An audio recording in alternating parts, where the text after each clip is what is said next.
The world is facing fundamental challenges.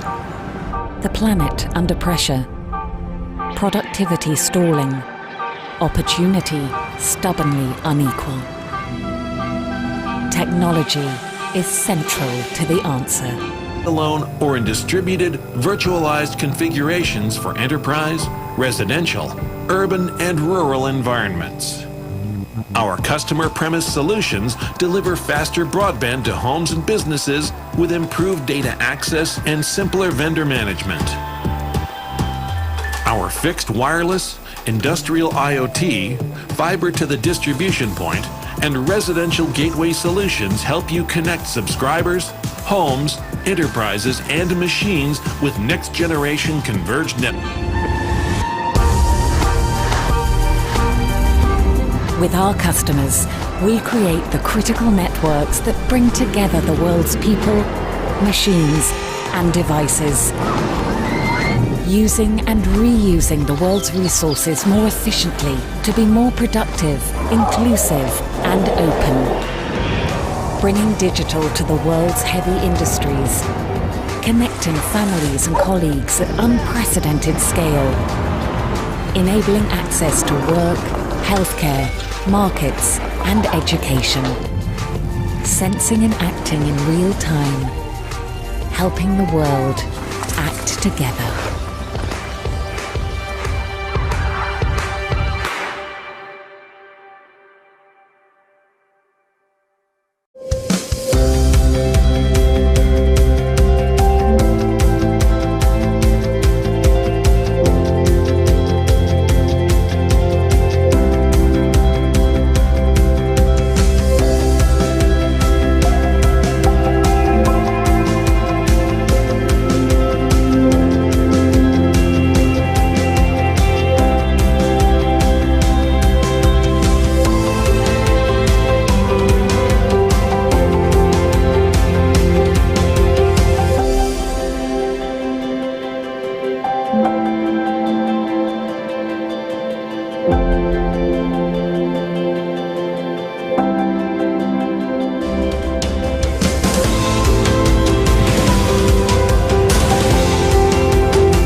The cloud has become a major part of many businesses' operations. According to the State of the Cloud Report 2021, businesses adopted cloud services more than they had planned before. Although moving to the public cloud can save money initially, it has some disadvantages in the long run, such as dependency on cloud providers for data governance and data sovereignty, less in-house technical support, and the need to rely on external resources for managing services.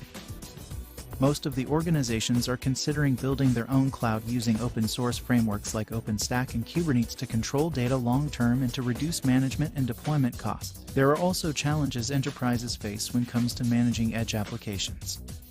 Network configuration, deployment of any workloads, vendor lock-ins, application rollout, and more. CoreEdge, a revolutionary cloud and edge computing platform for orchestration, applications, and infrastructure management help you with its product Cirrus Cloud Platform and Cloud Compass. Cirrus Cloud Platform by CoreEdge is an OpenStack and Kubernetes-based software platform that provides services for managing the cloud environments. CCP is software on top of bare metal servers or any data centers. Manage Kubernetes clusters across public, private, hybrid, and edge clouds with CoreEdge. Cloud Compass helps to manage clusters remotely, manages network configuration, application rollouts, and more. CoreEdge works for many enterprises like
testing all the guests, delegates, and we take their seats.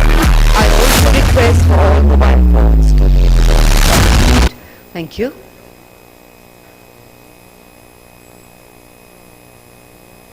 So, ladies and gentlemen, a very warm welcome on day 2 of the 5G India 2020.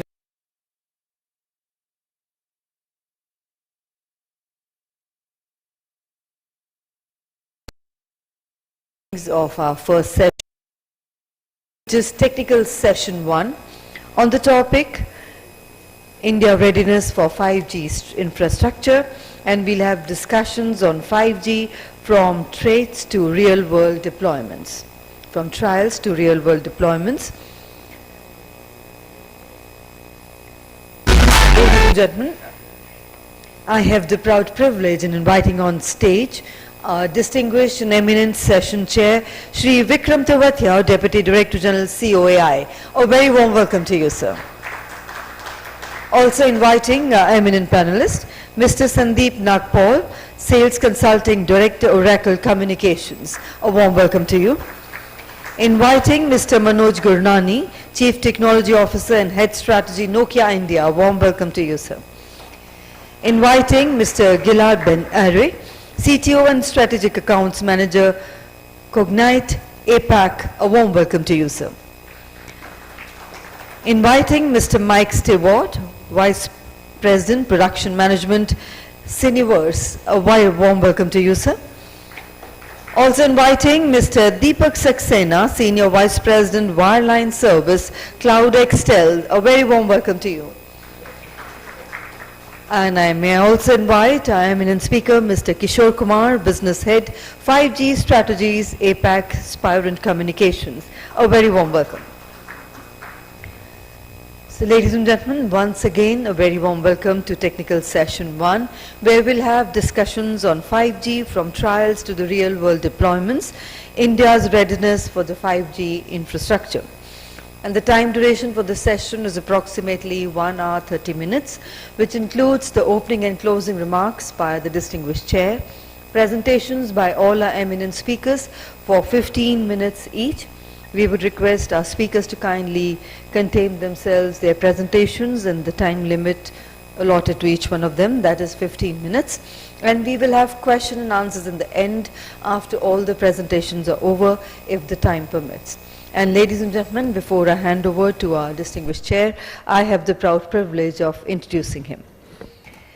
Ladies and gentlemen, our eminent chair, Mr. Vikram Tewatia, is the Deputy Director General at COAI. This is India's leading industry association for telecom, broadband, and digital services. He interacts extensively with the ICT industry leadership and senior officials at Department of Telecom, Ministry and TRI and other government offices for regulatory and policy matters. He is member of the Joint Working Group on Cyber Security, chaired by the Chief Cyber Security Coordinator. An active member of National Industry Associations, being CII, FICCI, ASSOCHAM, TSDSI committees. He participates in many international workshops and conferences being conducted by ITU, APT, etc. He serves on the board of Global Certification Forum, GCF, and he has earlier worked with Tata Teleservices Limited from 2008 to 10, Confederation of Indian Industry CII as the CIO from 2005 to 8, and Indian Army Signals took voluntary retirement as the rank of colonel in the year 2005. And over to you, sir, for your opening remarks and to carry forward the proceedings. Hello. All right. Thank you very much, and good morning to everybody. So, thanks to Bharat Exhibitions and Sashi to get us all back into the hall after this long, break that COVID did. So it's good to have a warm body presence and have a face-to-face gathering. So welcome to everybody, and I know it's a bit early in the morning, so we hope that some more folks will show up. A very energized session yesterday, and there was a lot of good bonhomie around in the hall, and thanks to the cocktails as well, so that was kind of a little bit of spice in the evening as well.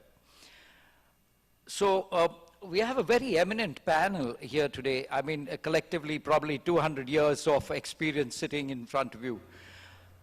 Some of the good news for India particularly is, yesterday I was at a US IBC event, and very eminent people from the United States industry.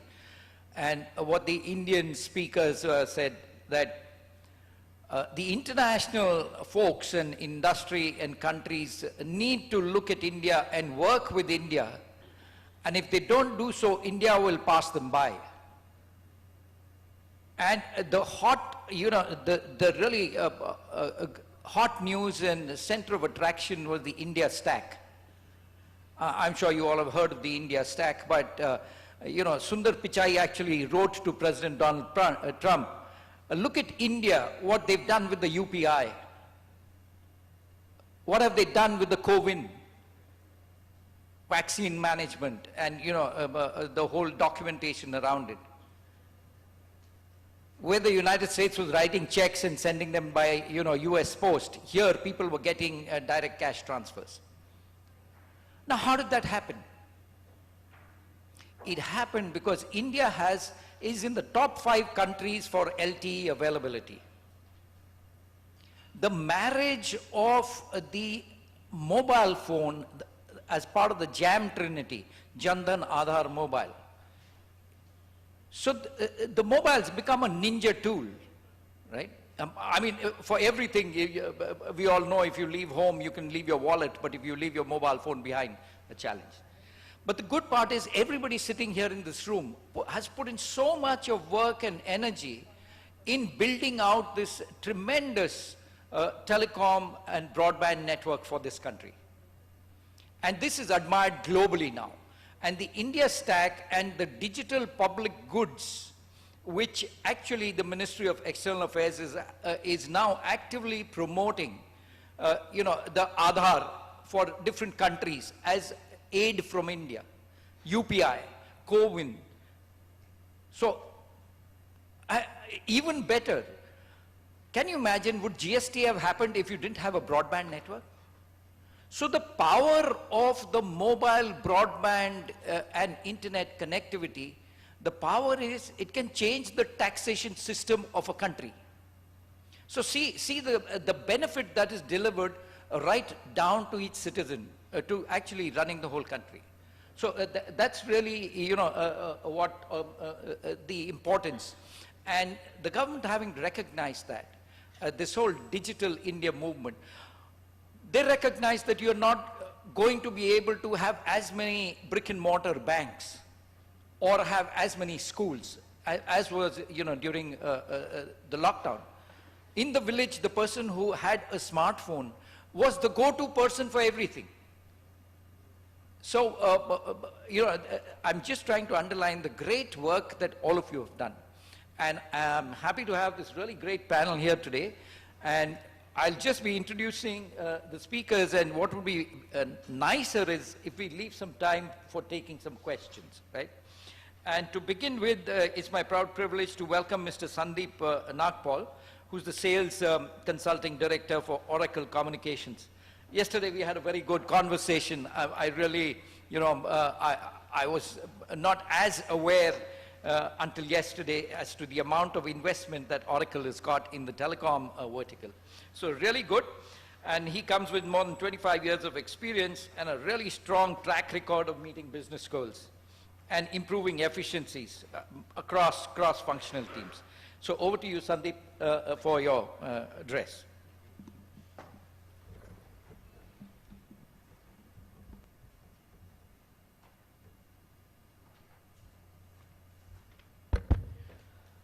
Thank you and good morning, everybody.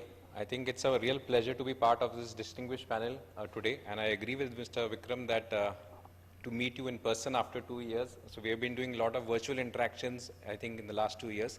So it feels really good to now be able to attend these events in person. Exciting time for everybody associated with the telecom industry in India, right? So 5G is around the corner. We heard yesterday, from the operator community how they are really working around the clock to introduce these services in India as early as Diwali of this year, and I think over the next year they will actually hopefully, have nationwide 5G available in India. So what I plan to do today is Oracle, with their cloud native core portfolio, has been helping the early adopters of 5G technology across the globe for the last 5 years.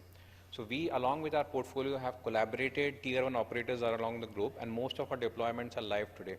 So I plan to share some of the learnings and insights which we got from those deployments, and hopefully they'll be very relevant to the operators in India, as well as some learnings for the future as well, right? So that is the whole objective of today's session.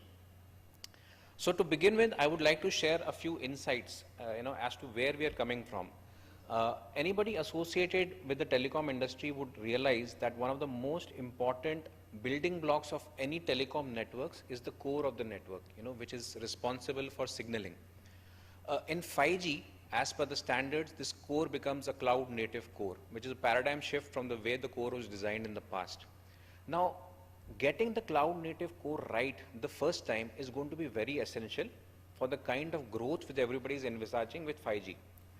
So I'll share 2 data points which actually are very relevant. So there is one report which IDC had published quite recently, where they have clearly mentioned that in the next 3 to 5 years, the amount of data which is going to be consumed globally is going to exceed the amount of data which is consumed in the last 30 years. So that is one data point. So we talked about exponential growth, but this is way beyond that. The second data point which was shared in this particular report is that again in the same period when 5G is going to be rolled out, connected devices are going to end up consuming more data than the consumers, right, which is more from the enterprise industry. So this is another data point. So you can just think about the kind of scale we are looking at. If you have to manage this kind of a scale in the future, I think the most important is how you build your network. The foundation of the network should be such that it can meet these kind of growth requirements in the future when it comes to scale. So this is one aspect on the trend. The second aspect is when we go and talk to our customers globally, they are making trillions of dollars of investments in rolling out 5G networks, right? They want to ensure that their investment is future proof. They want to ensure that they get a faster return on their investment. All this is possible if you actually have a core which is designed on day one to meet these kind of aspects. And fundamentally what is different is the way 5G has been envisaged is it is supposed to address a whole new segment, revenue segment, which is the enterprise market. So unlike in the past where all the previous wireless technologies were actually focusing on, the consumers, here in addition to the consumer, you will have the enterprises which are going to largely benefit from the 5G. So that is the real importance of having the right kind of a cloud native 5G core. If I move ahead now, so when we talk about a core network in a 5G era, there are 3 or 4 fundamental aspects which we need to take care of, and this is based on our learnings with other operators across the globe. The first one is when you are going to build up these kind of core networks for the future, you need to build a 5G aware service mesh. Make the network as plug and play as possible because the growth is going to be, really exponential. If you have a network designed in such a way that you can just continuously keep on plugging and playing new capabilities in the future so that the expansion needs are taken care of, right, at any point of time, as well as new capabilities are introduced. So for that, 3GPP has actually come out with some specific network functions which make this possible.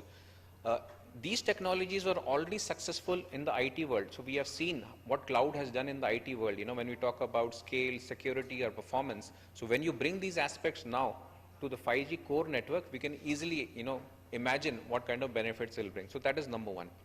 The other aspect which is going to be important in any cloud native core network is the policy, right? So as we move from 4G to 5G, right, policy is an important network function in any cloud native core network, right? A unified policy management function makes a lot more sense, is something which we have been deploying with our customers globally. It helps them make the transition from 4G to 5G quite seamless, and the migration aspects, everything is taken care of. So our customers globally have liked this concept that we have some components which help them transition smoothly from 4G to 5G as well, because different customers will take different approaches. We heard yesterday people talking about SA, NSA, right? So there's nothing right and wrong. Everybody, as per their business objectives, will take different approaches to launch out 5G in India. So these kind of building blocks in the core of the network will make their life much more easier. And last but not the least, when we are building networks for the future, we need to think of programmability and automation built into the core itself, right? This will again make life easier, and we are going to actually discuss this in a separate topic in the future, how we can use technologies like AI ML inbuilt into the core of the network, which will actually automate a lot of the tasks which are being done manually today. Because in this kind of scale, traditional ways of planning, operating networks will not work. So we have to use new technologies like AI ML as well. So let me now move to some of our live references which we have globally, where what I just spoke about is already deployed, running since the last 5 years, right? So I just picked 3 examples on the screen, and I would like to share, what are the different approaches these operators took to launch 5G in their respective countries. So if you can see on the screen, 3 of the operators are US operators, tier 1 US operators, who used cloud native core from Oracle along with other network equipment providers as well, and built a best of breed core network. So their philosophy was simple. They believed that if you want to build a very high quality network, every component in the network should be the best quality, right? So it is a best of breed philosophy which they had. Second thing which they had in mind is automation should be inbuilt from day one. Everything should be open source. They should not face a challenge in the future like in the past where they were struck, because they didn't go for open source technology. So everything had to be open source, and everything was seamlessly put together. So that is something common theme across all these 3 or 4 operators which we talked about. But there's a lot of diversity as well in each of these implementations. So if you see one of the greenfield operators at the top, which is a public reference for us, Dish Wireless, what they did is, in order to kind of have the best possible time to market, they actually deployed the entire 5G core network on a public cloud, right? So they had an advantage of time to market.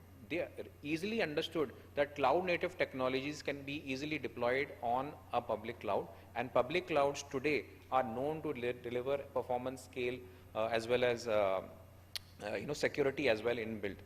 I'll just give you an example.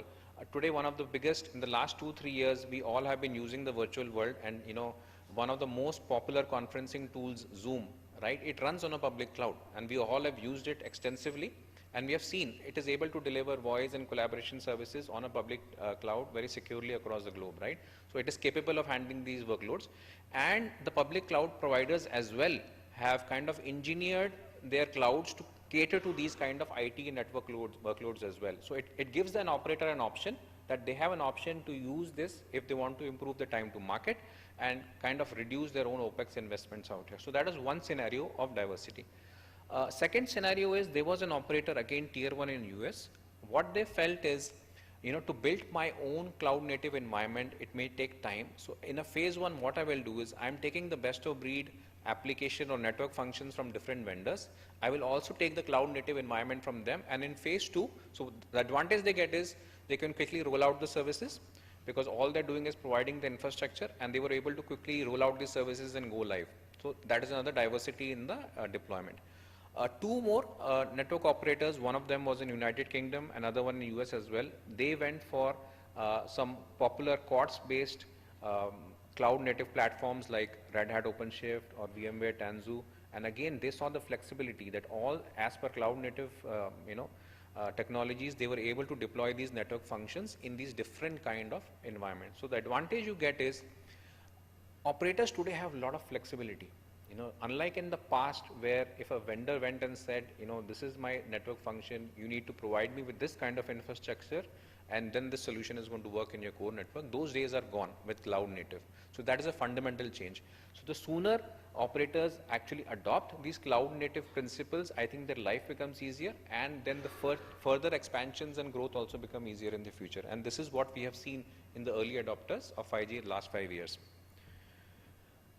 I'll talk about 2 more areas where Oracle has actually done a lot of work with. One of the network functions is known as the SCP.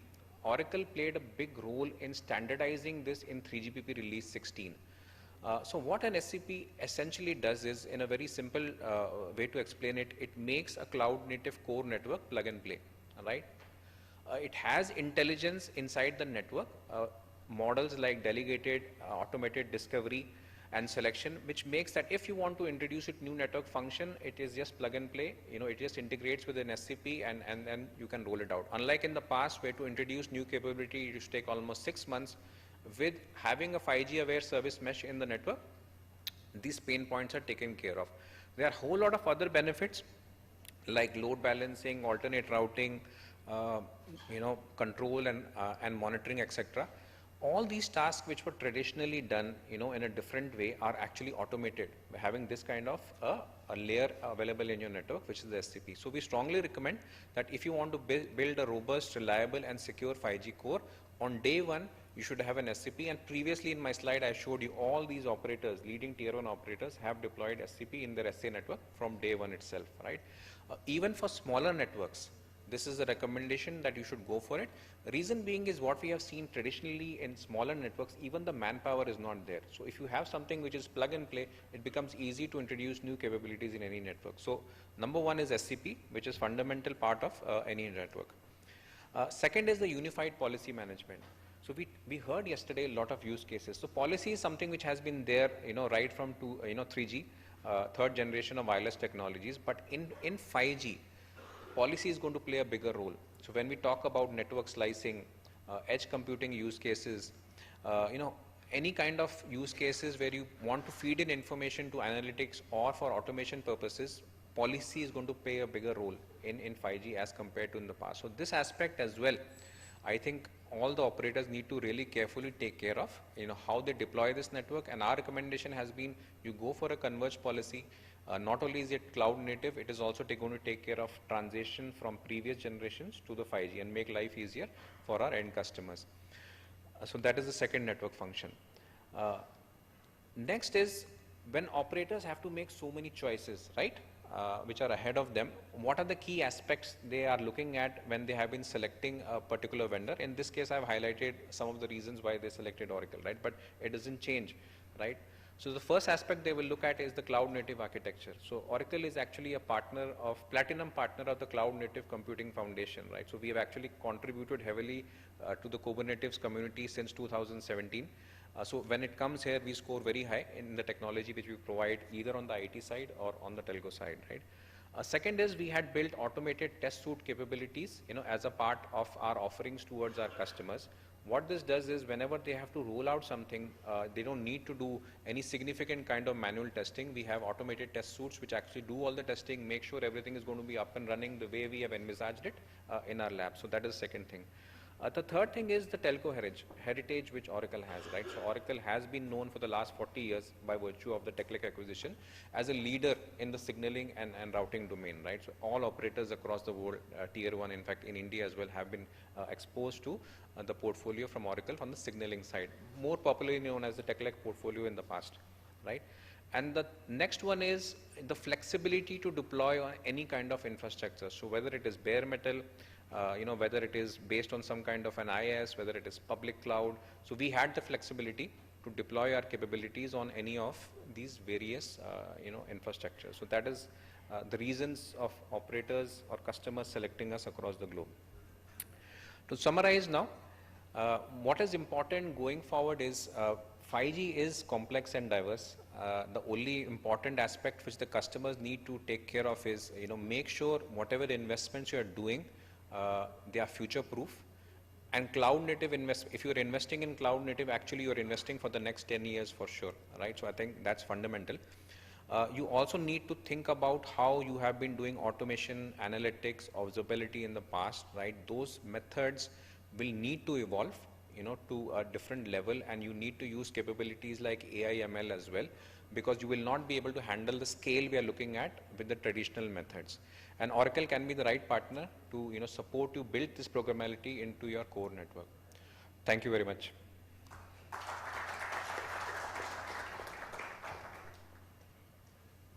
Thank you, Sandeep. That was very interesting.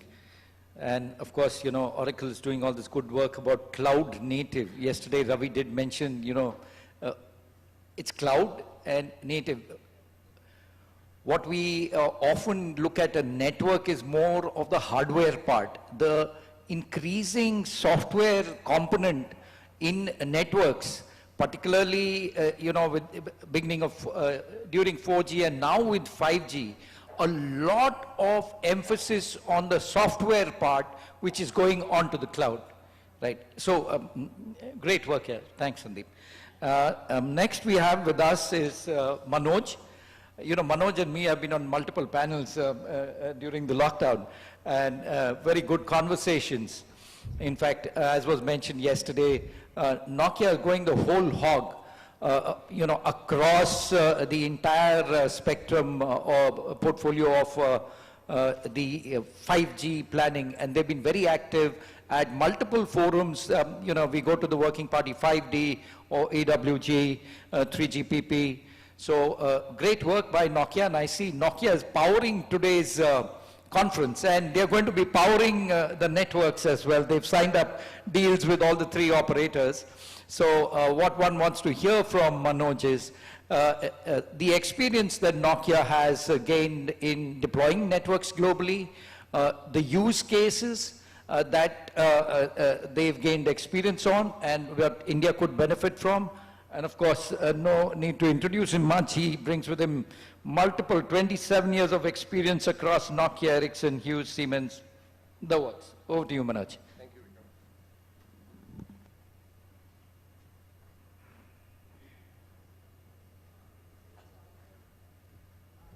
Okay, good morning.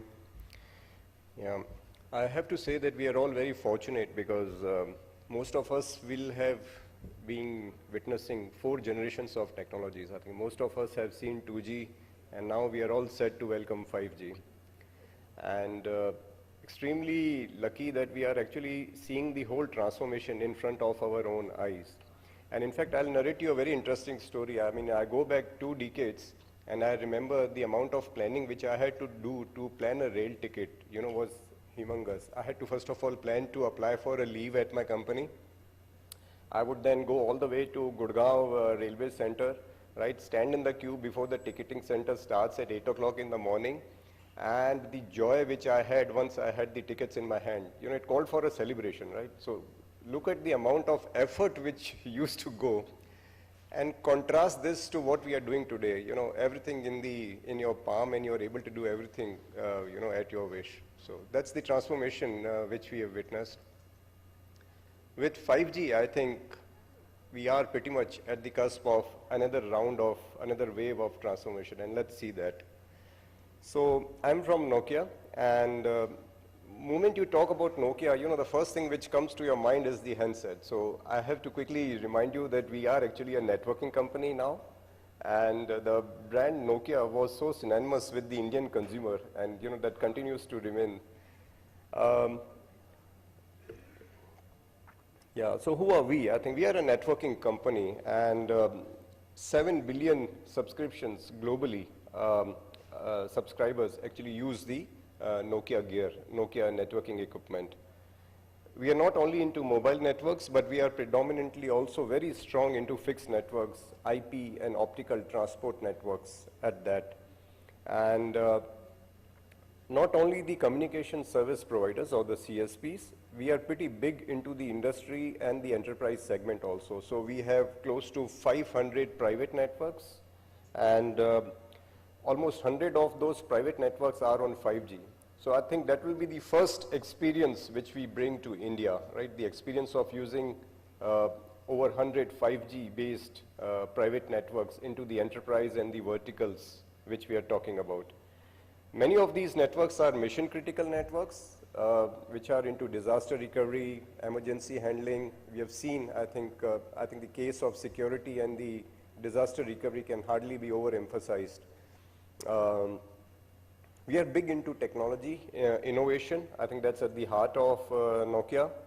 We have massive patents, 20,000 of them, 4,000 actually in 5G alone, right? So, yeah. Like I said, I think we are into mobile networks. We are actually pretty big into the core side, which means software, cloud, automation, all these. Excuse me. Thanks. So into cloud, software, automation, the thing which always gets the second treatment is the transport, unfortunately. And for me, I think it's priority number one. I mean, before you are getting ready for 5G networks, I think that's the first thing which you have to have, the transport, the backhaul, the IP optical. And finally, I think we are big into brand licensing and technology licensing. And I have to say that most of the autonomous cars and all the hi-fi applications which you see, or which you will be using in your Apple phone or the other Android systems, they're all going to use Nokia technologies, right? So the autonomous cars, the spatial audio, I think, which has been largely advertised by the big mobile companies, these are all actually using Nokia patents.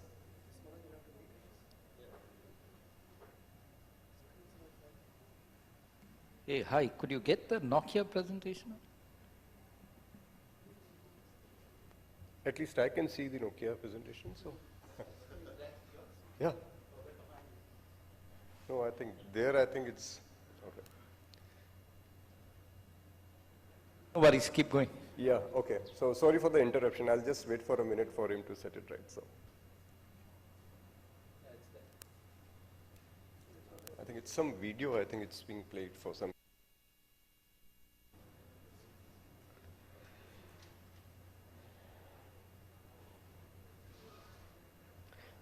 So in the interest of time, maybe I can speak. I mean, maybe we don't need slides for that. So let's talk about 5G now.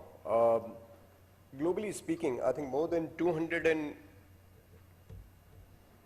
almost 220 networks have already been launched, right? And I think the first thought which comes to you is that, is India really late, right? So not really, because I think we are actually very appropriately timed, because now the ecosystem is very mature. We have all the device price points which are just right for a market like India. And similar questions were also asked, when 2G came. I think we took all the advantages of using the technology at just the right time, when the technology had matured, when the economies of scale had reached, and I think same would be the case when 5G will be launched. In terms of subscriptions, globally, I think more than 500 million subscribers already are in 5G. And by the end of 2022, the estimates are that 1.2 billion global subscriptions will be 5G based. And if you talk about the population coverage which 5G has globally, at the end of 2021, it was around quarter of the world, or the quarter of the population which was covered by 5G. In another 4 years, which means by the end of 26, I think 2/3 of the world will be 5G. So that's the technology which is the future. We all know that. In terms of the devices, I think already a very mature ecosystem. And the point which I was trying to highlight, that by the time 5G arrives in India, you already have a huge advantage of a very mature device ecosystem. So 1100 plus devices already available commercially. Okay, now let's talk about some global trends. In terms of the mobile subscriber penetration, which means how many number of subscribers in terms of percentages are already 5G. So you'll see China, almost half of China already is on 5G, right? Their subscribers. You would expect South Korea, so around 40% or thereabouts subscriptions in South Korea, they are all 5G based. Rest of the world, and that includes US and the other developed countries, I think they are around 10 to 20%, right? So that again kind of underlines the fact that we are pretty much on time, and in fact actually more timely launch is only going to help our cause. So that's the triangle, the most reputed 5G triangle. So what 5G is really going to bring to the world is three things. One, of course, we know the capacity, right? The enormous speeds which we talk about in the tune of gigabits per second. It also is going to bring huge amount of latency advantage, right? So on the radio side, we are talking about sub 1 millisecond latencies. And this is basically going to power all the enterprise applications. We talk about smart grid, we talk about smart cities. I think all that will be possible only because of the latency which the 5G technology brings on table. Third, about connectivity. So we are not only talking about person-to-person connectivity in this world. We are also talking about machine-to-machine, machine-to-vehicles. Practically everything and anything in the world will be connected and wired. The key technology building blocks which is going to make possible would be the new spectrums. So we all saw the the C-band and the millimeter wave, the 5G waves. They were auctioned in India recently.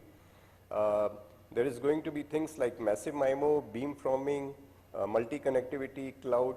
I think all in all these building blocks are going to do two things. They are going to bring more capability, they are going to bring more efficiency. And I think that's what I think most of the new generation technology will continue to do it, right? More capability and more efficiencies. Yeah. And what do I do with all these efficiencies and capabilities? I think the use case, I think at the end of the day, I think that's what we all want to hear. So let me give you some global examples in terms of the use cases. What we have seen is that in all the launches which have happened across the globe, the first and the foremost use case which has going commercial is the enhanced mobile broadband, which means more speeds, more immersive experience. People are talking about metaverse, right? You're talking about more engaged and more immersive AR, VR capability built into your communication. Your interactions therefore becoming more richer and more, entertaining. The second use case which most of the CSPs have done are the fixed wireless. And I think that's going to be very, very relevant in a country like India, where the fiber penetration is to the tune of 30%. I'm sure that will be another use case which we are going to see. So the fixed wireless is only going to increase the internet penetration in the country. So fixed wireless access, FWA. But if you really ask my personal choice in terms of which is the first 5G hero use case, I think it's going to be cloud gaming. And that's basically going to be possible because of the latency advantages which I just spoke about, right? So cloud gaming, by the way, is such a huge industry. I think it's almost to the tune of around 5 to 6 billion per annum globally. And I think India will be big in this field. So I think that's going to be really in the consumer side, my pick in terms of the use case in the 5G. 5G is not only about telecommunications. It's across it encompasses automobiles, it encompasses healthcare, medicine, so on and so forth, factory automation. And a lot of focus will therefore be shifting to the enterprise. There will be huge projects undertaken for automation, and you will actually see a lot of, if you talk specifically for a country like India, I personally would really love to see a lot of use cases emerging for agriculture, right? I think that's really needed and that's so relevant for us. So you'll see drone-based inspection, crop-based use cases, those will emerge. And all those will be enabled because of the latency and the connectivity and the speeds advantage of 5G.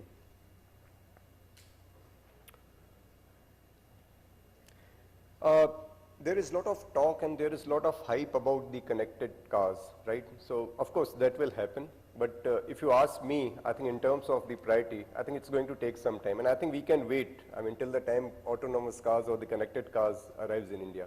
I think there have been, my pick would be in terms of some very, very relevant use cases in health sector, agriculture sector, factory automation. I think that's where I think India will stand to really benefit from having 5G.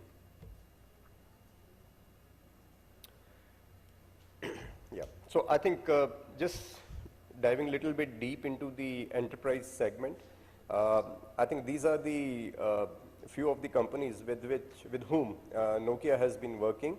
The likes of Lufthansa, Deutsche Bahn, which is the German metro, then you have Toyota, Volkswagen, and they're into, then we talk about some ports, the port Olu. All these things are based on the Nokia powered private networks. And they have been the classic cases of bringing the operational efficiencies and increasing the productivity into the enterprise side. Believe me, there is no hype in terms of what I was talking about. I'll talk about the use case which is today present in India, and that's Nokia's Chennai manufacturing plant. We have implemented most of the Industry 4.0 use cases in Chennai, right now working live. And we have personally done a lot of studies for the past 2 years. 86% lead time reduction. So there have been use cases related to the material management. We have been using drones. There have been use cases related to the spares part management, training the labor, be very, very nimble and flexible in terms of changing the product, the assembly lines, whenever the product actually changes, things like those. So I think these things are already live and working today as we speak. Let's talk specifically about India again. Yes, I think we have done trials with all the 3 leading CSPs, and I think India is one market which really surprises the world. And I think Vikram talked about CoWIN and the other UPI successes, and I think 5G is going to be pretty much the same. I mean, I say this with a lot of confidence. I mean, look at these stats here. Even before the 5G has arrived, we are like the biggest data consumers in the world, right? One of the CSPs today has the network which carries more data in the world than any other operator, and that includes US and China also, right? Just imagine what if 5G comes, right? So in terms of the per capita consumption, we are talking about 7G, 17 gigabits per month per user. That's enormous. So we Indians really talk a lot. We really, thrive on the entertainment. We are sports lovers, and I think we are going to really see something which is going to be really very transformational. A very important thing, and that's based on the Ambit survey or the Nokia internal survey which we did. In terms of the video consumption, 40% actually gets consumed on local basis. So these are regional videos. And I think that's going to be another thing which is going to be very unique to India, right? The content is going to be very local. Most of the use cases, you will be surprised, will be very, very local, and they are going to be very region specific. So you're going to see a lot of innovation going forward.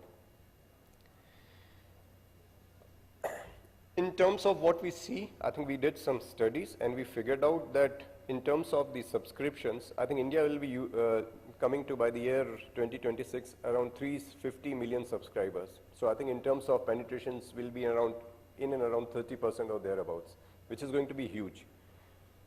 And in terms of the service revenue, I think again, by the year 2026, it's going to be roughly 10 billion kind of in industry, right? So it brings huge potential and huge promise. So how is Nokia shaping up, I mean, to embrace 5G in India? We are all fully geared up. Right now, the focus really is to ensure that the rollout happens. And there have been huge pressures to ensure that all the 5G gear actually gets rolled out. The announcements, as you know, have already been made for the 5G launches by all the leading CSPs. And we as Nokia have to ensure that we are always,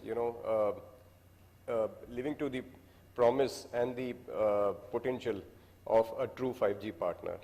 So if you talk about Chennai, I think Chennai is one factory where 5G is already manufactured, not today, but for the past 2 years. We have been making 5G base stations for US and other sites of the globe already, right? So we are all geared up to, I do believe that bulk of the India requirements will be met by Chennai factory itself.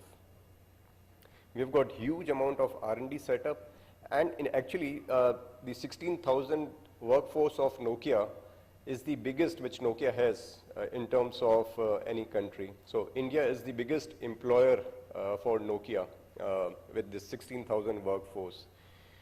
We have R&D centers in Bangalore also. We do have the Global Delivery Center, which actually manages and does the project management of all the global networks all across the world. We also have a sales support organization back in Noida, and we of course are headquartered in Gurgaon. That's my last slide. What are the 5G success factors really? So I have named 5 for us. I think backhaul, and that I told you because India is actually only 30 to 33% penetrated. So in terms of the base stations, I think only 1/3 of the base stations are fiberized. For a true 5G experience, it's imperative that we have a good fiber connectivity. And in the areas where geography is very challenging, of course, we'll have solutions like the E-band microwave, which will do the job of a fiber. The second is a device ecosystem, and I think that's obvious, right? So we are a very price-sensitive country, and one of the lowest ARPUs in the world. And therefore, I think it's very important to have the affordable yet feature-rich devices. And I think that will happen. We have seen that happening in 2G. We have seen that happening in 4G also. And I see no issue in that, really. My third thing would be that we should have easy regulatory compliances, and that's actually already happening. And the government has actually taken rapid strides in terms of ensuring that we have the single window clearances, ROW. We have the Sugam portal also, which was launched. There have been massive work done in terms of other regulatory compliances like the mandatory testing, the TC, the trusted product, the NSDTS, which Vikram is actually leading himself. And my fourth thing will be very important, and that's where, again, the young generation of India is going to contribute, the upskilling and the 5G competence build-up.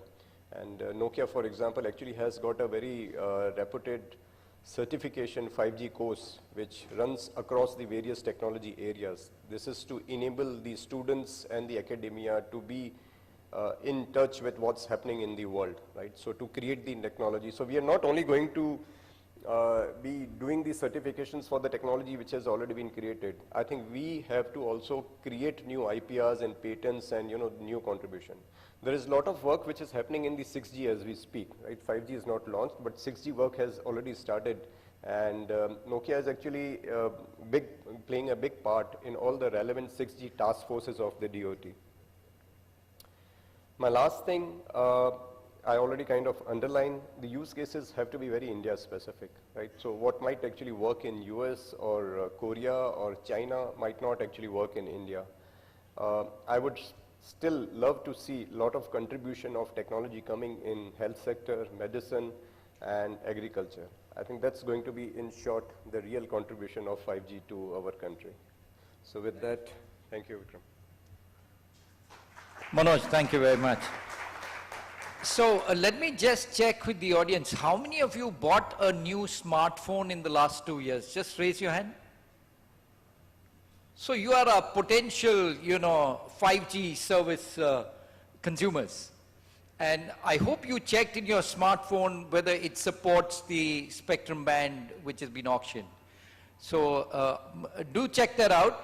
And if you want to know whether you'll get 5G service, is the moment launches happen, you can go to Tarang Sanchar and check out in your location or where you work whether there's a 5G network coverage or not, right? So that's a little thing that you can follow up. Next, what we've got is Gilad Ben Ari, who's coming all the way from Singapore to be with us, and he's the CTO and Strategic Accounts Manager for Cognite APAC. And their specialization is cyber defense, analytics, SIGINT, and very interestingly, blockchain, right? I'm sure many of you would have invested during the lockdown in blockchain, and money must be slightly lower now. But the fact of the matter is that globally, compute power is increasing, and the acceptability of blockchain will continue to grow, and the applications. Land record management and acceptability within governments. So Gilad, over to you, and I'm sure he will help us understand how consumers at large will be able to build trust in the network, because security is inbuilt as part of the standardization process of 5G.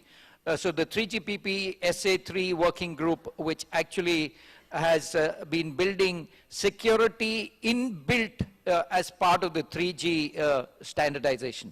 So over to you, Gilad. Thank you very much. Give me 1 second, and I'll connect. Yeah, okay. Okay, so good morning, everyone. Thank you for having me here and allowing me to talk to you and explain to you about what we do and what are the challenges for 5G world. We had very interesting sessions in the last 2 days regarding 5G, the core network, the capabilities, the RF, and so on. We are coming from a little bit different perspective to 5G. We are providing lawful interception solutions that in many countries without proper lawful interception within the network, the operators cannot launch their service. And actually 5G brings a lot of challenges on this regard. But on the other end, and again, based of what we heard today, it brings a lot of opportunities. And of course, we have different solutions to address that. It was mentioned earlier, rightfully, that in the last 2.5 years during COVID, we saw very large increase of usage of mobile phone services worldwide. And actually, and again, that's the aspect that we are looking at from, is that these services actually allowed a lot of fraud, crime, and there was an increase of over 100% in crime over the internet. And our solution helps law enforcement organizations to fight this crime, but not only crime, terror, and so on. So we are trying to bring totally the other aspect of 5G to the table. So we are Cognite, the company you might heard the name Verint before. Verint is active here in India for the last 20 years.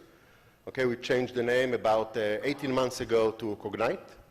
And we provide lawful interception solutions and different analytics intelligence solutions for our customers worldwide. We all operate in more than 100 countries.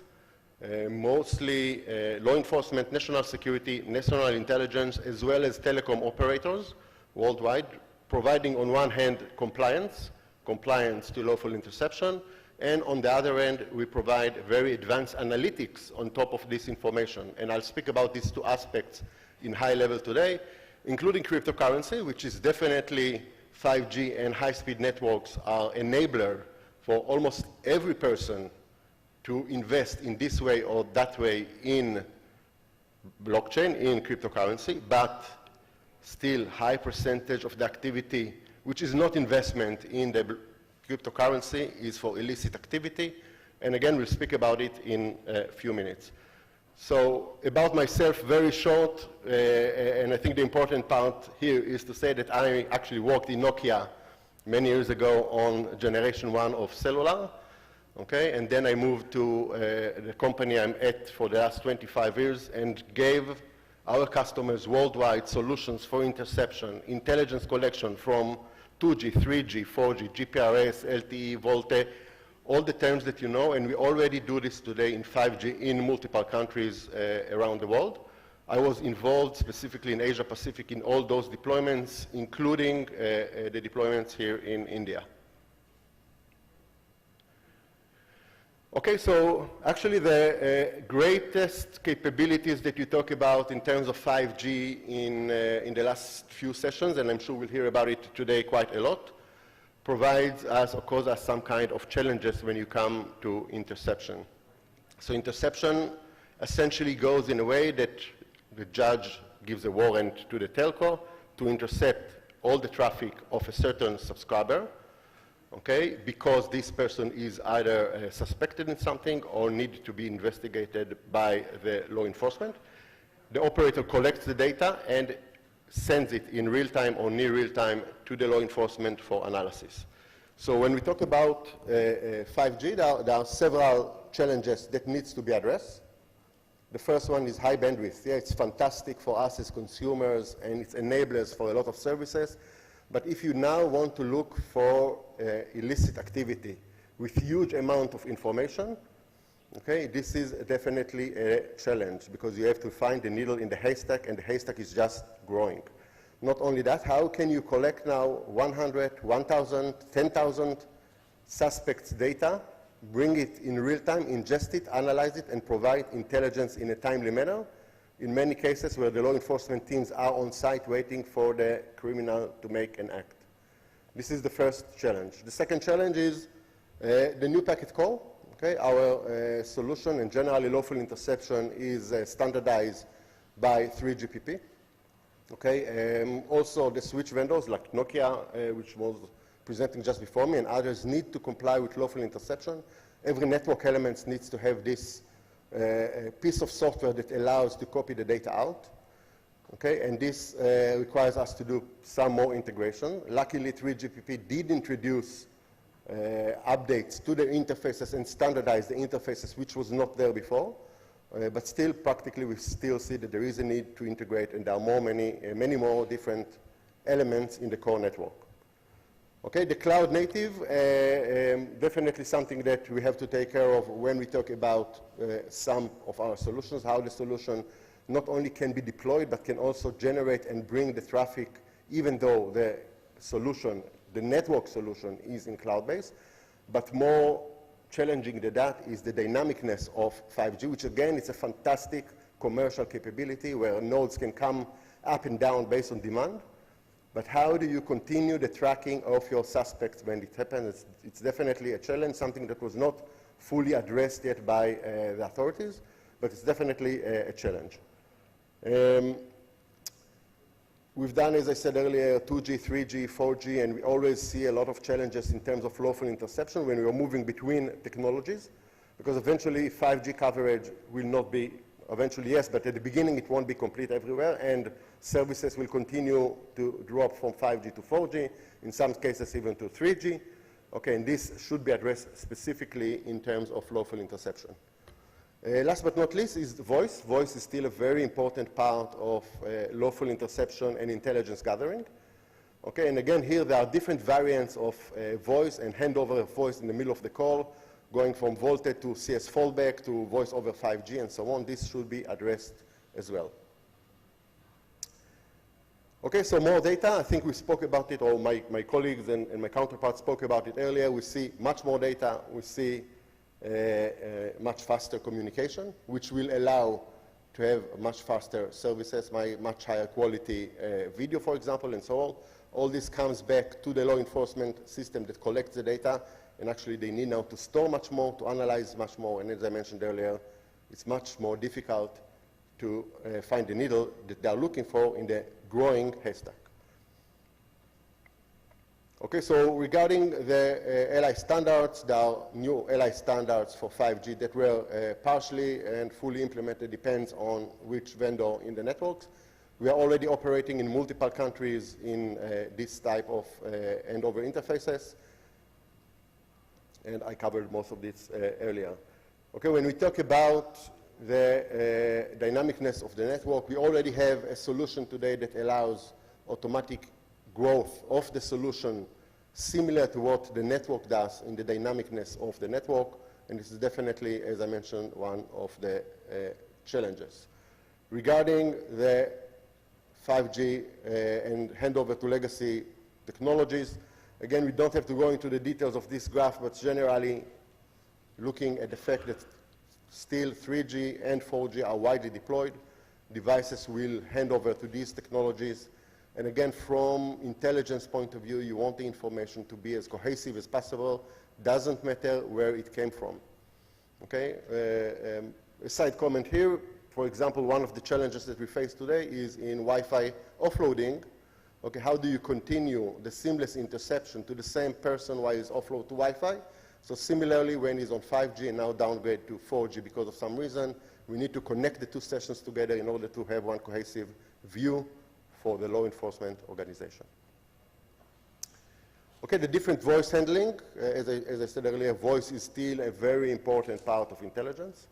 Okay, by the way, 20 years ago, that was the only source of intelligence that you collect in these networks, especially when we talk about the GSM. So then probably 50% of the content was good enough for law enforcement to use for their intelligence, SMSs and voice. But still today it's there. The few calls that are being still used over this type of telecom services telco services and not part of an application that are fully encrypted end-to-end. Okay, for our world, the 5G brings us a lot of opportunities. Okay, the opportunity is because it gives our customers new sources of intelligence. Okay, from connected devices. Okay, if previously a device was connected within a Wi-Fi network at the home of a person or office, okay, the amount of intelligence you could extract from it was minimal. Today, when this goes into the cellular network and you can capture it and collect the data, it gives a lot of value to law enforcement. Just imagine a drone that is connected over 5G. Okay, with the information coming back, we can track the exact location of the drone. Where is he? Who is flying this? Which location, which area, and other parameters the drone sends back. Similarly for cameras or any other connected device.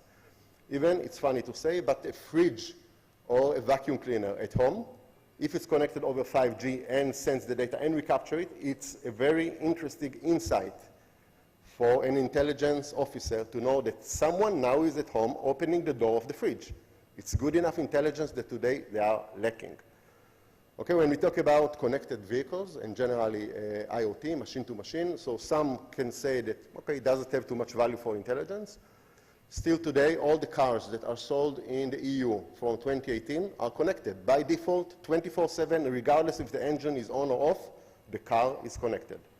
Soon, all the cars in the world will be connected. Imagine, again, that law enforcement is tracking certain groups, certain criminals, certain terrorists, and are able to track the car location by its cellular activity. We believe, again, it's a fantastic, and commenting aside, it all depends on the legislation and whether you are allowed or not allowed to do it according to the local legislation in the country. When we talk about generally wider IP services, and we see the growth of this in the last few years, definitely cryptocurrency is one of them. Okay? The fact that there are applications that allows everyone to invest and the availability of, I would say, high quality 5G service, we'll see more and more activities on that. Okay, most, if not all the data today that we receive or we collect or the operators collect and receive and send through our systems is encrypted. We do have capabilities to analyze this encrypted traffic. We'll talk about it in a few minutes and try to reverse it and find what the person was doing in that time. Accurate location. Yesterday we heard about small cells and the fact that 5G, because of the high frequency, will have more and more cells. It will allow us to have much more accurate location of, again, the suspect in order to capture a terror organization that is hidden somewhere. If in GSM world we could put a cell every 20, 30 kilometers, today those cells are much nearer one to another, and that allows us to provide a much more accurate location in case of need. Last but not least, again, the dynamic networks and network slicing, edge computing. We heard a lot about the advantages of these technologies on the commercial side.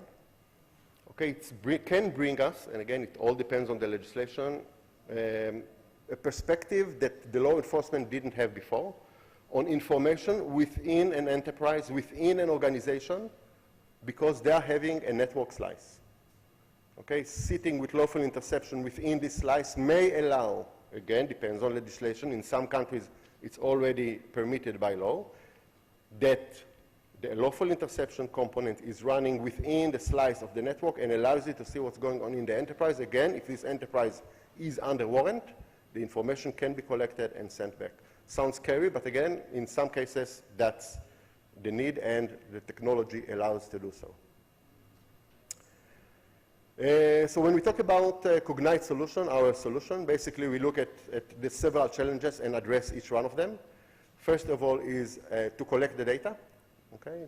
We support the different LI interfaces, evaluating the data, analyzing the data on the move in real time, performing DPI, filtering out what is unneeded, what is not necessary. Okay? The law enforcement may not be interested in the fact that their suspect is watching Netflix.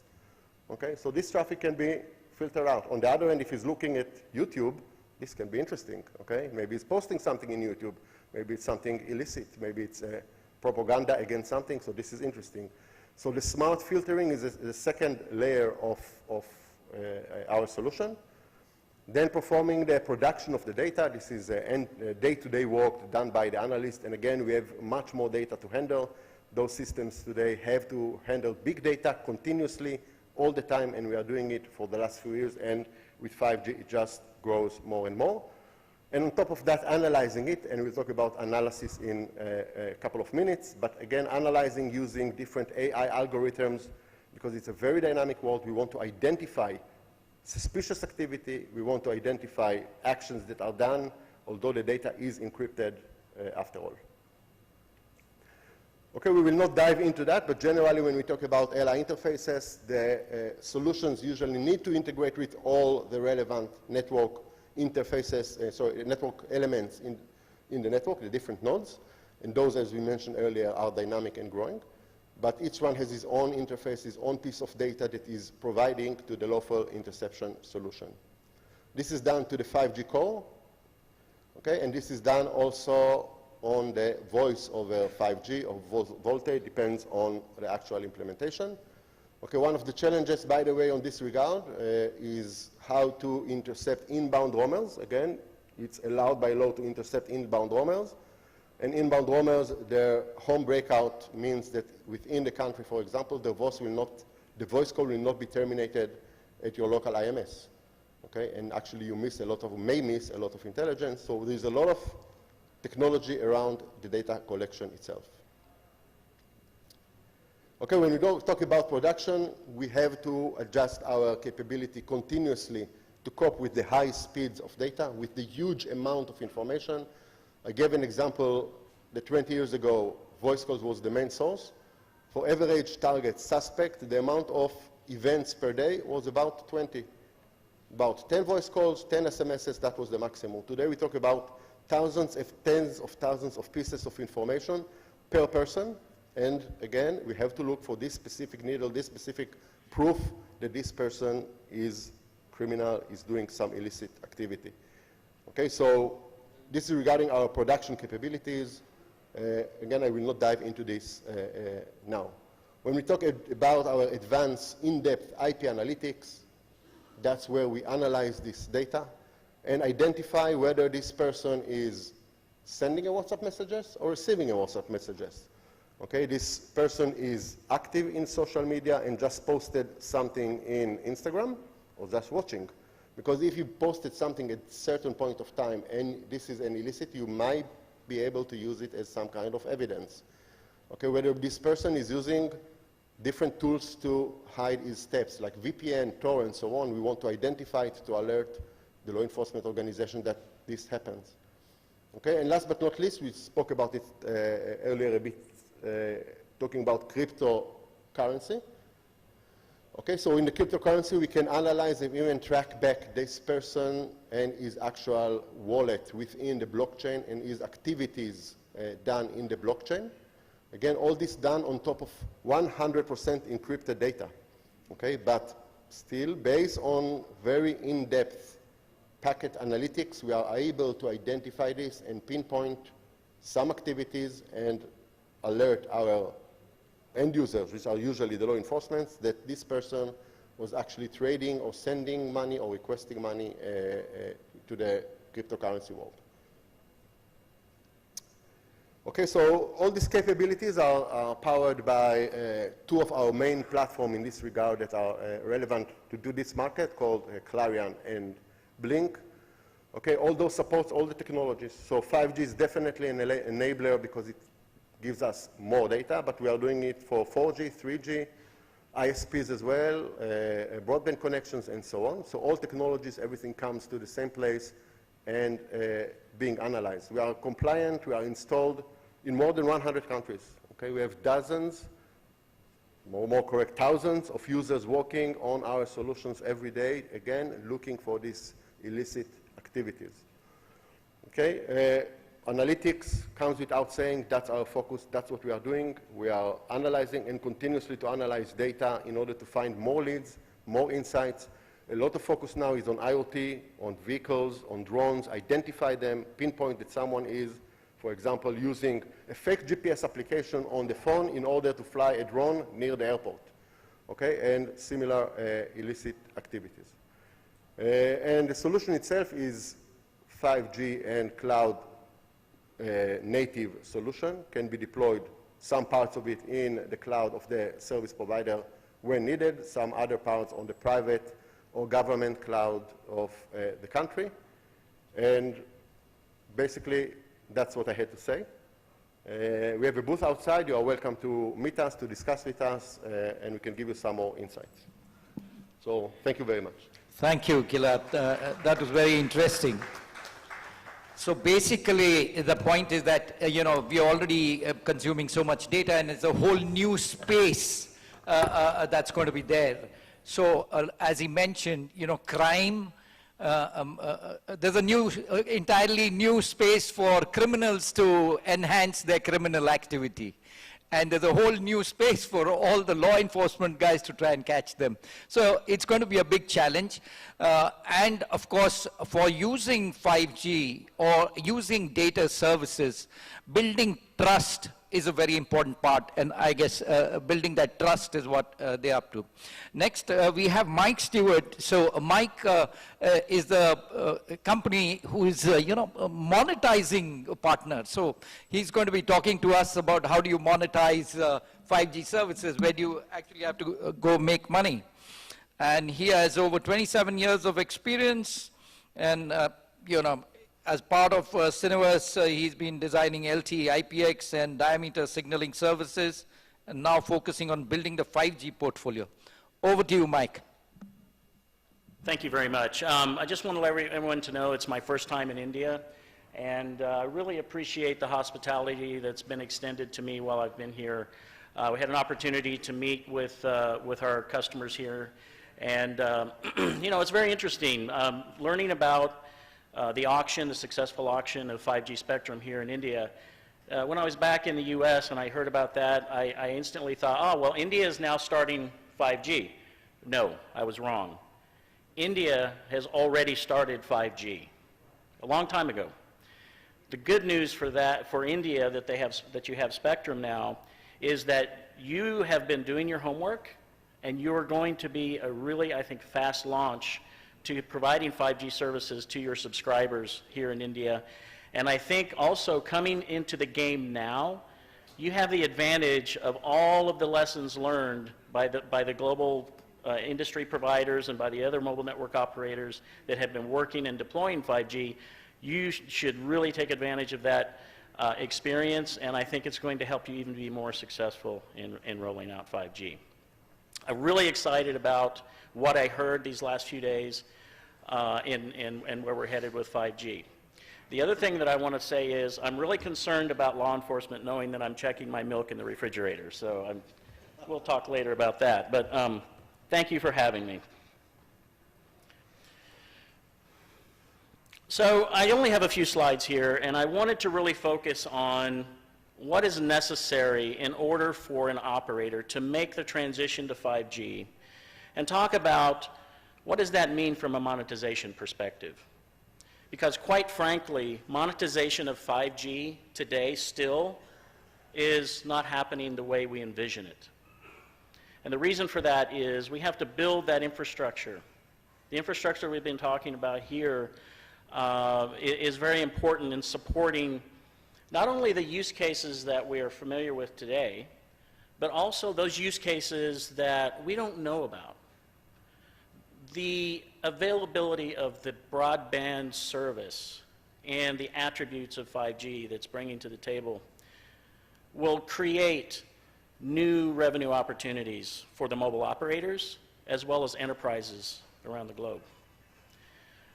We like to think we know what the next steps is, and we like to show charts with expected ARPU and revenue that's going to be created. But at the end of the day, we've got a lot of work to do to get the infrastructure in place in order to be able to provide those monetization opportunities. It's a bit of a leap of faith, because right now I would challenge every operator globally that's deploying 5G to really have a solid revenue plan. It's tough.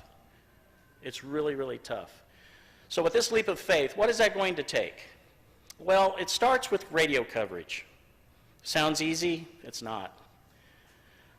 We need to provide that coverage so that, number one, we can get the higher density and broadband and lower latency that 5G promises. Without radio coverage, your 5G core is useless. So what we've seen globally is operators are deploying their 5G radio network first, and they're deploying their core at a later stage. I think India, from what I've heard in the last few days, India is going to be a much more accelerated timeline than what we've typically seen. I think the Indian operators will be working both on providing 5G core and coverage at the same time, which is a great plan, because that allows you to be quicker to the market to be able to provide those services to your consumers. The other aspect of taking advantage of the technology are the devices. We've heard many times about 5G devices and, devices for India and the affordability of those devices. The good news is that the device manufacturing community has been at it for about 2 years now. There are, I forget the latest count from the GSA, but there's probably 1,000 devices available in the market, maybe not for the India market, but I think that the device manufacturers, because of this 2-year time frame that they've been able to spend on getting 5G devices available, you're going to have a wide array of devices available for the Indian consumer. And that's very important. Again, 5G devices, 5G radio coverage is a key component of being able to provide services to your customers. The other part of the devices are what I call the M2M IoT devices. Many of those devices today are even back to 2G. What are we going to do when India decides we're going to shut down our 3G network? You're going to have a whole new slew of devices, IoT devices, enabled components that are going to make use of the new spectrum. And again, those are use cases that will come about. Monetization is going to drive that. The last, what we've been talking about a lot in these last few days is with regards to 5G services. What does that really mean? I think we have a good idea what it means to the end subscriber, the person carrying a mobile device in their hands. We understand that. Now they're going to have a great access to different services, more security, maybe some enhanced gaming opportunities with their mobile device. But 5G is not a story about the person with a device in their hand. 5G is a story about enabling non-human related devices on 5G and the use cases that are going to be supported by those components. We've just seen a real growth of IoT. After many years of talking about M2M and IoT, we're really starting a resurgence of that, and I think 5G is going to drive very heavily a resurgence of IoT, of use cases that have to do with manufacturing, transportation, other things that, other areas that have not traditionally been connected over the mobile network.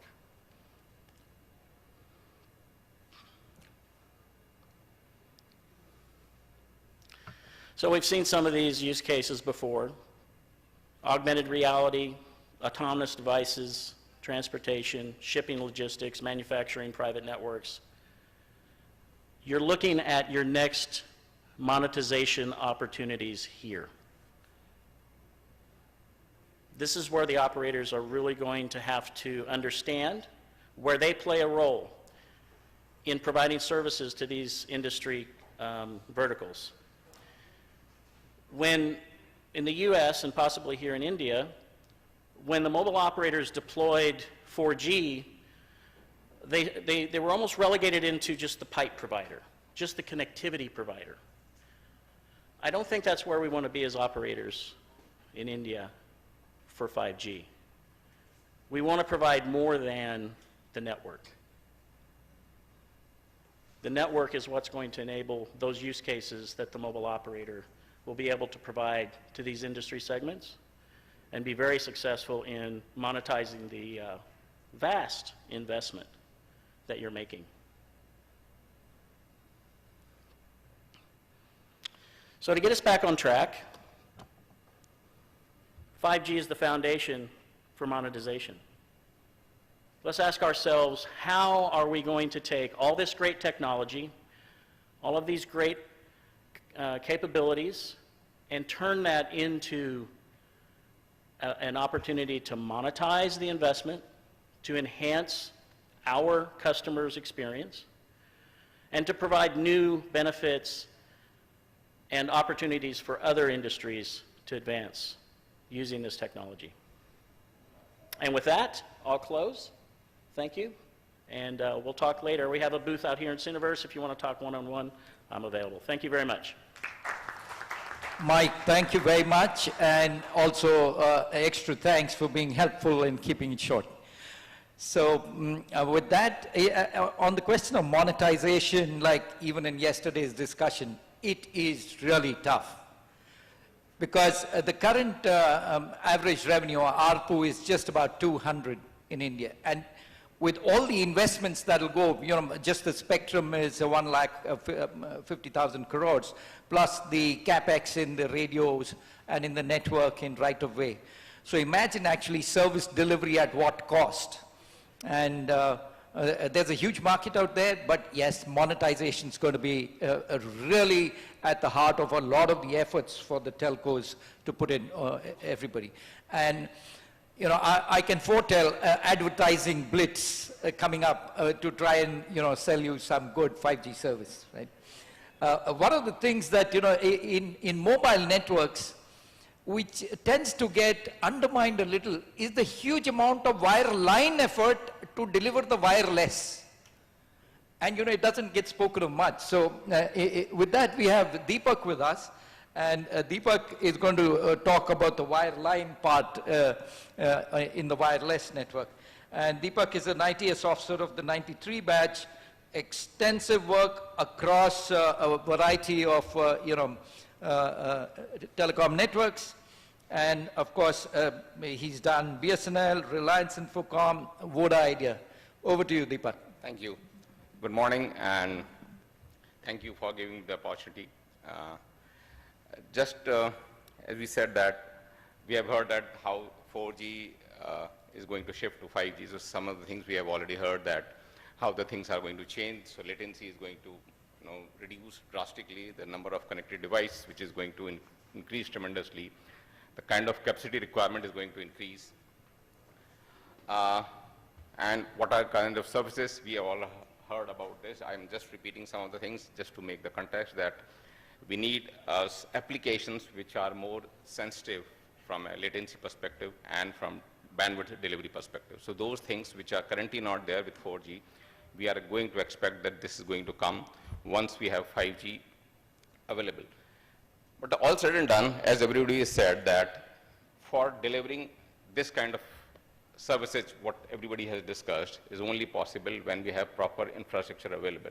And when I say proper infrastructure, it means both active, passive, and at desired timeline, at desired cost. So if anything is not happening, if the cost is high or if the delivery timelines are not there, we are not going to get what we are expecting from 5G.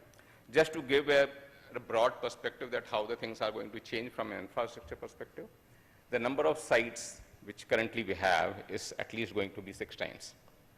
With the kind of private LTE is going to come, the kind of operators are thinking of giving various kind of applications, the number of sites are going to increase tremendously.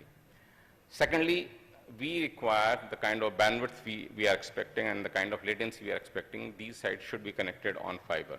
So not all 100%, but at least 70%. So currently you think that the current number of sites which are on fiber is 30 to 50%, depending on the operator and depending on the geography. Now, 6x sites to be connected on by 70%. So you can see the amount of fiberization which is required.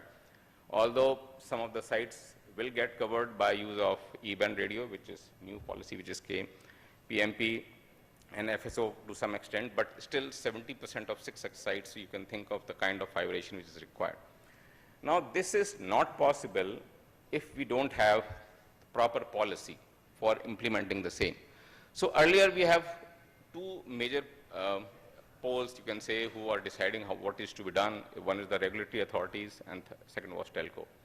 And they are trying to do some of the things, but third, neutral players started coming for tower and fiber and other places. But now what we need is an independent NAS provider who can give you tower, fiber, so that all three becomes a part of the ecosystem. Regulatory authority should have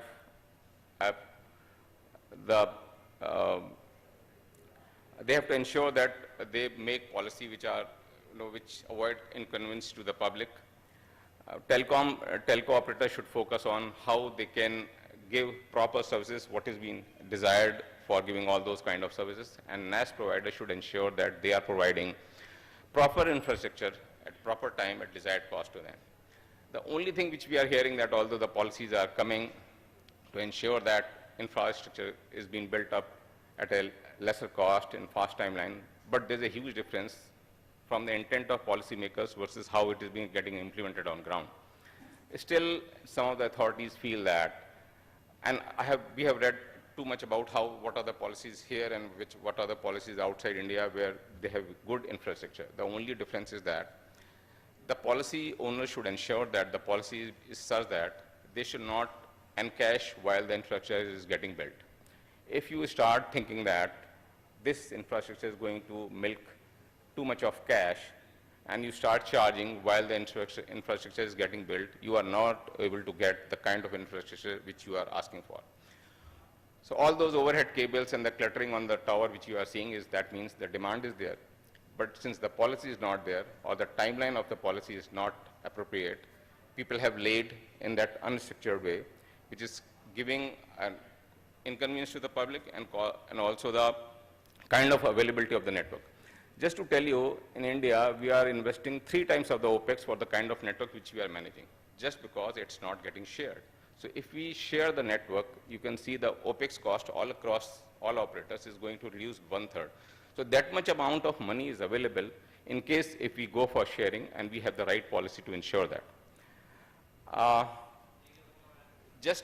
I'm focusing so much of sharing, but in case if we go for sharing, hypothetically that, okay, we start sharing. But even if we start sharing, we have new kind of challenge which is going to come.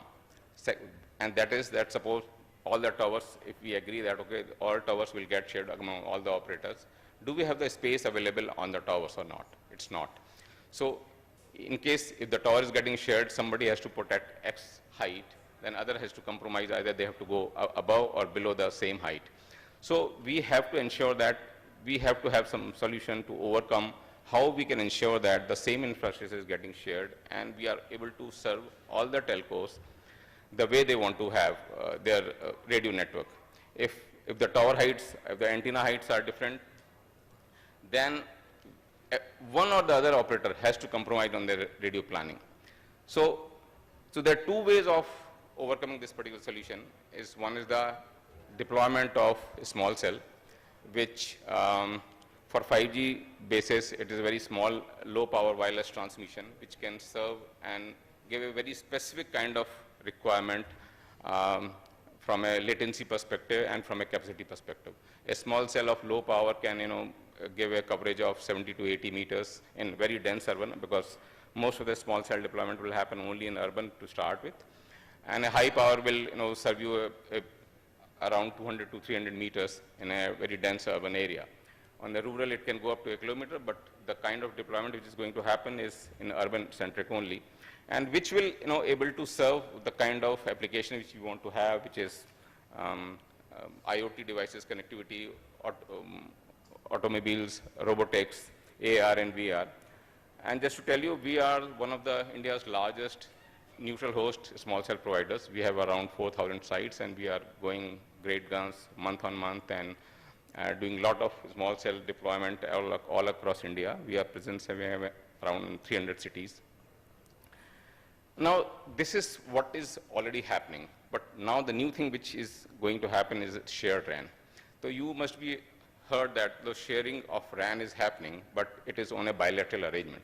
So bilateral arrangement has some negative aspects that, to have trust, the kind of availability, that is missing. So this is the first time a neutral host is coming up with the shared and solution. And what is the difference, just to tell you? The normal sharing which happens when you are sharing only the infrastructure part, not the active part, you are sharing the tower, you are sharing the power supply, you are sharing the battery banks, you are sharing the backhaul, you are sharing the you are not sharing the BTS, you are not sharing the backhaul, you are not sharing the antenna. Spectrum is also not getting shared. But when you go to active RAN sharing, what is getting shared is everything other than spectrum. And this is where you can overcome all the issues of constraint on towers and areas where you don't have space to put towers or antennas. This is the solution for that, and you can overcome that. And just to tell you, we are the only one in India who are able to successfully demonstrate that we can deploy a neutral host shared RAN architecture, and we have deployed in Bombay at Bombay Central, and it is live since April 22 this month, and we have successfully demonstrated how two operators can work with in a very limited geography and at a CST station with a lean arrangement of network. Just to tell you how the network looks like. So all the things which is on dark, this side of the table is a telco equipment. So telco is only providing a fiber connectivity to the core of our network, and from there NMS, router, firewall is ours, and after that the whole station, the RRU, BBU, all antennas, everything belongs to us. Only operators are providing spectrum.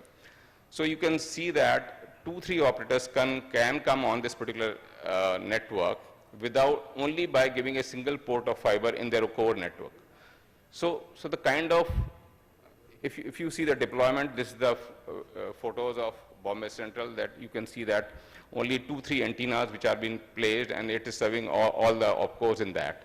So the kind of lean arrangement which we have done, and I would like everybody to go to Mumbai Central Station and check the speed, the speed which earlier you are getting when our solution was not deployed, and after this, our solution is being deployed, it is 5 times in general. So you can see the long distance platforms, foot over bridges, local platforms, everywhere the speed which you are getting. And if you go to the CST station, Bombay Central, you see most of the people are hooked on videos, because the kind of quality which you are getting now is much more enhanced than what we were getting earlier. And if you can compare on this station and you go to any other station, you can see the difference, how the how the solution is getting deployed. So moving forward, just to summarize, 3 things. The policymaker should ensure that we have proper infrastructure. Second, it should getting shared. That should be the policy, that most of the places we should share the fiber so that we can reduce the OPEX. And even if we go to towers, because as the number of towers requirement of macro and microsite is going to increase, we should ensure that those are also getting shared. And even if that sharing is not possible in the places like airports, metro stations, where we have limited place available, and aesthetically we don't want too many antennas to be there deployed at those kind of places, we should go for shared RAN solution. This is going to resolve most of the issues, and that's what we feel, that in this NAS provider can play a very important role, so that we can focus. We have cracked that how to build infrastructure in a timely fashion, at a time, in a cost-effective manner, and telco should focus on giving the kind of services which is required by the customer, and authorities, government authorities, please ensure that they make the policy which is implementable, and ensure that whatever you are desiring and whatever we are writing, and the same is getting implemented. Thank you. Thank you very much, Deepak. I think that was very exciting. So I'm happy to share with everyone that from COAI we've just concluded conduct of 4 pilots for small cell deployments along with GMR in T3 terminal, in Kandla port with the Kandla authorities, Bhopal Smart City, and Namma Metro. So this was an effort along with the TRAI and all the telcos to deploy small cells and the issues related. So Deepak, you know, the learnings from that exercise, TRAI is likely to come out with a recommendation, and I would urge you to also go and have a conversation at TRAI to share the good stuff that you've done. Because the potential, you know, there's a huge requirement of reducing the network costs, and particularly for you know, 5G deployment. The networks which you see on top of the rooftop have to come down, merge into street furniture and go inside buildings. Because almost 70% of total data is consumed inside buildings, either at place of residence or at place of work. And the amount during transit is not as much.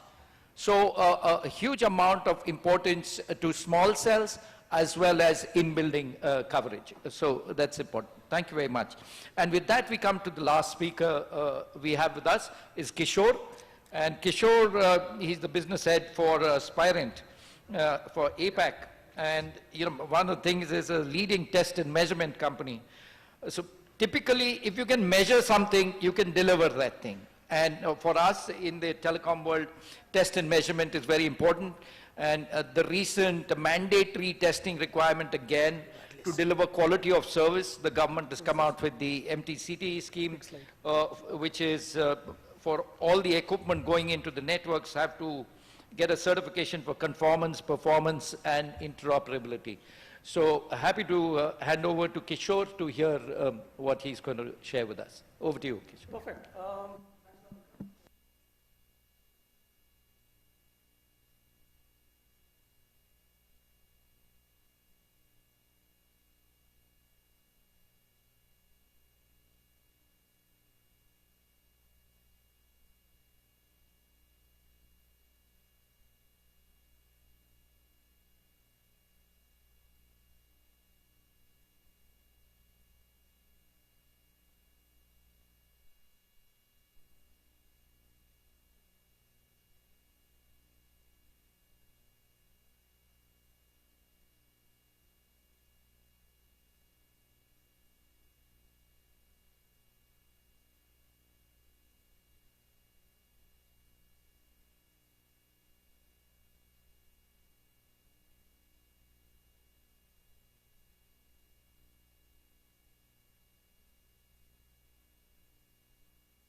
We are on 5G at the moment. We know that we're looking at ultra low level latencies and high amounts of bandwidth, etc. Are we exactly there? Is the question. Being testing and measurement company, we've done some tests across the globe, and we will probably share that particular report as well, and kind of give you our experiences of having worked with over 1,800 customers today, 1,800 I would say engagements on 5G. If you notice that particular infographic there, you will see, we did close to 800 engagements last year. We've already crossed 1,000, this year already, multiple different domains that we focus upon, which we will also touch base later, and then multiple different categories of customers that we currently cater towards.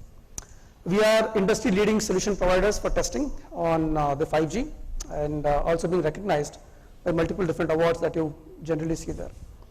So while we made this bold statement, let's see what's the current status of market. I know a lot of them have actually spoken about the number of networks being deployed, is in excess of 200, and we expect that to hit more than 400 in the next 2 to 3 years.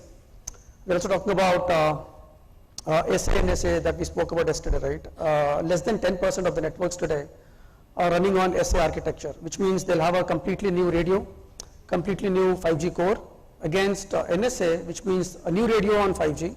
But then the core is going to be a 4G core, trying to extend the life of the 4G core, with multiple different options. Now the interesting thing here is that, we spoke about these numbers, etc. But then what's very interesting is when we did these tests, globally, we noticed that the performance was not as expected with respect to throughput. We were able to clock close to 700 meg of throughput on the millimeter wave, and then within your mid-band, we were able to get close to the numbers that you actually see there. But then what's interesting is that the variance, in the mid-band was up to 7 times against millimeter wave, right? Which kind of echoes the fact that maybe, the enterprises might be an extremely good use case of a 5G to be able to monetize 5G going forward. But yeah, that's the kind of inferences we got. We spoke about latencies, right? We spoke about metaverses, we spoke about cloud gaming, for example, etc. We're targeting a latency. I mean, if you just go back and then recall the triangle that 5G tries to achieve, the IMT 2020 goal is like close to a millisecond of latency. We're still lingering around that 20 millisecond latency. That's the least we were able to clock on the deployed 5G networks today, which means with all these, it's pretty straight to be able to conclude that we are still in that nascent stage of 5G evolution, right?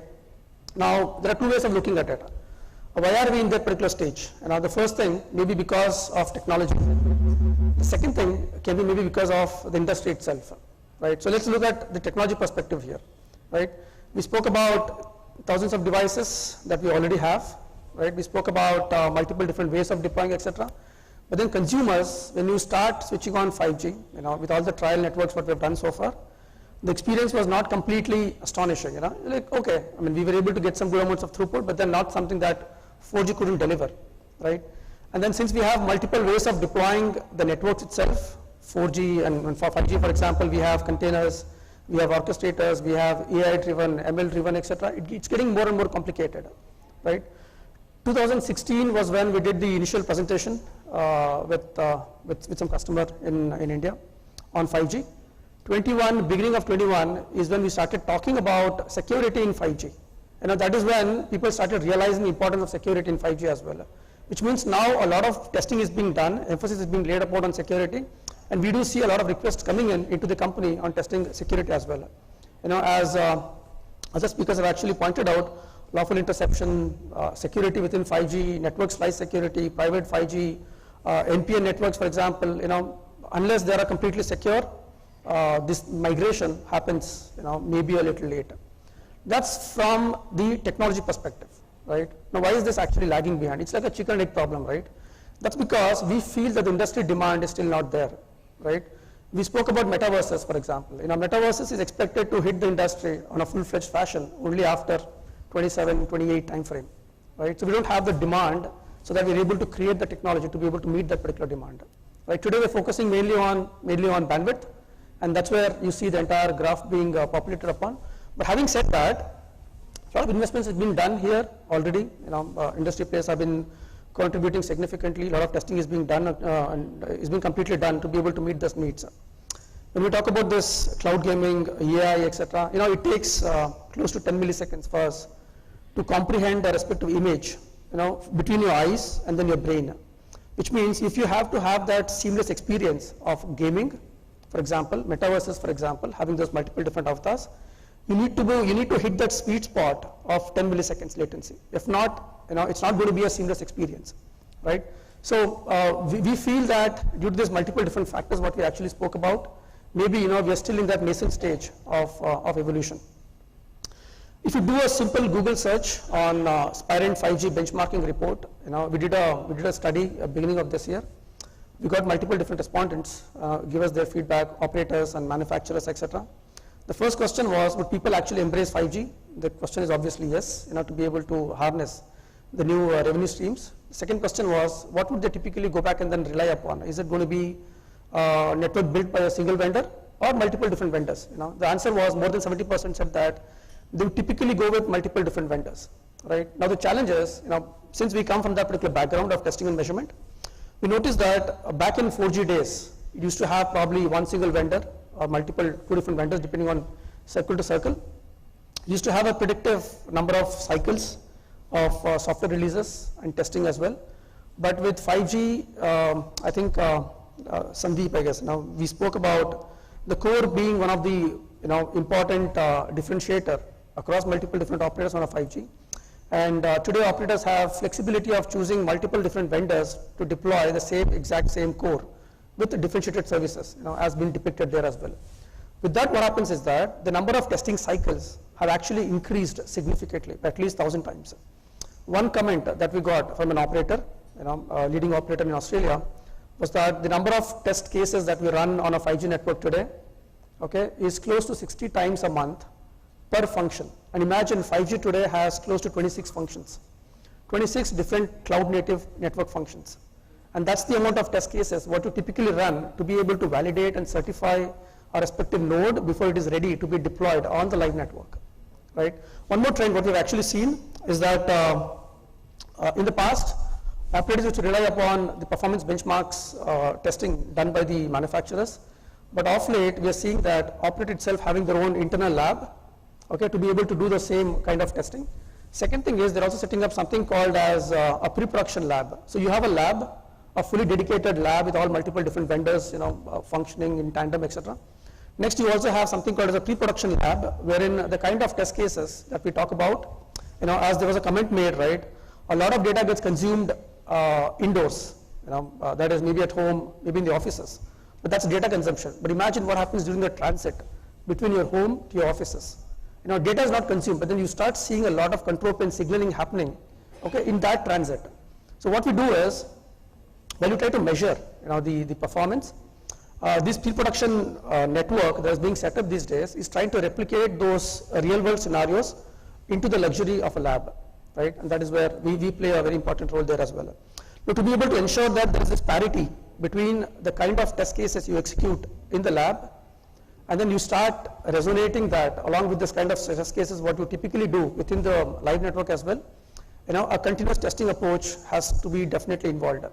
So what's very important in this particular infographic is that it's always important to have that common shared library of test cases, right? Like for example, today, if you talk to multiple different operators, probably they might do a very in-depth specification-based test cases. 23501, they run thousands of test cases there, certify your respective node. When you go to the field network, all that you typically do is you make a call, you send a SMS, and then you probably make some data transaction, right? 3 or 4 test cases what is actually being done, as your acceptance testing in the field network, right? Now that has to change, which means the live network should also get subjected, to that exact amount of test cases, or at least similar, to ensure that there's a robust deployment that actually an operator undergoes, which means a cycle that's completely continuous, plays a very important role in ensuring the seamless migration. Now, to be able to do that, that's the end goal, what every operator or every, I would say vendor is trying to achieve, is that you take a respective network function, be it containerized, be it virtual network function, for example, that actually gets uploaded on a weekly basis, for example, with new versions, new builds, enhancements, etc. It has to go through not just the network function testing, but starting with the infrastructure itself. First you go back and then test the infrastructure. Find out if that particular infrastructure is able to handle the load, is been able to deliver that amount of latency. If I say that I'm not able to go beyond 20 milliseconds of latency today, on a 5G network, who could be the main culprit? Is it your radio? Is it your core? Is it respect to network function within the core? Or the policy itself? There are multiple different factors. So we are typically seeing customers first test the infrastructure, and then they do a functional validation of a respective network function, and then they do a performance testing, and then they subject that one to an end-to-end testing. When I say end-to-end testing, now you do something like a voice call, you do something like a data call, for example, WhatsApp video, Facebook video, etc. Right? And then you do, and then the actual feedback gets subjected into like a catalog to multiple different bodies as well. That's the end goal that everybody is trying to meet today from our learnings. And I'll probably give you a couple of use cases. The first one, when we started off with an operator, was very early stages of 5G, was that they were mainly concerned about 3 network node functions: AMF, SMF, and UPF, the main functions of 5G. The main goal was, how do I certify these network functions for release 16 phase 1 specifications on 23501. So what we did was, what generally used to happen is that the ones in the dark blue there defines the typical task that nobody can escape. You first go back and then you define what your test plan is. Once that is defined, you also define what is your acceptance criteria, to qualify your respective vendor, for example. What happens after that, to be able to set up a lab, to be able to configure the devices, to be able to run those massive amount of test cases, etc., and then perform those, acceptance test criteria, is what is time consuming. It used to probably take more than 6 months to 7 months of time. Yesterday somebody spoke about deploying the 5G network in less than 2 weeks, or maybe one respective network function, for example. So that was obviously possible by being able to approach the second method there, using through automation, for example. So what we did was that in this particular case, we were able to read through the entire 23501 specifications. we were able to convert those specifications, into a series of test cases. In this case, close to 360 test cases. And then those were actually run in a repeatable fashion, irrespective of multiple different versions, updates, and software loads, etc. Right? Which actually saved a lot of time and eventually money as well. So that those repeatable way of testing plays a very important role for you to be able to launch a network in less than a couple of weeks or months, for example. Right? The second thing, obviously, now we all know that DISH was the first one probably in the US to roll out the network on a public cloud. And what we did there was that we used this library of test cases that was actually built into the product. And while the core was being deployed on the cloud natively in automated fashion, the tester was also invoked to be able to run the same exact amount of test cases continuously, so that the launch actually happens much faster compared to the previous ways of deployment. Second thing is the use case that we did with one of the leading operators in Philippines, is that along with being able to test the network functions and its functionality, we were also able to validate the underlying infrastructure itself, the undercloud and then the overcloud performances, to be able to compare and be able to exactly isolate which respective component. Is it your infrastructure? Is it your COTS server? Is it your hypervisor, for example? And how much of latency every single element there is contributing to your end-to-end call that's been experienced, right? Because we have also extended the similar concept into the live network, because I was trying to preach about being able to have that parity between number of test cases in the live network against lab as well. So, we were able to put those agents, onto the live network, and then use that agent's functionality to be able to give you a kind of a measure of the health of a network. Kind of do something like a predictive monitoring to understand, how the network is actually behaving. And if something goes wrong, you probably get to know ahead of time to be able to solve that. 3 different use cases, very interesting use cases. One in the lab completely, one in the live network completely. I did see that a lot of presenters were also echoing, to be able to build a successful 5G ecosystem in India, we need to upgrade that particular skill set as well. That plays a very important role. And Spirent, as a leader in 5G, the one that you see on the top, on the extreme right there, is an entire rack of solutions called as digital twin, right? Meaning, starting with the devices, starting with the base station, a core network emulator. If you talk about ORAN, for example, a CU emulator, for example, you talk about satellite simulators, etc. The entire rack gives you the entire replica of the 5G network. So being a test and measurement solutions, you typically will be able to configure far more scenarios than what you typically see in the live network. We spoke about network slicing, network slice security, right? So you have like a non-public network, and then you have a specific slice card out of that particular public network. How do you ensure that the latency, the SLAs of that particular slice is being met? So what we do is the tools are able to simulate the slices and then be able to do the performance testing and functional validation of that respective slice. It goes pretty deep, and with all this testing, we've been seeing a significant reduction in the time to test, etc. Just to give you a glimpse before I actually wind up, is that that kind of represents all the different kind of nodes, networks, functions that Spirent supports today. Maybe we spoke about lawful interception. Imagine we spoke about those encrypted traffic like Facebook and WhatsApp and voice calls and CSFB all happening. To be able to test that amount of load, to be able to test that amount of functionality, how do you generate that load? So the tools are able to simulate circuit switch fallback, SRVCC, voice over NR, voice over LTE, for example, fallback into EPS, etc. So we give you respective node simulations that completely complies with 3GPP, so that you'll actually be able to simulate or wrap around a respective node. So if you look at, for example, the first example what I gave you, AMF, SMF, and UPF are the primary components, and you want to validate network slicing. The missing function could be NSSF.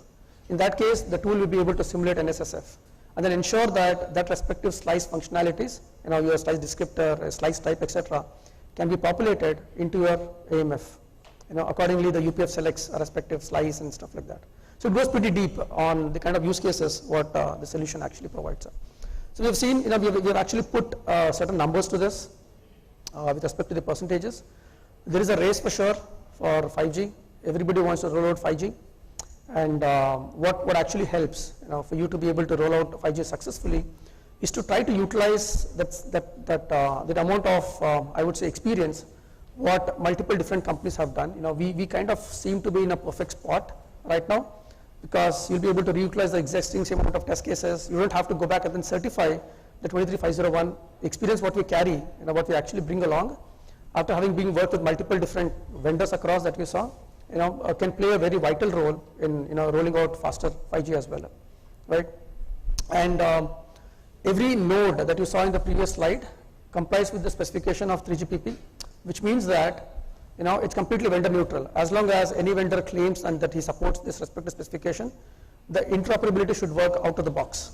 You don't have to go back and then tweak the messages to be able to ensure that the load testing actually happens, right? That's the kind of percentage-wise savings what we've done. You're able to roll out the networks much faster, at least 60% faster. We did a kind of a math based on our experience with one of the manufacturers and operators to understand how much that actually led to savings. If you recall my first use case, of being able to test the 23501 specification, we were able to estimate, I think, close to $2.7 million of savings, and at least 6 months faster to the market in being able to run those test cases in an automated fashion.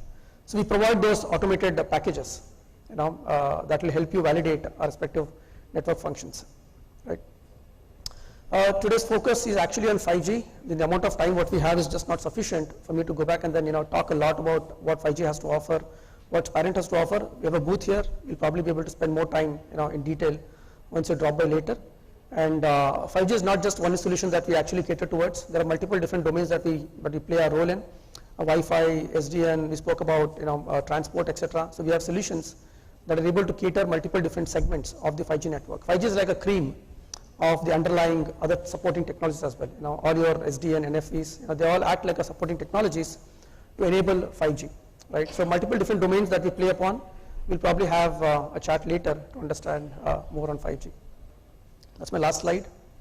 Any questions? Thanks. Thank you. Thank you very much, Kishore. I think that was very interesting. Before I hand back to the organizers, a thought just came to my mind, like I checked how many of you had bought a smartphone. How many of you do not have fiber to your residence? Just raise your hands. Only one does not have fiber. Everybody's got fiber to the home. That's just wonderful. I was trying to look for some more people, customers for fixed wireless access. Okay. Anyway, so the other good news is, there's a huge amount of positive sentiment in the country. As was shared, India today per smartphone user is consuming about 13 to 14 Gbps per month. The next nearest is South Korea, which is about 8.7 or 9 Gbps. They've had 5G networks for the last, let's say, at least 4 years. We've not got a 5G network, but the demand for data, the ability to consume data in India is terrific. And imagine when you have a 5G network coming up. So, that's real great good news. And from the government as well, government has set up state broadband committees in all the states, because a lot of regulatory and policy stuff is dependent on states for right of way. And from COAI, we've been trying to get the government to announce a broadband readiness index of states. So when you do a Happening Haryana, Amazing Maharashtra, or whatever, there is a digital, rating of the digital network. So that would also attract investments. Thank you very much. I think you as an audience have been lovely. Please join me in conveying your appreciation to the panel here with a round of applause. Thank you very much. Thank indeed, you, sir. and back to the organizer. Yeah, thank you very much indeed, sir. We also thank all our eminent speakers for the wonderful, knowledgeable and informative presentations we had from them. And I would now request our distinguished session chair, Shri Vikram Tewatia ji, to kindly do the honors of presenting mementos as a token of gratitude and appreciation to all our speakers. We begin by presenting to Mr. Sandeep Nagpal. Thank you, sir. To Mr. Manoj Gurnani. Thank you very much indeed, sir. To Mr. Gilad Ben Arai. Thank you very much indeed, sir. To Mr. Mike Stewart.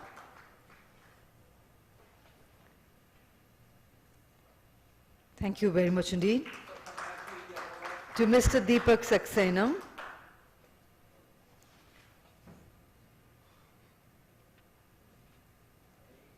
And to Mr. Kishore Kumar.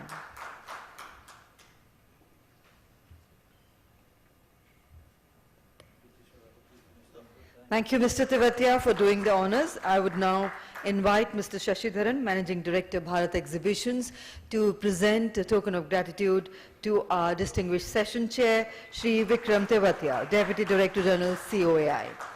Thank you, Mr. Shashidharan, for doing the honors. May I request for a group photograph of the panel?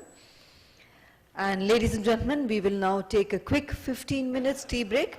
I would request everybody to be seated back in time as we are already running behind schedule.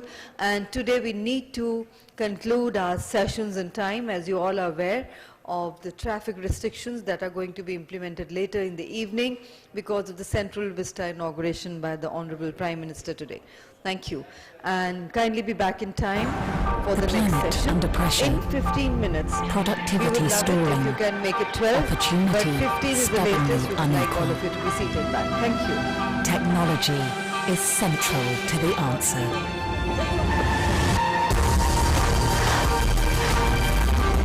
With our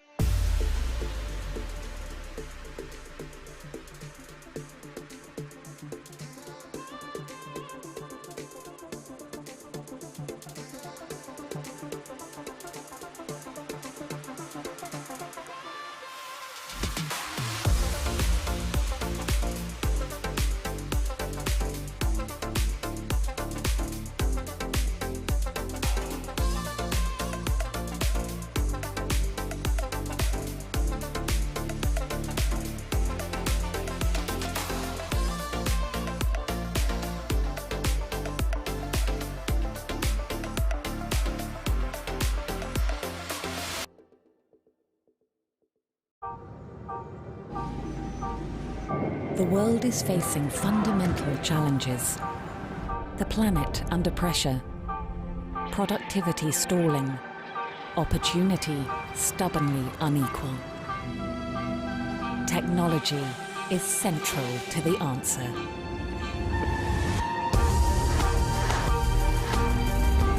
With our customers, we create the critical networks that bring together the world's people, machines, and devices, using and reusing the world's resources more efficiently to be more productive, inclusive, and open. Bringing digital to the world's heavy industries, connecting families and colleagues at unprecedented scale, enabling access to work, healthcare, markets, and education.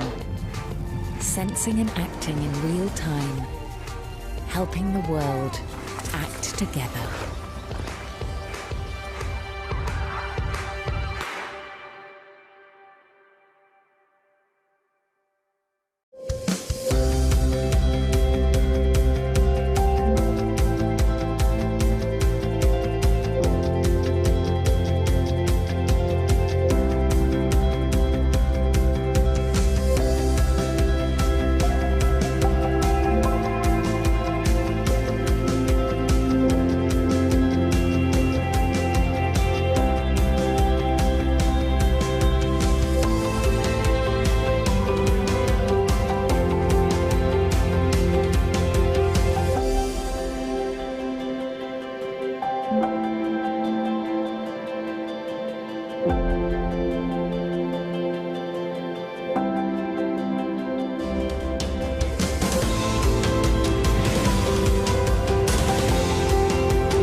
The cloud has become a major part of many businesses' operations. According to the State of the Cloud Report 2021, businesses adopted cloud services more than they had planned before. Although moving to the public cloud can save money initially, It has some disadvantages in the long run, such as dependency on cloud providers for data governance and data sovereignty, less in-house technical support, and the need to rely on external resources for managing services. Most of the organizations are considering building their own cloud using open source frameworks like OpenStack and Kubernetes to control data long-term and to reduce management and deployment costs. There are also challenges enterprises face when it comes to managing edge applications.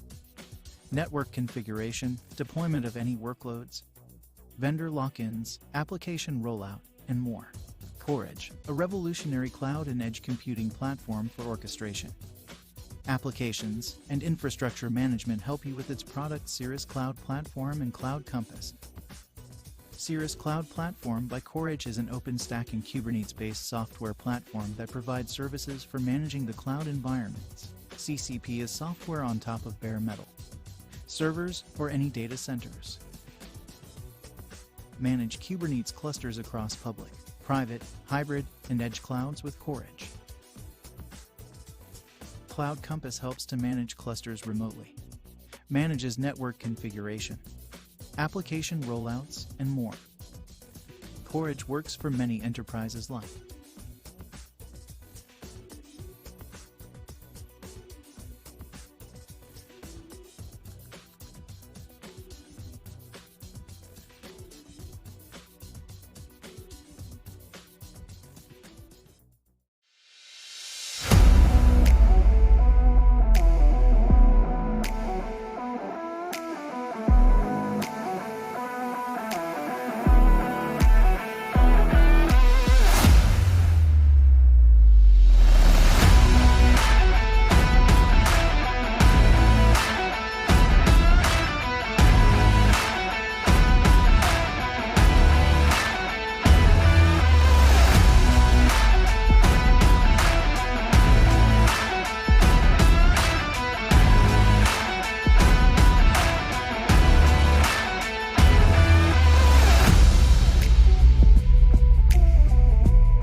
The incredible demand for data bandwidth shows no signs of slowing down.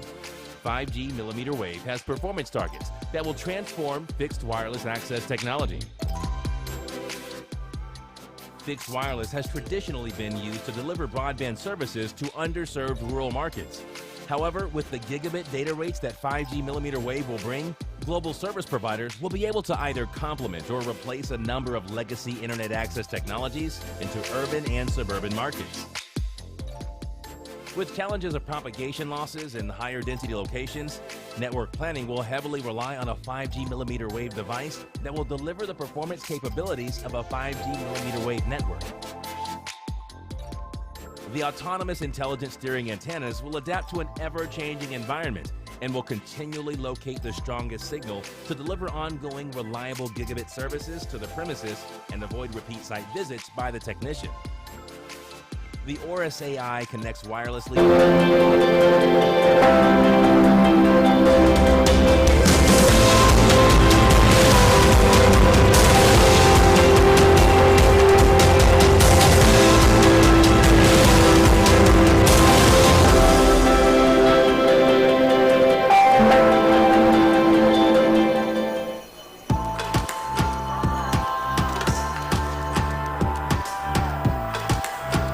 5G is changing the way we communicate by enabling faster, more cost-efficient, more agile communications networks. But the shift to 5G requires a major network transformation from core to door. At Casa Systems, we've developed a simple, flexible path to 5G with easy migration from physical to virtual network functions and cloud. We work with you every step of the way. You draw on our end-to-end portfolio of physical, virtual, and cloud-native 5G infrastructure and customer premise networking technology. And you can address all types of access technologies, from wireless to cable to fixed telco networks. It starts with our unique core and edge convergence technology. We help you build private and public cloud-deployed and cloud-managed high-speed data and multi-service networks. Our comprehensive portfolio and expertise span your core, access, and customer premise needs. Siloed redundant cores are converged. Network functions are combined for easier customization. And the control and user planes are separated to share or converge wireline and wireless network resources. With our flexible edge and access solutions, you can place network functions where they make the most sense. Casa Systems' robust 4G, 5G radio access network solutions help you introduce new services while meeting coverage and capacity demands. Our Apex RAN portfolio can be deployed indoors, outdoors, in standalone or in distributed, virtualized configurations for enterprise, Ladies and gentlemen, residential, kindly take your urban, seats. and rural environments. Our customer premise Once again, solutions requesting deliver everybody to faster be seated. broadband to homes and businesses with improved data access and simpler vendor management. Our fixed wireless, We are ready to industrial move ahead with the IoT, next session fiber on to day the 2 of the distribution 5G point, India and residential 2022, gateway the solutions 6th help you connect International subscribers, Conference. homes, The topic for this enterprises, technical and session machines with next is generation 5G network converged strategies, networks. collaboration and future-ready Finally, our core architecture. network solutions can be placed on-premise in enterprises for ultra-low And latency. may I invite on stage high our distinguished bandwidth, session chair, and Mr. data Sandeep offload. Gupta, Executive Vice With Casa President and Chief Systems Architect, solutions, Network you can Bharti improve Airtel. speed, A very warm welcome to you, flexibility, sir. Ladies and cost of gentlemen, ownership, please put your hands together to operational welcome Mr. efficiency, and Sandeep support Gupta, for our very microservices. distinguished chair for And this with our session. unique small Also footprint inviting solution our design, eminent you can speakers, right-size your Mr. network to Sandeep fit your Nagpal, space requirements. Sales Consulting Director, After nearly Oracle 20 years in the Communications. industry, A warm Casa welcome once Systems again is to you, the sir. only broadband vendor Inviting with our deep next bench eminent expertise speaker, and Mr. end-to-end Anand solutions for all Kalpathy. access He is the types. Technical Director. With commercial deployments in more He's than the Technical 70 Director, countries, 5G, we are 4G proud to Solutions, serve Quad-Gen Wireless 475 Solutions. Tier 1 and A regional very warm service welcome to you. providers Ladies and gentlemen, worldwide. please put your hands together to Casa welcome. Systems is 5G. Inviting our Through our eminent physical, speaker, Mr. virtual, Prabjot and Singh cloud-native Sethi, 5G Vice infrastructure, President, Engineering, customer-premise Core Edge, networking technology, and IO. core and A warm edge welcome to you, convergence. sir. We are redefining the future of network Inviting Mr. Mohan technologies. Raju, Vice President and Business Head, Smart Mobility, Reliance Jio. A very warm welcome, sir. and inviting Mr. Arvind Pandey, Director DPIIT, Ministry of Commerce and Industry. A very warm welcome. So ladies and gentlemen, we are now ready to go ahead with the proceedings of our technical session 2. The topic for this session is 5G network strategies, collaboration and future-ready architecture. We'll be discussing the AI-powered telco network automation, the 5G evolution and 6G. And the time duration for this session is approximately 1 hour 30 minutes, which includes the opening and closing remarks by the distinguished session chair, presentations by all our eminent speakers for about 15 minutes each, and we shall have question and answers in the end if the time permits. And ladies and gentlemen, before I hand over to our session chair, I have the privilege of saying a few words of introduction. Our distinguished and eminent session chair, Mr. Sandeep Gupta, is working with Airtel's Network Service Group as Executive Vice President, Strategy and Architecture. Over the last 8 years of engagement, he has given strategic direction for transformation of Airtel's wireless network by driving spectrum strategy device and network ecosystem and conceptualizing new initiatives for customer experience. He has also delivered Airtel's Global Engineering and Customer Experience Lab, which is being used for seeding of new technologies and validation of commercial solutions before their mass rollout in the network. He has been associated with the telecom industry for the last 3 decades and has wide experience in technical marketing, business development, product management, designing of solutions and services, and is also holding key positions and engagements with various industry associations such as Global TD LTE Initiative, ORAN TIP, Seamless Alliance and COAI, driving standardization, harmonization and innovation.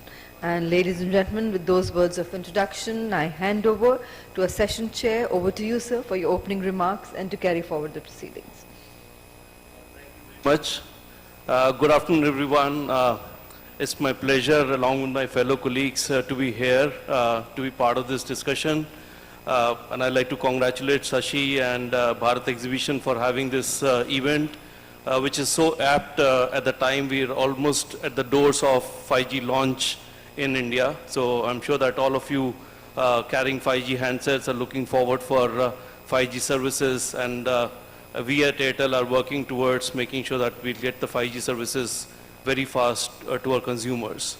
The session, coming back to the session, this is, as I said, so very interesting that we're talking about what is that 5G strategy in terms of collaboration as well as future readiness that will really make 5G a success in India. I think before we get to our panelists here in terms of what they would share, I'd like to set some stage context of this discussion by sharing some few insights that we talk about and at Airtel as well as industry is talking about in context of 5G. Just to share some numbers with you right now. In India, right now we have about 10% of smartphones which are already 5G ready, which is basically about 65 million smartphones. Interestingly, the news is that next year, 5G shipments on smartphones will exceed 4G shipment. That's what the industry is forecasting. And give and take that particular momentum, we're talking about anything in the next 3 to 4 years, about 3/4 of the smartphones will get converted to 5G.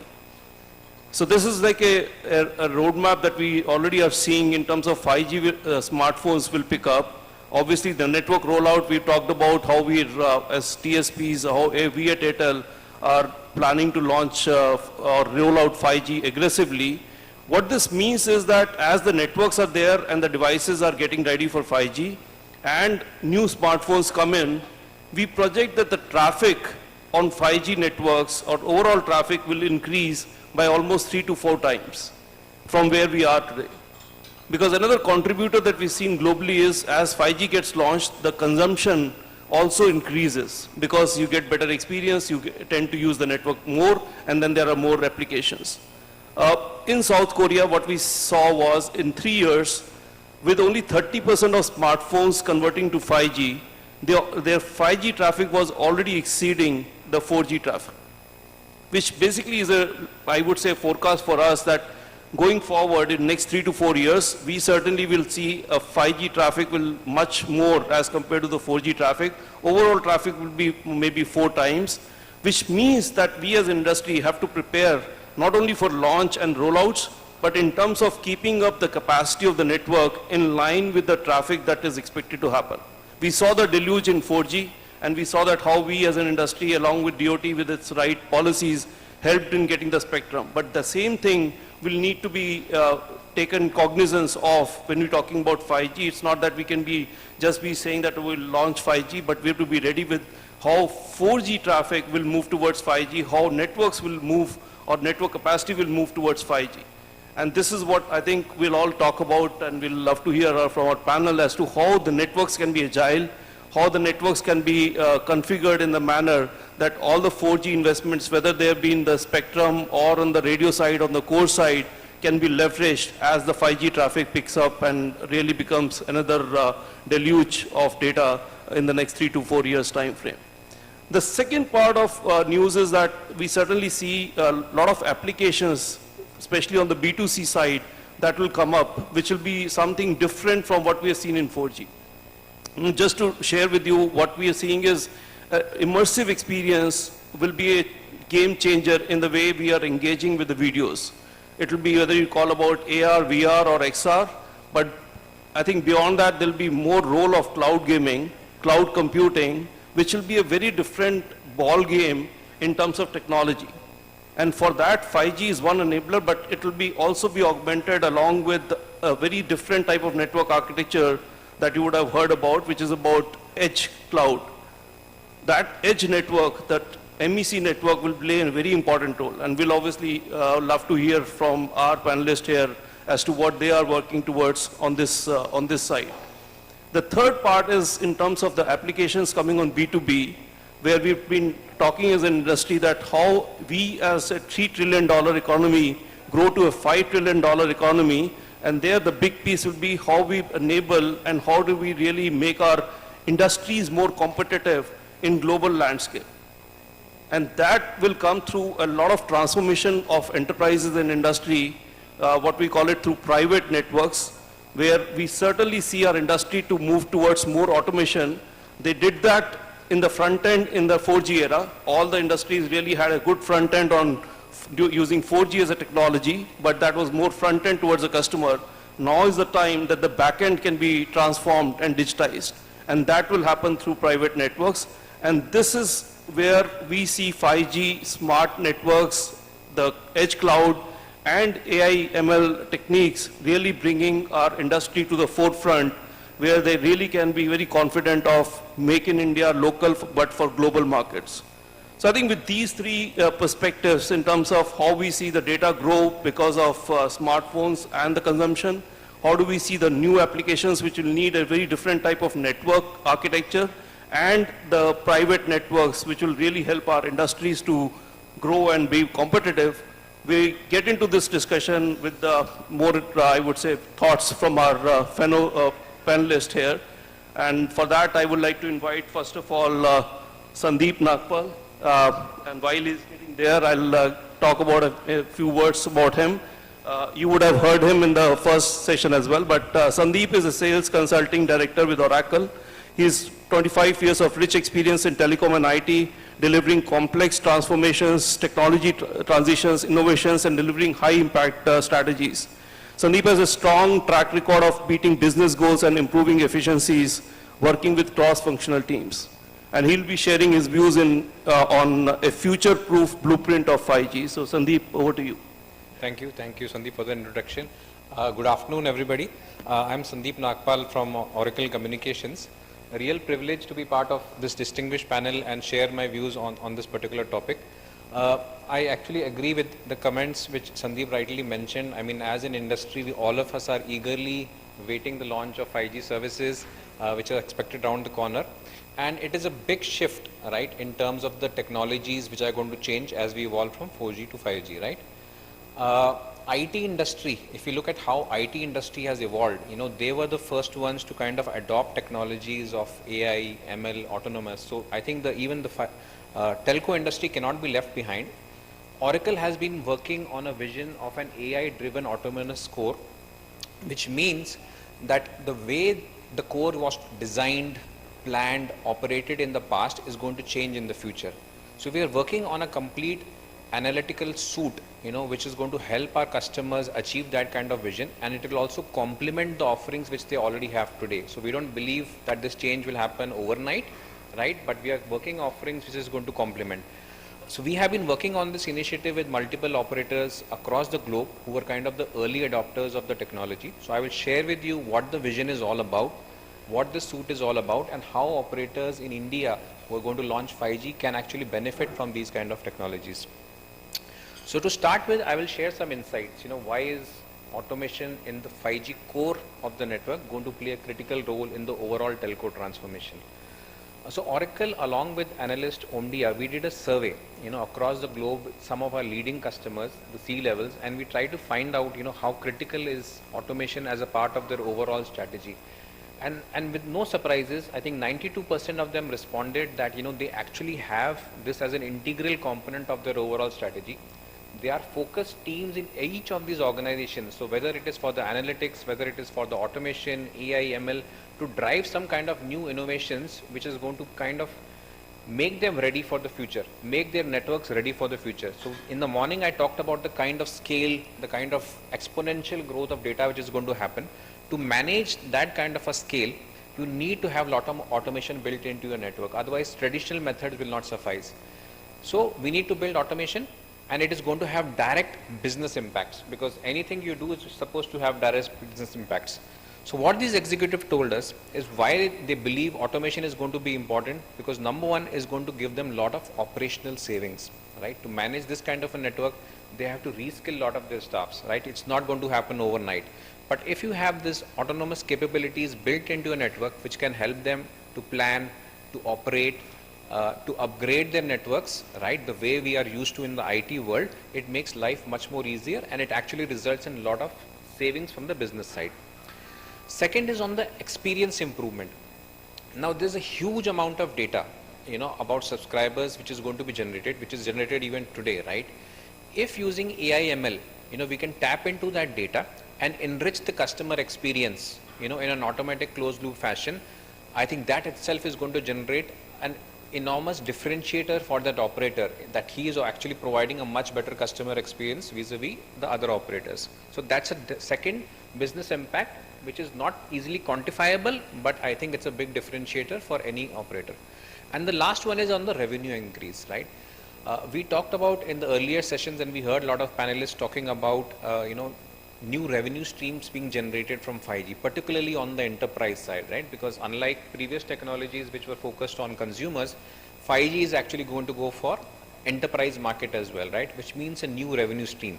So you need a lot of dynamic capabilities in the network, automatic network slicing, ensuring the right quality of services available, for those different use cases based on different criteria, right? So that is another area where if you have an autonomous network, you can actually have more potential to increase your revenue. So three direct benefits when it comes about the autonomous network. So this is the reason why we believe that core network automation is going to play a critical role in the overall telco transformation. Second thing I wanted to share is again another interesting insight based on a GSMA survey which we had seen, is that the enterprise market, like I mentioned, right, is going to generate a lot of more revenues. One area which is kind of overlooked when we look at the core of the network is the amount of investment, which might be there today, which is happening in the core of the network, is typically minuscule, as majority of the investments are done either on the radio side or on the infrastructure side, right, because that's where the majority of investment is done. However, the core of the network is actually the service enabler, right? It is the one where using modest investment, you can unlock a lot of revenue potential for an operator. So that's an area of focus for the C-level of most of the customers which we talked about. And this is something which came out of this survey as well, which I'm referring to. So it's very important that you have the right kind of programmatic interface into your core network. moving ahead, so how can analytics and AI actually address the CSP requirements as they evolve towards 5G? So broadly, there are 5 areas, and each of them can be done in parallel, in phases, or in tandem. But we believe, after multiple discussions with our customers across the globe, that if operators work, and they're already in fact working, because these inputs we have got from our customers itself, you can actually achieve the end vision of an automated core. The first one is network data analytics.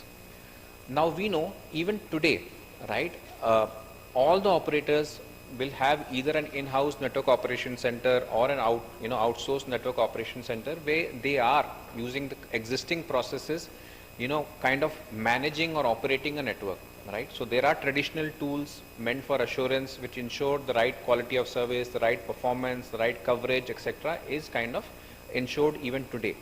But in future, when we are talking about an exponential kind of a scale which we have to handle, we need more different kind of mechanisms and tools which are automated to complement what you operators already have today. And here AI/ML is going to play a big role, right, in providing more insights to improve on this area as well. So that is the first area which can be kind of targeted from the analytics and AI. The second is on the customer experience, right? And the customer experience can be kind of broken down into many or kind of looked at many aspects. So as all of us consume the services provided by operators, there are different touch points which we have, right? So when we are browsing, when we're making a voice call, when we're using an app, or we're consuming some streaming services, or we're interacting with their call center. So there are multiple touch points which the customer has today with the operator. Using AI and ML, we can actually algorithmically find out, what is the kind of customer experience he has, have an NPS kind of a score, which can be used to take certain kind of corrective actions, either manually, or it can be fed to some existing tools, orchestration tools, which the customer may have already today. So this is the second area where AI ML can help operators who are evolving towards 5G. Next is on the overall network experience. What are we trying to address out here? How healthy is my network? Again, today customers are doing it, our customers do it today, but with the new technologies, I think they will need to evolve their tools or have new tools which complement their existing tools to kind of do this in a better way. Because now in a network, it's not just one network in 5G, right? You will have slices which are dedicated for certain enterprises. They need to be managed and ensured that those enterprise customers have the right kind of network experience. So the tools need to be evolved so that they understand, these new capabilities which 5G is offering. Next is an area of network optimization. So this is a continuous activity which our customers even do today, operators all over the world do today, right? So whether it is drive test or automated test tools which they have, just to ensure that the way they have designed the network it's working the same way, right? And what we believe is, even in this area, AI ML can play a big role in kind of ensuring that in the 5G world, where you have again concepts of how you have dissected the network, designed the network, etc., and new features are available, how AI ML can actually help them to basically improve the overall network quality. So complementing what you have today. Last area is on the network security. We heard a lot of panelists today that it's actually an opportunity for people in this kind of an open architecture with so many network functions. Underlying infrastructure could be anything. So there are going to be security threats, right? There are going to be security threats in this kind of an open kind of an architecture. However, here again, AI ML can proactively generate a lot of insights if some anomalies are being observed in the network at any point of time. An analytics suite can give that information and take corrective actions, whether we have to block certain services or take any kind of corrective actions before some incident happens. So this is the fifth area. So we believe that if these 5 areas and these insights we have got from our customers, who are already used and deployed 5G services, if in these areas analytics and AI can complement what the customer already has, then you can achieve the vision of an autonomous kind of a core. So that is the vision which we have, which I wanted to share with you. Now the obvious question comes to everybody's mind is, there are challenges associated with implementing an analytics kind of solution, because analytics has been there in the past as well, right? And operators have successfully used it for multiple use cases. But in the past, what used to happen is, lot of the interfaces which were used by the analytic tools were not standardized. Second, the kind of access required for the data as well as the quality of data was also a challenge for the traditional analytic kind of a solutions. There were long upgrade cycles. So if an analytical solution had to be upgraded, it was a challenge. However, if we look at the technologies available today, right, so you have 3GPP which has now standardized network functions meant for analytics. They have well-defined interfaces from where this information has to be tapped. So most of these challenges are kind of addressed by 3GPP itself in release 16 and 17. So we believe that the challenges which the CSPs have with their existing tools can be addressed by this new network analytics suite. Another differentiation from the traditional analytics and AI/ML based analytics is going to be the way the analytics actually works. So today, analytics is mainly done by humans. So you have data scientists who will create rules, different kind of rules to kind of tap information from the network and take corrective actions. But going forward, we are talking about insights. You will have software which is going to generate insights, and it is going to be supported by machines. So you don't need, dedicated people churning into numbers, churning into data and try to dig out information. It can be complemented now by insight-driven analytics supported by machines and algorithms. So these two things put together is the vision of an analytics and automation suite. Just to give an analogy to everybody, because Oracle is well known to be a database company, we already addressed this challenge on the database side. So all of you, if I take you back 10 years, everybody who would have used an Oracle database for MIS or IT or wherever, would have remembered huge challenges. They always used to be a database administrator, right? And his life was always, very difficult, because when it came to doing an upgrade, doing any kind of performance tuning which is required, or any kind of expansion, it was a Herculean effort, because there is the amount of data, just, confidential data and, important data which is stored in those databases. To do this activity, it had long life cycle to do those kind of upgrades. Oracle cracked that challenge, and today we have an autonomous database which is completely self-securing, self-repairing and self-driving. So we already have cracked the challenge, and we call it an Oracle autonomous database, which is available today, to all our customers. So when the same principles apply to a core of a network, 5G core of the network, it becomes an autonomous core. So we're talking about self-healing, self-repairing and self-driving kind of a network. So that is the vision which we have. And to achieve this vision, we are working on a network analytical suite, right, which compasses 4 modules, right. So one of them has been standardized by 3GPP. It is known as the NWDAF, right. So as per the release 16 and release 17, they have well-defined interfaces and use cases which are going to be addressed by NWDAF. In addition to that, what we have done is we acknowledge that even today, there would be certain non-standardized interfaces through which we need to collect data, which would be important for the analytical solution. So we have another product called Data Director as a part of this overall suite. Next module is the Insight Engine, where we have built in a lot of algorithms based on AI/ML, which are going to help in doing a lot of predictive analytics, right? So this is the module which has all the intelligence of AI/ML. Last is the management data analytical function. So this function is responsible, because if you want to have the right kind of end-to-end experience, you need to correlate a lot of data, right? From the transport of the network, from the core of the network, from the radio of the network. So this function is meant to aggregate all these data and provide a comprehensive view end-to-end of any of the use cases, right? So whether it is the performance of the network, the coverage or the customer experience, it can correlate information from different legs of a network and either present it on a dashboard or feed it into an orchestration solution or an existing assurance solution, so that some automatic action can be taken as well. So this is the vision which we have, and this is the suite which we are taking towards our customers. We believe that with this kind of a suite, the analytics will be more data driven and analytical driven, right? So what this means is we will be able to make a lot of proactive decision making in the network without any human intervention. Last slide, just to summarize. So we believe, based on our experiences with multiple customers across the globe, that 5G is complex, it is diverse, and for implementing it, you need the right set of tools and automation. So if you get this combination right, the cloud native architecture, the automation, I think this complexity of 5G can be easily conquered. And definitely our customers are already thinking, how to introduce automation and analytics into their existing setup, and also rethink how observability or the traditional assurance is being done, because those traditional methods also need to evolve, and this is one step in that particular direction. I'll be happy to take up any questions during the break. Thank you.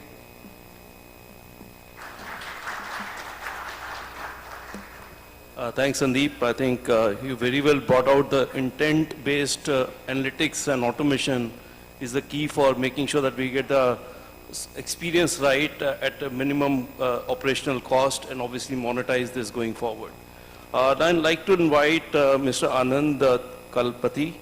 Mr. Anand is Technical Director 4G 5G Solutions with Quadgen Wireless Solutions.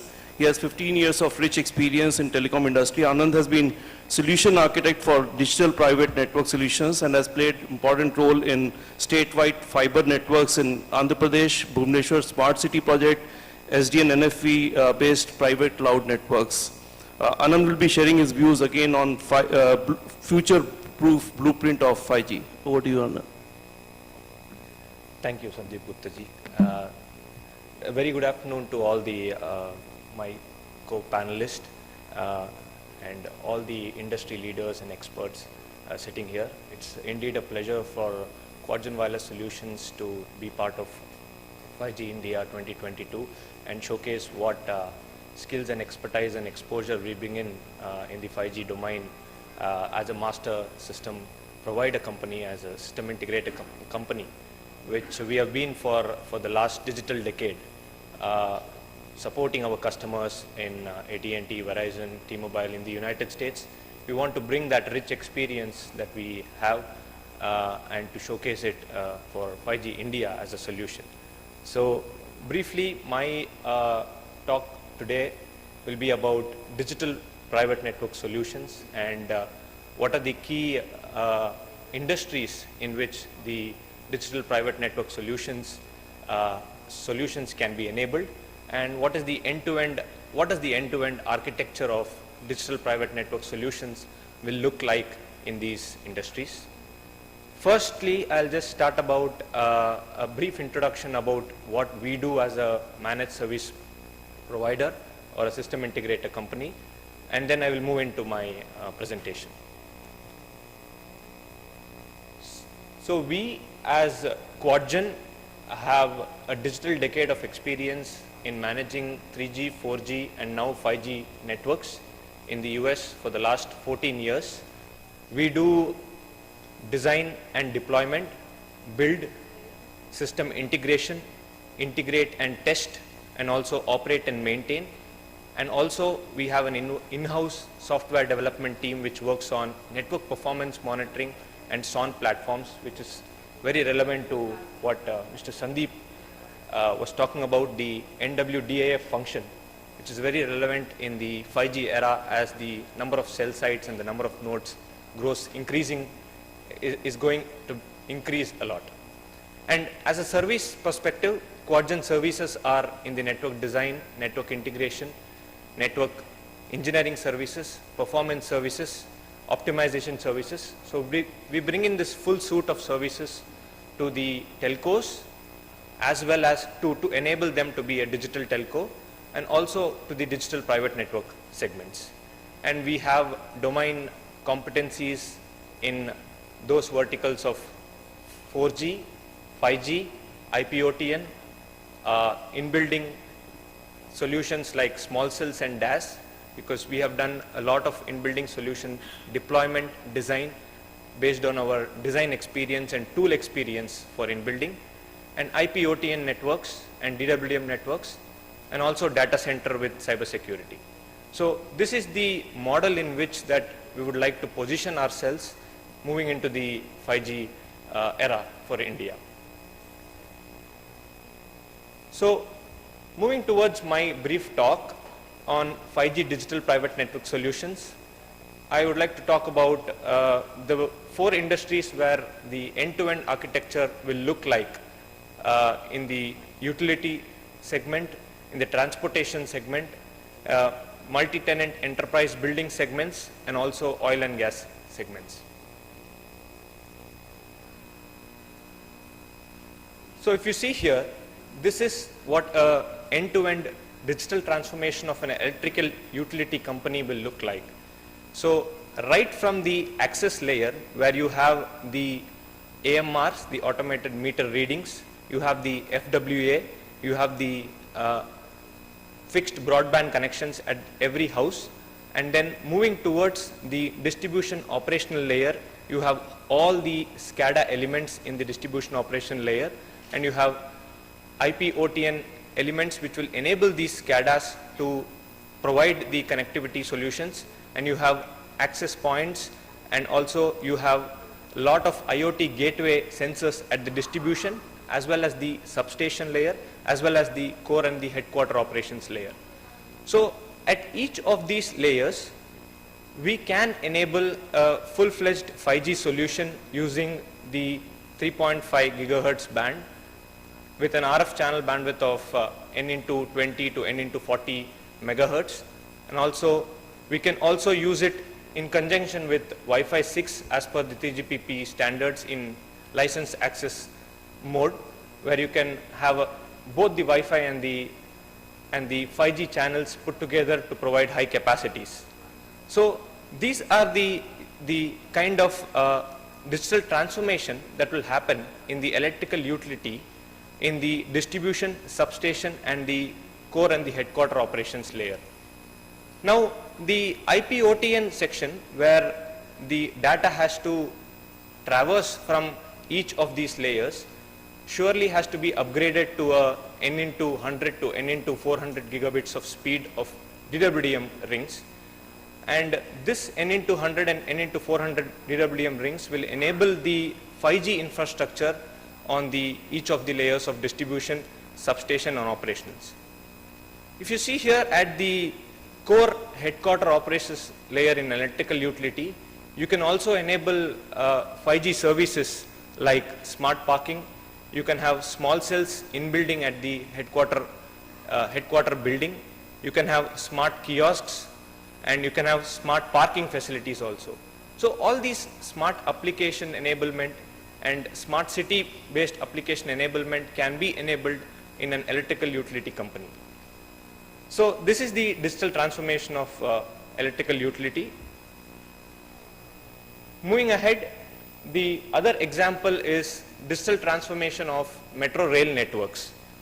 Now we have the metro rail networks. It is classically 4G BTS hotels, which is getting connected in the distribution rings, and then the distribution ring at every metro station is going to be connected on access rings at each of the platforms of the metro stations.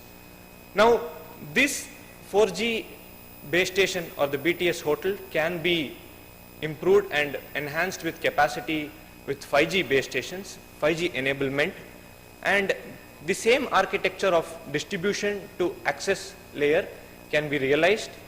And in the access layer, in the metro station platforms, we can enable the in-building solutions of, again, the 5G small cells, the DAS systems, along with Wi-Fi 6. And in the in-building, depending on capacity, we can also choose to use millimeter wave bands for certain applications and use cases. You can see the applications there, the smart parking application, smart kiosks, smart poles just outside the metro rail station, and the command and control and cyber security network. So all this has to be managed, maintained, and operated by the command and control network. So a full-fledged enablement of 5G in the access layer, right? Using the 5G C-band of 3.5 gigahertz with the same 20 to 40 megahertz of RL channel bandwidth can be enabled for a metro rail station. So this is another digital transformation of metro rail stations for an end-to-end network solution. So this is in-house, we used our in-house tools to do the prediction plots and also do some coverage analysis and capacity analysis for metro rail stations. And you can see there with a 5G small cell indoor, you can have almost 70% of the area covered on 5G cellular network. Of course, at the zones where coverage is not reachable, we have to extend coverage there.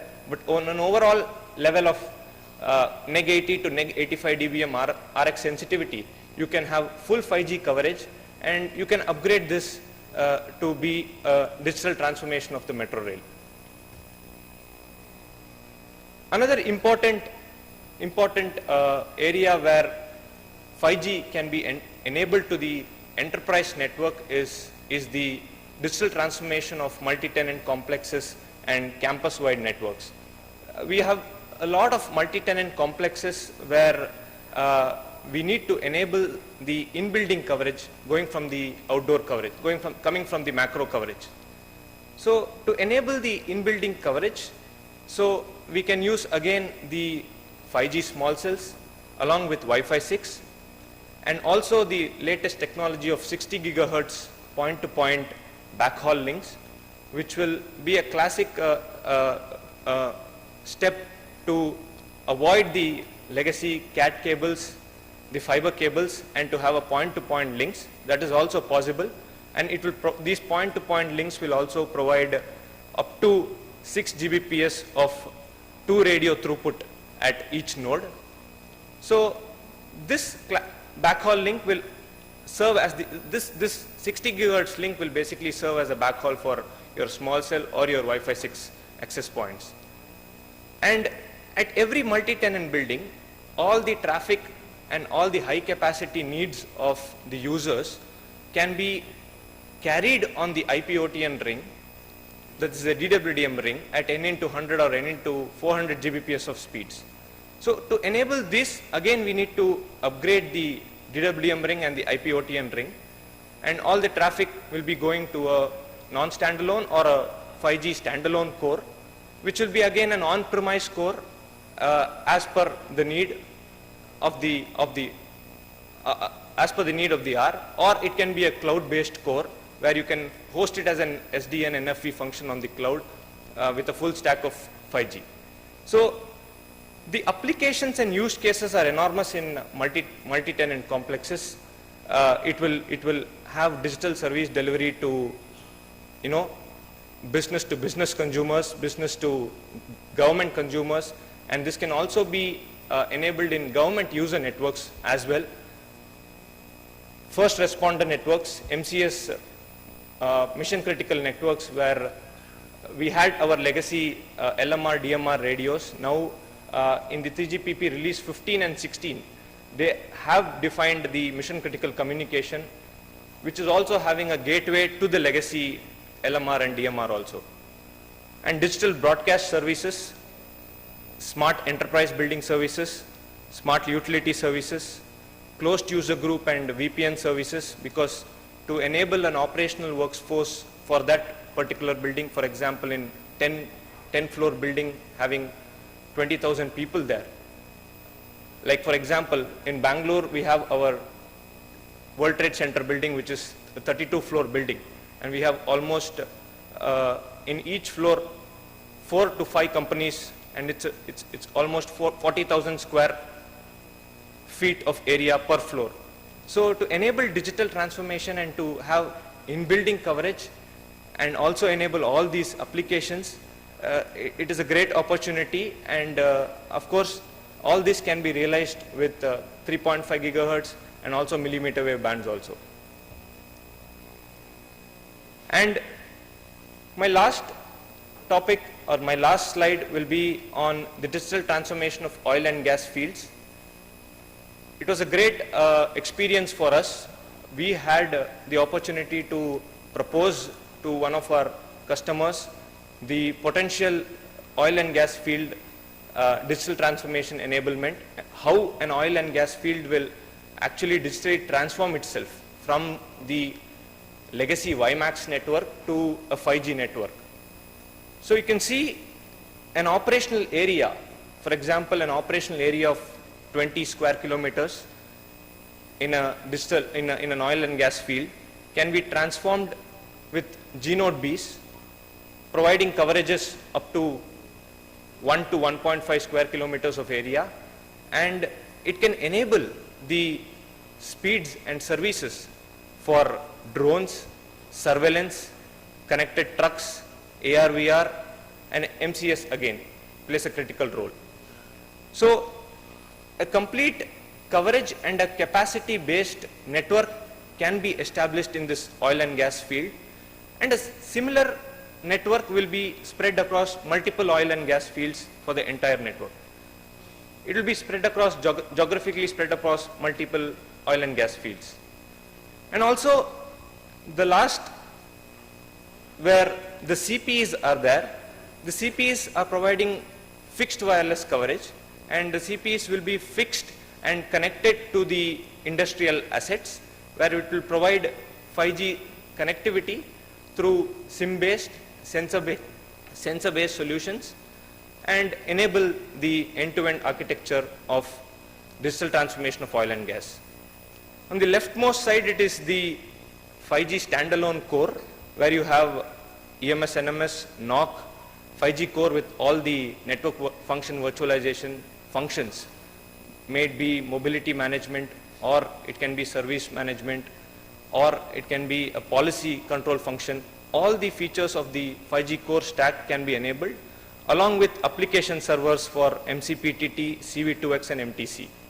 So this becomes a complete digital transformation of oil and gas fields, and we have this exposure as we have proposed this kind of a solution for potential customer, and this is where we bring in to the private network segments as well as the telco segments, where we can act as a managed service provider and provide such solutions, and also give some real insights about such solutions based on the requirements.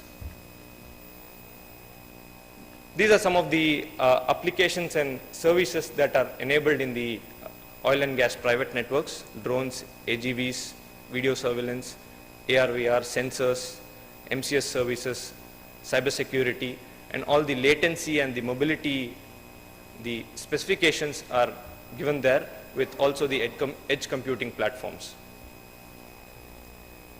So briefly, to talk about Quadgen as a corporate credentials, I would like to just touch upon that we have deep expertise in 3G, 4G, and 5G networks, IP/OTN, optical transport networks, 5G SA core networks.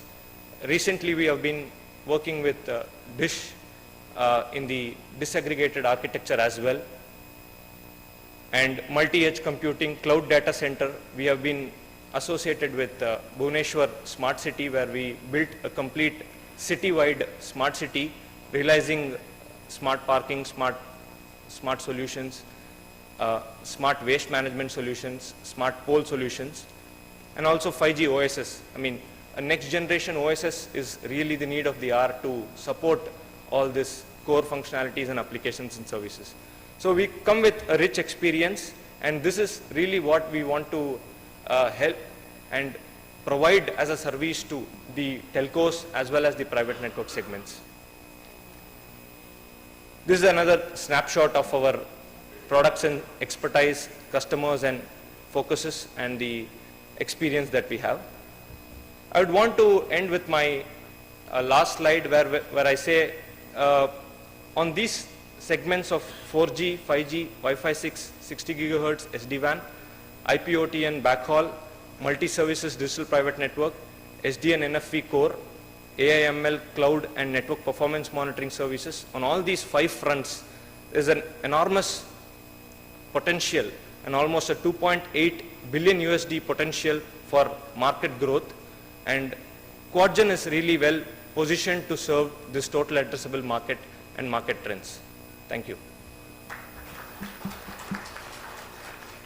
Thanks, Anand, for bringing out insights on how different type of solutions and services can be used for densifying 5G networks, as we talked about, as well as using them for private networks like in oil and gas, utility, really to improve their efficiencies and connecting the workforce and the machines.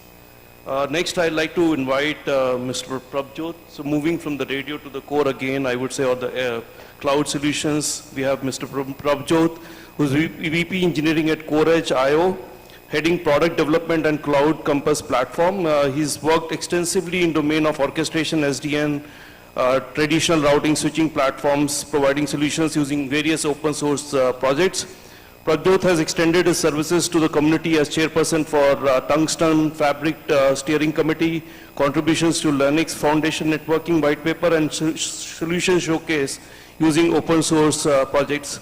He'll be sharing our views on 5G evolution, cloud-native technologies enabling network and infrastructure automation. Over to you, Prabjot. Thank you. Good afternoon, everyone. So we at CoreEdge have done a lot of work around enabling cloud-native technologies, not just in the core infrastructure, but also at the edge. Thank you. Also at the edge, as we are already talking about edge cloud, right? That is going to be one of the major piece of the requirement to really deliver end-to-end capabilities that we are talking about with respect to the 5G overall solutioning, right? Let it be MAC or some of the other pieces that we need to address. And that's where infrastructure is going to become a very important piece. And what we believe cloud native technologies can enable all of these in a very easy manner, enabling automation on not just on the infrastructure but also on the network interconnects, the way all of your services are going to function together and deliver the overall 5G experience for the consumers. So before getting into this, right, so what is essentially cloud native, right? So many times this term gets confused and interpreted in different manners. So essentially from the perspective from where we are coming from, it's more of taking advantages of distributed compute that is being offered by your infrastructure and enabling automation of how these services are going to be rolled over and perform together, irrespective of which server it goes on to and how it actually functions together, right? So you might correlate this with a lot of the capabilities that your public clouds are offering you to you already. So that's what we are talking about with respect to cloud native. And essentially the idea here is that we are looking forward to bring independence, resiliency, some sort of standard-based interoperability with the workloads, and even agility and automation where expectation is that there will be no downtime. So when we talk about all these expectations, one would assume that, okay, the service has to be up and running almost 100% of the time to really give you a very good user experience in the to begin with, right? But this is where when we talk about cloud native technologies, they differ. They said you plan for failure, and so it's okay to have failures, but you should have a fallback plan. So when it fails, how your service should continue to be provided, irrespective of whether a single individual application or the microservice is still up and running or not, your service impact should be minimal. And that are the concepts on which this whole platform and thought process is built upon. And this underneath, of course, uses the open source technologies like OpenStack and Kubernetes, but they just form the foundation and the basis of it. That in itself does not really takes you where you really want to be with respect to cloud native automation of infrastructure and network interconnects. So here I'll just flash this for the reference. People might already connect with it. So we are taking a reference of 5G core deployment, which already defines a lot of pieces as per the 3GPP standard, and talks about how this needs to be connected, right? And many of you might realize this is already either containerized or virtualized pieces that you are already deploying as part of your 5G rollout that is going to be coming soon, right? As we were discussing, that is already knocking on the door. But the point is how we go further ahead is going to be very, very important, right? Leveraging these things ahead of the time, bringing in some sort of automation and expecting how you are going to cover the scenarios when the load on the network increases, when you need to deliver a huge amount of data, you need to serve huge number of users. Today we are only talking about human users, but 5G is set to roll out a lot of devices that are going to be onboarded onto the network to deliver use cases like V2X, to deliver use cases like some of the smart city projects that would be enabled, to deliver use cases on MEC, right? So to enable all of that, there will be a huge requirement to replicate these things and keep on having multiple instances of it being deployed and then serving the purpose for it. And just taking a little bit further into perspective, just deployment is not enough. Now you initially might begin with, okay, my 5G network would be a continuation from what I have been doing from in my 4G network, because that gives you a leeway to switch the technology and still deliver the similar experience with managing pretty much the infrastructure the way you are managing it today. So that is probably the first use case that you might look at, right, where you're just doing a local offload where the UPF is going to sit on the edge, but most of the core is still centralized, managed in one of the regional data center or a place where you're going to manage your users, you are going to take care of how your AMF and other packet core functions would behave. But the moment you go further down, where you might have locally administered edge or even the autonomous edge, the requirements just keep on getting complex and complex going further, right? And it's not easy to envision how you are going to use OpenStack Kubernetes the way you are using it in your data centers at your edge. And that becomes very big challenge the moment you start including edge and talk about how edge cloud would help you. So these challenges, there are of course challenges, right? And this is, I mean, easy to say, everyone will talk about it, but how to really bring it into action is critical. And as I was pointing out at the edge, you can't expect to have all these skill sets on diversified independent locations to have people, I mean, this itself is difficult to do it in a data center itself. I think most of the operators would probably agree that you can't have expertise on all of the features or all of the capabilities that I have been listing over here. And the problem to certain extent even expands, right, and questions whether it's even feasible to do it at the edge, right? And that's where most of the public clouds like Google, Oracle, AWS and Microsoft are already trying to collaborate with telcos to figure out the right solution for the edge, right? And in fact, even for some of the IoT solutions which they have done, they are trying to position it if they can solve some of the telco problems. But to our understanding, it's still too early to really accept them as the only way to go ahead, right? Because they are not really designed for telco-oriented operations. And even if you look at the core part of it today, so similar requirements are there. So telcos are pretty much limited with two options. So either they leverage public cloud infrastructure, which somewhere leads to a larger cost of operations, and at times you may want to choose multiple clouds instead of relying on just one. So probably all of you are aware of the incident that happened with AWS, and you can't expect a downtime for your subscribers when you're leveraging these public cloud infrastructure sites. You try to diversify your investments over there. And then comes the legal aspects also. So for data sovereignty and the control which regulations might enforce on you on where the data should be going. And then the second option is that you improve your infrastructure itself, that it gives you a hyperscaler kind of capability and functionality, right? Now, I don't see the public cloud vendors, probably it's not as part of their business strategy, right? It's not of their interest to enable others to set up equivalent data centers or public cloud infrastructure, right? Because it becomes a competition. But from a 5G rollout perspective, you will require some sort of core where you want to have equivalent capabilities, so you can manage your infrastructure to certain extent and give a best solution that you would require, right? Equivalent to what capabilities your hyperscalers are providing you as of today.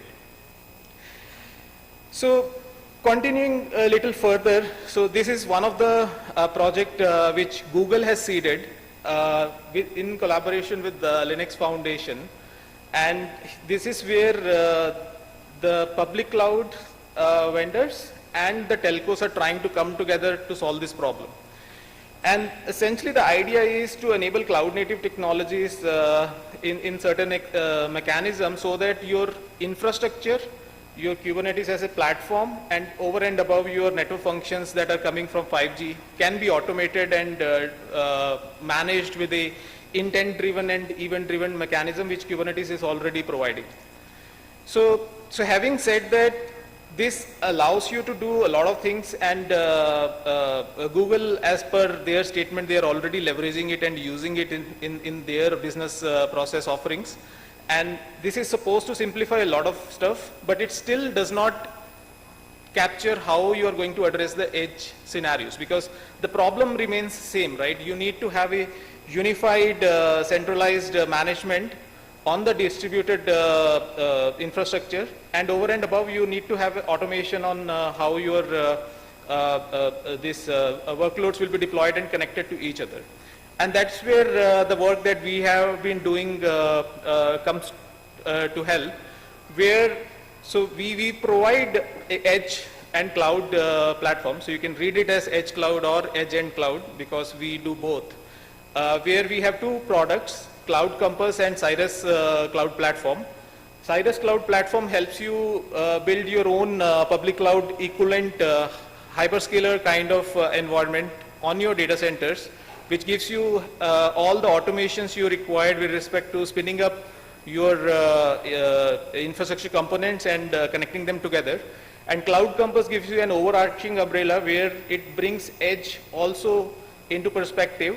So no matter the geography of your infrastructure, no matter how far it is located from your data center, it makes sure all those infrastructure comes and work as one layer for you. It becomes a platform on top of it.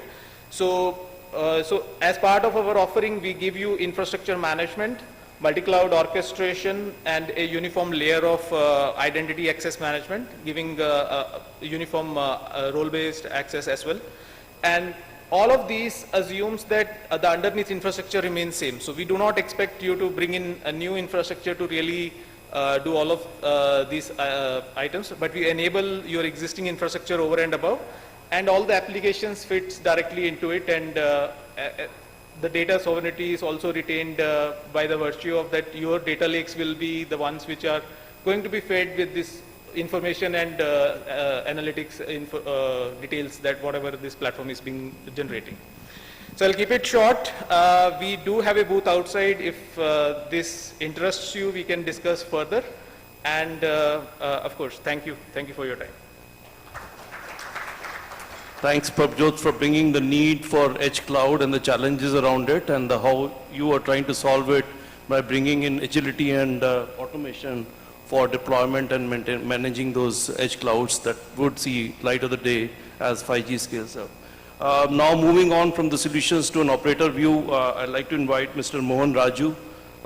Mohan is VP and Business Head of at Reliance Jio. He's responsible for leading Jio's business interest in IoT domain and special focus on smart mobility segment. He has a rich experience in driving growth in new verticals, and has held business leadership roles at Donlo, Bharti, and HCL. So welcome you back for Bharti as well. And Mohan as an honorary chair for mobility special interest group at Indus Entrepreneurs, IoT Forum, and a member of digital communications working group at IET. Sorry.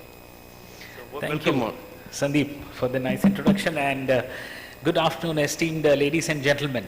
And I hope I'm not in a tough position between all of us and the lunch. We are at 1:20. I think I'll keep short in the interest of time, and of course Arvindji as well. I hope we are not in a tight spot, right?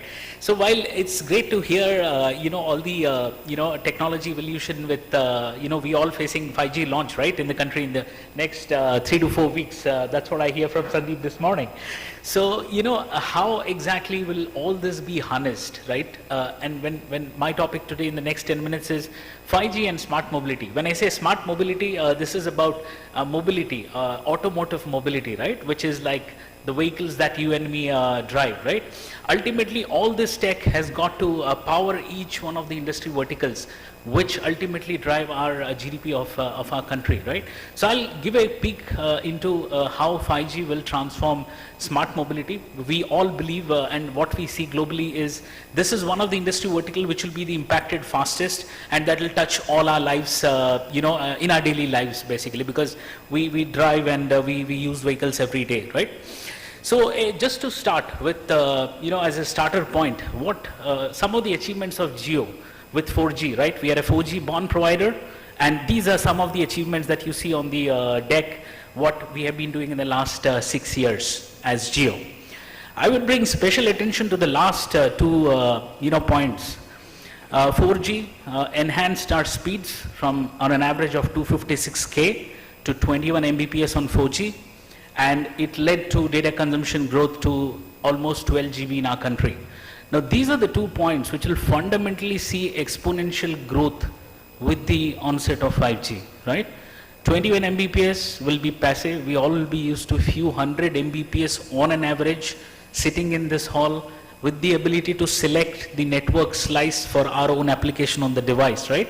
So that's 1 point, hundreds of Mbps on an average. Now, that's a significant shift.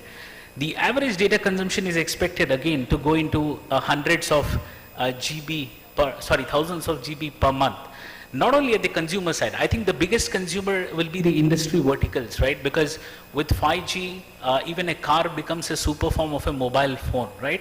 And mobile phone is driven by apps that you and me use, and heavy apps are like videos and voice recognition and so on. But take an example of a car. Today, the car is sophisticated enough with electronics and software. An autonomous test in a lab needs around 400 GB per hour. Now, those kind of networks are not ever tested, not only here but anywhere. But the tech is ready. As we see in telecom, 5G, 6G is also ready. But where are the use cases? So we are in an era where technology is available before we can actually use, right? But that's an amazing juncture to be in, right? So this will bring fundamental shift in terms of how 5G will enable, right, the mobility space. And obviously from a Jio perspective, not only the network, ultimately we all have to be able to consume in a appified manner, right? So we at Jio have been focused to build the entire digital ecosystem, the right platforms and the right applications. Here you see some of the applications, which it's a mix of applications. We have our consumer applications like maybe a Jio Cinema, Jio TV, or a Jio Savan, and enterprise industry vertical platforms and applications under the banner of Jio Business. And the last two that you see on the bottom, Jio Motive and Jio Humsafar, are actually platforms designed to transform mobility landscape with the onset of 5G, right? With these two platforms, we plan to enable the digital transformation of the entire mobility ecosystem, or so-called the intelligent transport system, which is being driven as a part of smart cities and digital India initiatives by the government of India. Looking at the connected car communication technology evolution itself. Now look at it, L1, there was no data that's been tapped out of the vehicle. As we move forward with the onset of 2G and the edge networks, we have basic data points being tapped out of the vehicle, like location, right, so-called the GPS. As we evolve to 4G, right, prognostics, diagnostics, infotainment, navigation, all these became real-life use cases.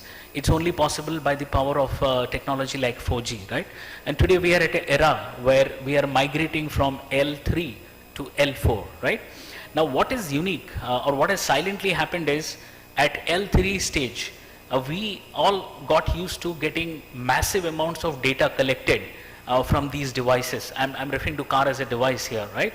Now, this led to a new era of data analytics and data science and the analytics we keep speaking about. And now this has potential information to transform our daily lives. Let me give you a simple example. Today we all drive from, say, Delhi to Agra or Bombay to Pune, right? And we all are used to stopping by the food courts to grab a burger or a samosa or whatever. Now, you know, just imagine I'm crossing a McDonald's, drive from Bombay to Pune, I'm crossing a McDonald's. I don't have a coupon, right? But McDonald's keep pushing me, called SMS alerts, discount coupon so and so. And when I actually need it, I don't have it. But you know, these use cases will start proliferating. When we actually will drive, when McDonald's is 500 meters away, your McDonald's coupon will pop up on your dashboard.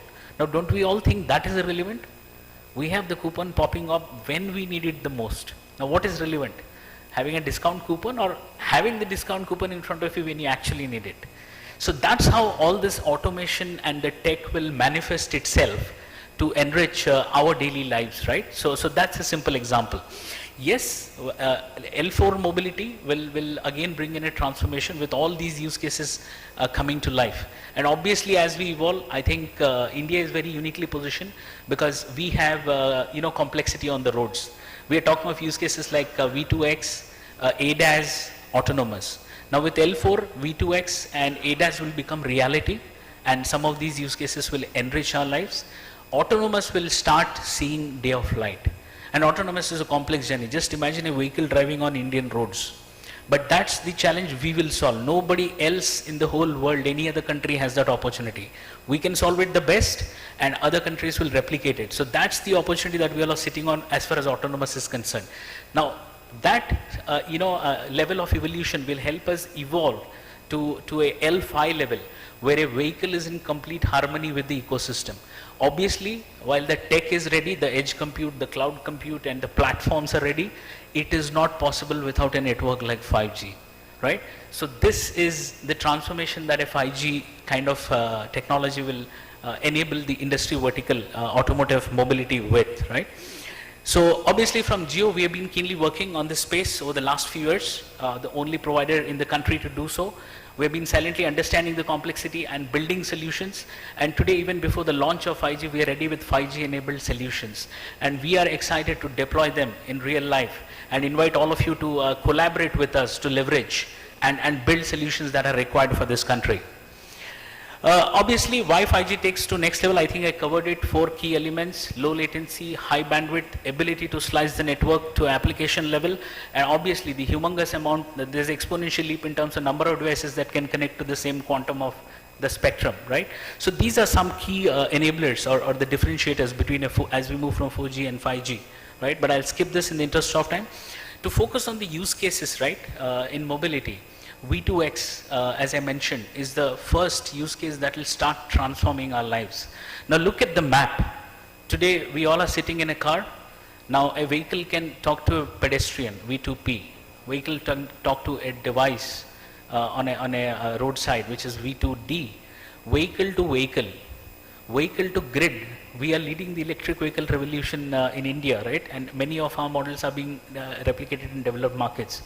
So the electricity grid has a key role to play in this journey. Vehicle to infrastructure, like the traffic signal or the roadside unit and many other units that the smart city projects will continue to deploy, leveraging 5G. And lastly, not the least, vehicle to the network communication.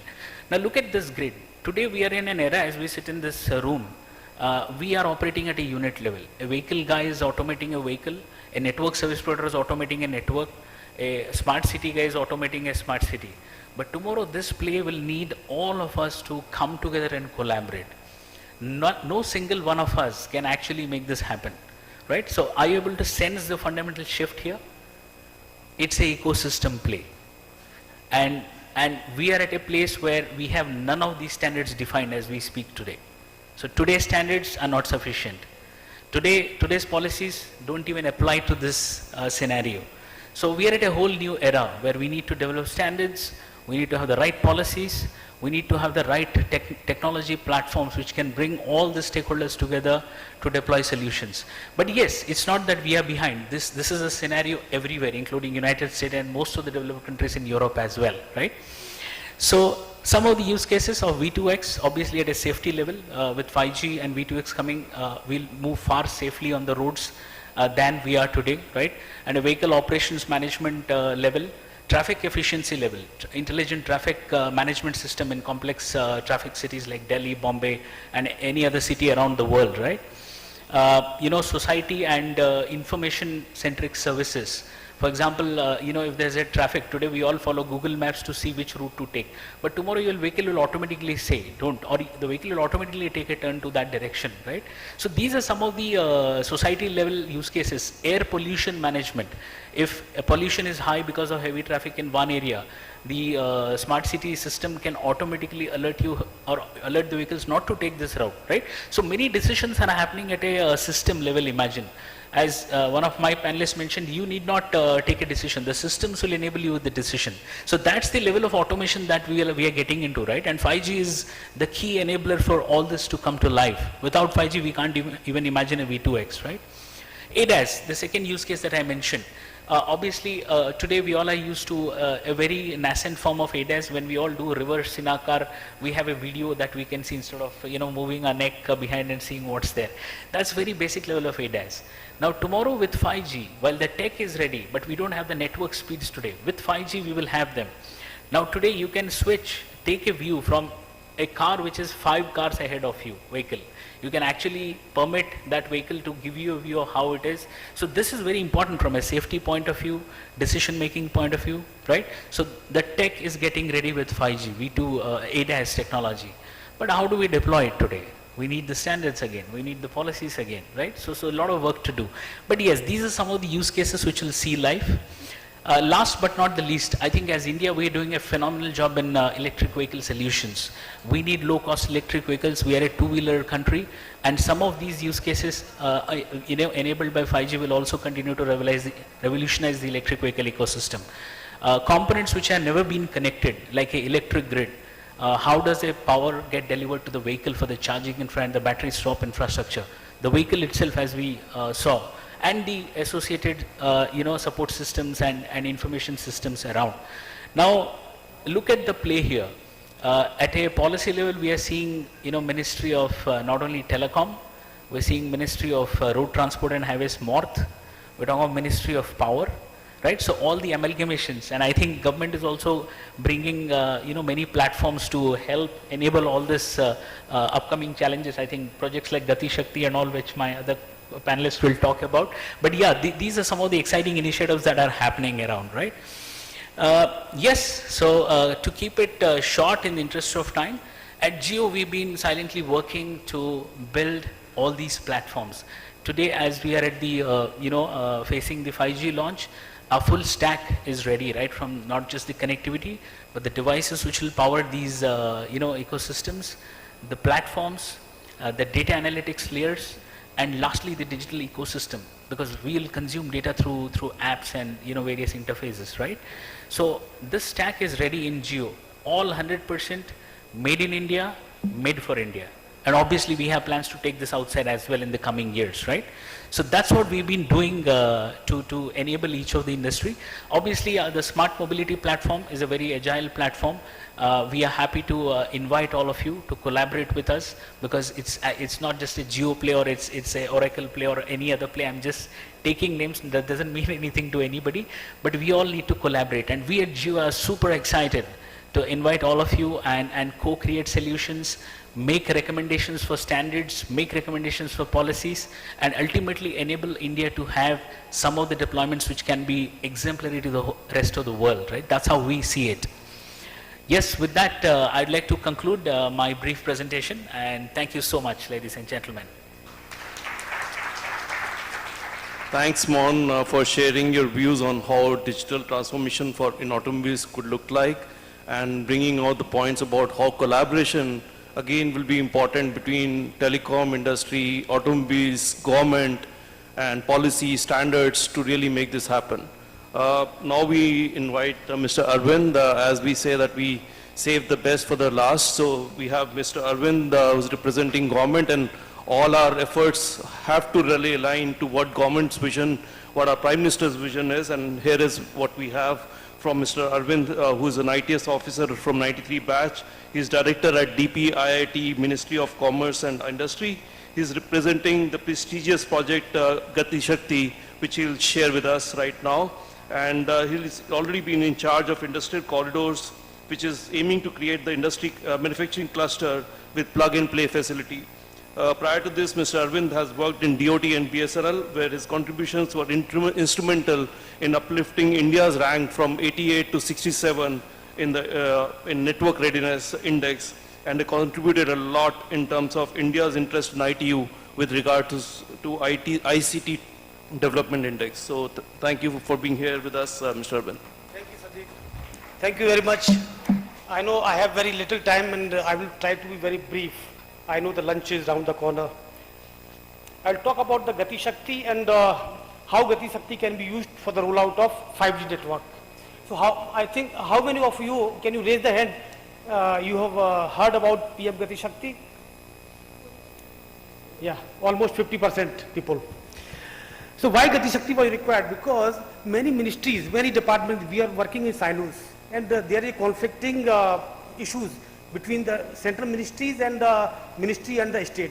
We have seen in case of DOT, many private operators and the PSU, they are facing problems in getting ROW permission from national highway, problem with the defense land and railway land, problem with the municipal corporations, lot of issues because of that many prestigious projects are hampered.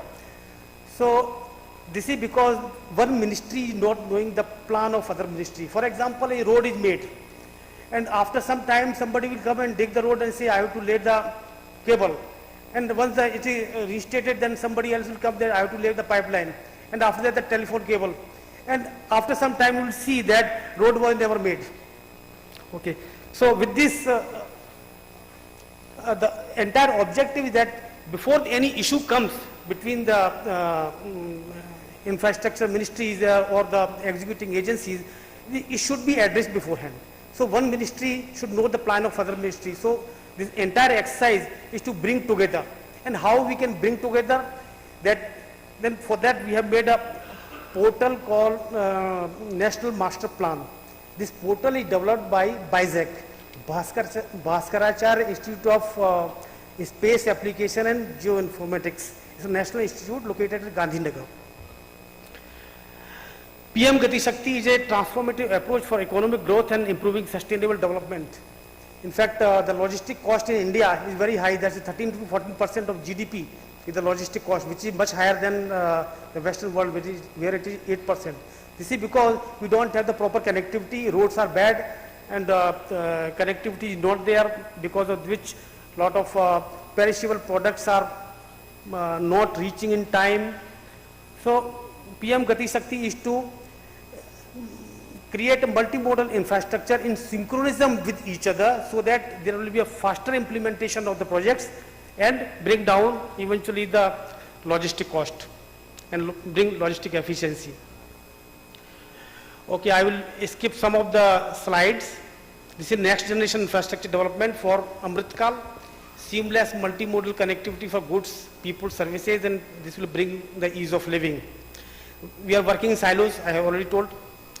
Guiding principle of PM Gati Shakti, integrated development with railway, port, airport, MMLP, urban corridor. These should come together and work in synchronism with each other. Allied infrastructure like OFC, power, solar, wayside amenities, improved connectivity to the industrial clusters and economic zones. At the same time, we have to take care of the ecology and try to reduce the minimum interference with the wildlife and CRZ, and expedite land acquisition and minimize the clearance for ROW permissions. I will leave this also. It's a GIS-based platform for better visibility. Individual portals for all central ministry, individual portals have been created. There are more than 900 layers of central ministries. They are mapped on the GIS, and there are more than 600 layers of the state government, and these layers are, the progress is going on. So these layers, all such rich data is available, and this is visible to all. User and password have been given to all state and central ministry, and they can plan their projects. In fact, the private people can also plan the project, but for that they have to go to BISAC and plan on the portal. So database decision support system, and there are tools for NOC approval, clearance, and integrated project monitoring and transparency. Once the project is mapped and the project is under execution, the monitoring framework is also put in place. For monitoring the highest level, there is an empowered group of secretary headed by the cabinet secretary, and there are around 20 secretaries from different infrastructure ministry and user ministries. They are the part of the empowered group of secretary. And there are network planning group in under each infrastructure ministry. There is a officer of the level of joint secretary, who is involved with the planning of that department. There is a group of that people, and they come together whenever any project comes. Now, in fact, after 1st April 2022, any government project more than 500 crore has to be on Gati Shakti portal. Otherwise, it will not be cleared. So, when such project comes, then the group sit together and see whether it is interfering with the other or somebody else has a plan, so that they can synchronize. And for supporting such network planning group, there is a technical support unit in each ministry, in the PM Gati Shakti. A similar kind of arrangement is there in the state government. Now, each state has to upload these many layers. And for 5G rollout, you can see the layers which are bold: electric poles, traffic light poles, bus terminal, bus shelter, government buildings. Because for each, this will act as a site for the street furniture, which is required for the 5G. And if you feel these are the layers which we thought these may be required, if you think that there can be any other street furniture, you may please send suggestion to us through DOT. There is a officer, DDG broadband, Mr. Neeraj Kumar is there. Through him you can send directly to us also if you need some more layers to be created by the state government. We will get it executed. There are so many decision making tools have been created in DOT itself. So many tools are there. I will not go into detail because of the paucity of time. You can discuss during lunch time. And what is the role of DPIIT? We are conducting workshop and hand-holding state government and the central ministries. And you will be surprised, there is one campaign to train 10,000 officer of the director and above. It's going on. So 80 the director and above officer of the 80 ministries, they are being trained.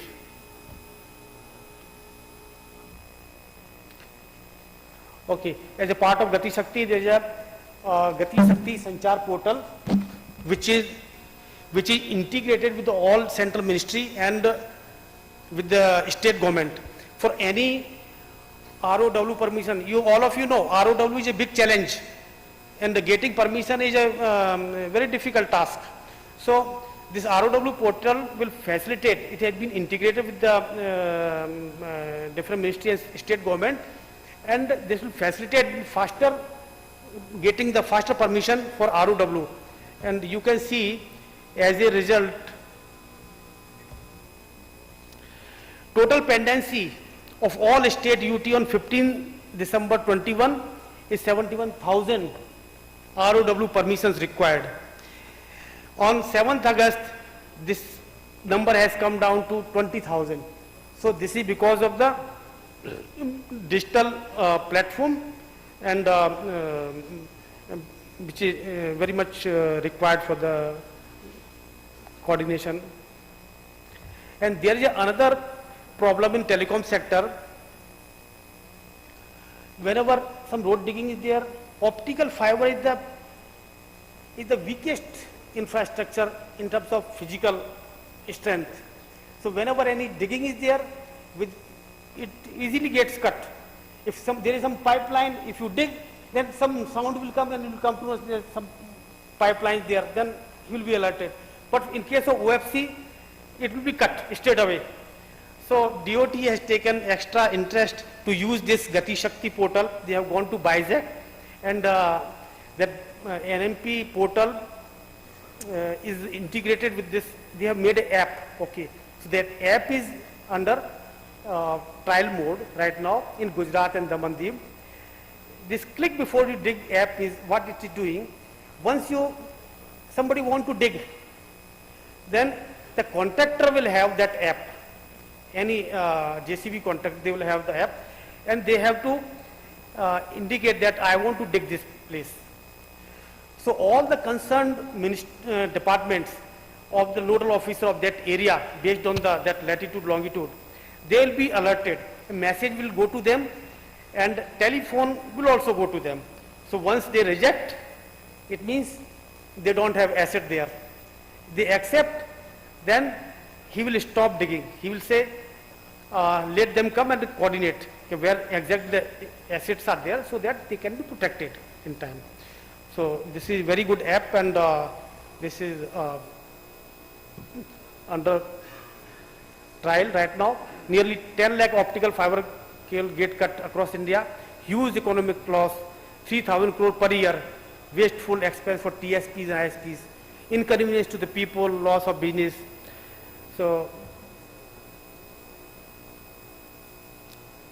state and UTs, they are mandating all contractors to use this solution, this app. Otherwise, they will not be given license to dig. Mandate all utilities to map their utility assets. So, if you have not mapped any asset, then this will not be of use. For diggers to provide an interface to inquire, to know about the existing underground utility asset. So all this I have already discussed. Because of paucity of time, I will leave it. And there are some use cases of the National Master Plan.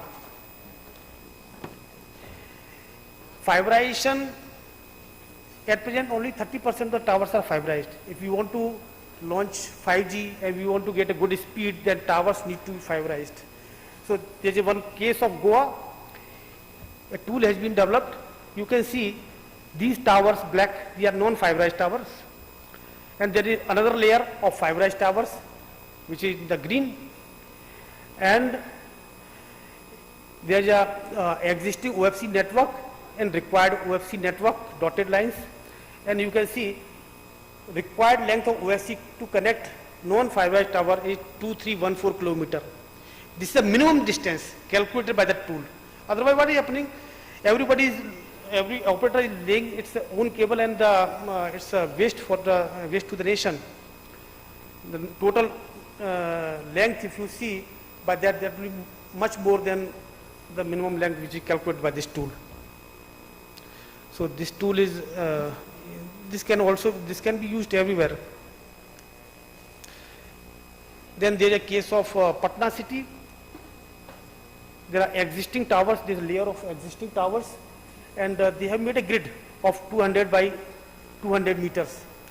And they have identified there in the grid the existing tower are 1517. And the new towers which are required 3098. So this planning of the 5G rollout can be done on the this National Master Plan. Similarly, for uncovered areas, and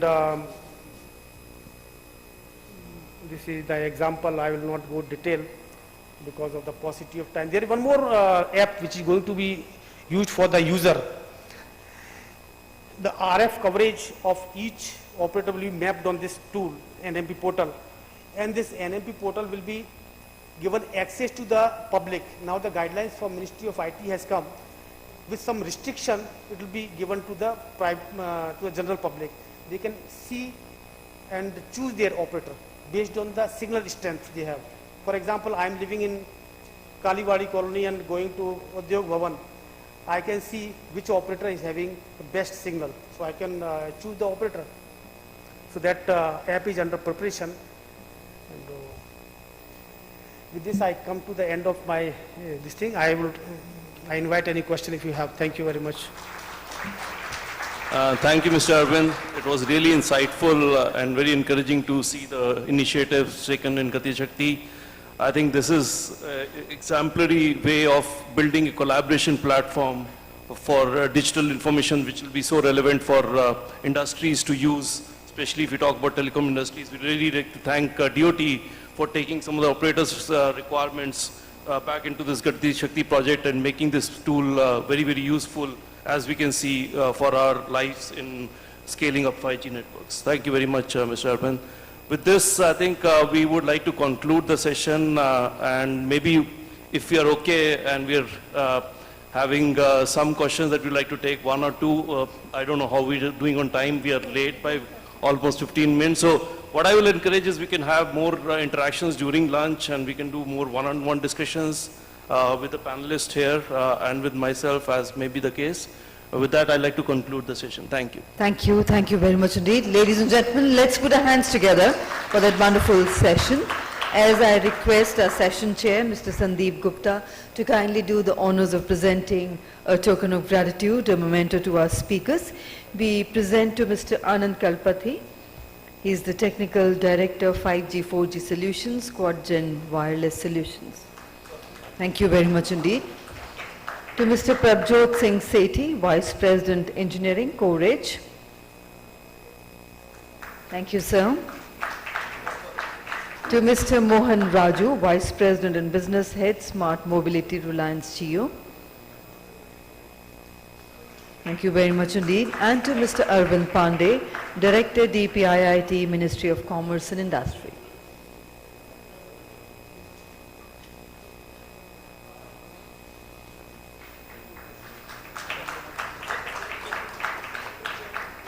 And may I now invite Mr. Shashi Dharan to kindly join us on the stage and do the honors of presenting a token of gratitude to Mr. Sandeep Gupta, EVP and Chief Architect, Network Bharti Airtel. Thank you very much indeed, sir, for being here with us today and wonderfully moderating this session. And ladies and gentlemen, we also have the privilege of having here with us today Shri R.K. Saxena ji. He is the Wireless Advisor to the Government of India, Ministry of Communications.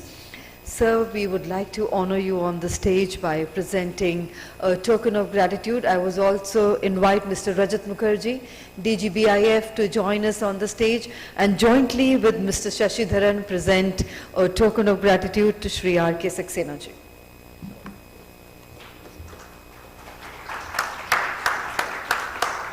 Ladies and gentlemen, we are indeed honored. The event is being graced by Shri R.K. Saxena ji. Unfortunately, you were not able to see everybody. Oh, but this was the whole hall and everybody was cheering. Well, I enjoyed the speech. Yes. And ladies and gentlemen, Sir was here with us virtually yesterday, and he was our chief guest for this event. We could not present him with the memento yesterday, so we are doing the honors today. Thank you very much indeed, sir. Yes, sir. Can you join us for a group photograph, sir? And we now have a group photograph with the panel. And ladies and gentlemen, on that note, inviting everybody to join us for lunch.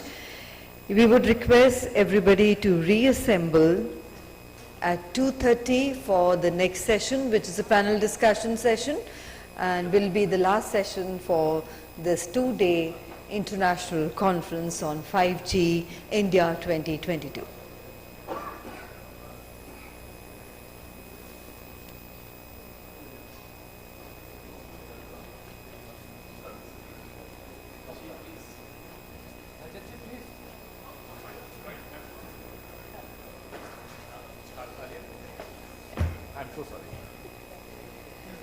And ladies and gentlemen, let's once again have a huge round of applause for our distinguished dignitaries, the Honorable Chief Guest, our Chair for this session, and other eminent dignitaries for being here with us. And please enjoy your lunch and be seated back by 2:30. Thank you.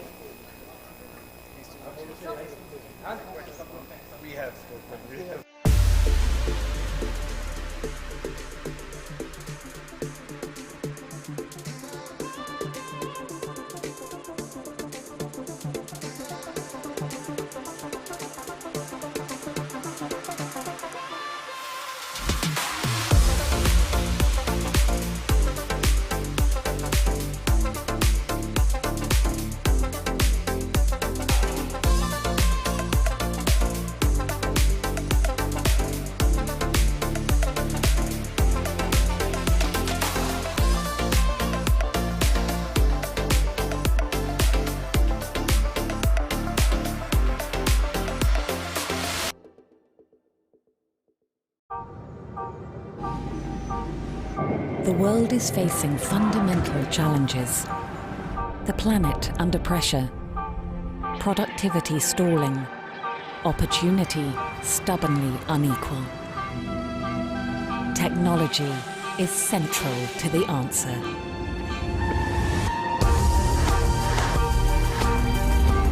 With our customers, we create the critical networks that bring together the world's people, machines, and devices, using and reusing the world's resources more efficiently to be more productive, inclusive, and open. Bringing digital to the world's heavy industries, connecting families and colleagues at unprecedented scale, enabling access to work, healthcare, markets, and education.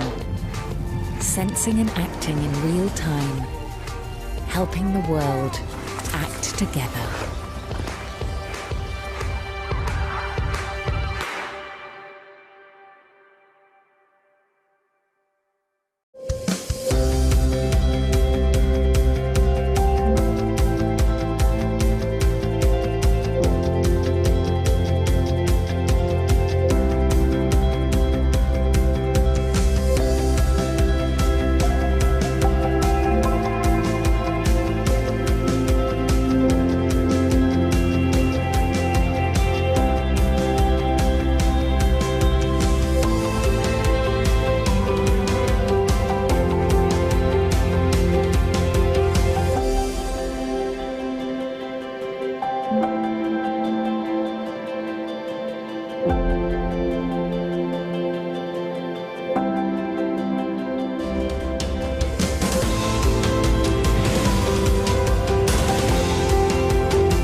The cloud has become a major part of many businesses' operations. According to the State of the Cloud Report 2021, businesses adopted cloud services more than they had planned before.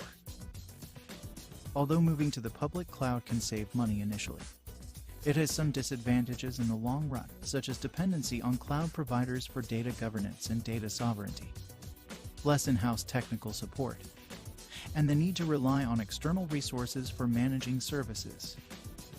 Most of the organizations are considering building their own cloud using open source frameworks like OpenStack and Kubernetes to control data long-term and to reduce management and deployment costs. There are also challenges enterprises face when it comes to managing edge applications, network configuration, deployment of any workloads, vendor lock-ins, application rollout, and more. CoreEdge, a revolutionary cloud and edge computing platform for orchestration, applications, and infrastructure management help you with its product Cirrus Cloud Platform and Cloud Compass. Cirrus Cloud Platform by CoreEdge is an OpenStack and Kubernetes-based software platform that provides services for managing the cloud environments. CCP is software on top of bare metal, servers, or any data centers. Manage Kubernetes clusters across public, private, hybrid, and edge clouds with CoreEdge. Cloud Compass helps to manage clusters remotely, manages network configuration, application rollouts, and more. CoreEdge works for many enterprises like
The incredible demand for data bandwidth shows no signs of slowing down.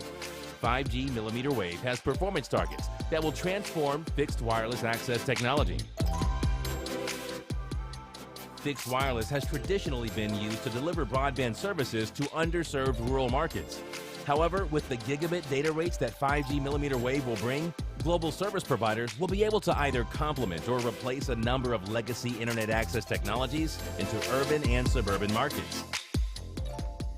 With challenges of propagation losses in higher density locations, network planning will heavily rely on a 5G millimeter wave device that will deliver the performance capabilities of a 5G millimeter wave network. The autonomous intelligent steering antennas will adapt to an ever-changing environment and will continually locate the strongest signal to deliver ongoing reliable gigabit services to the premises and avoid repeat site visits by the technician.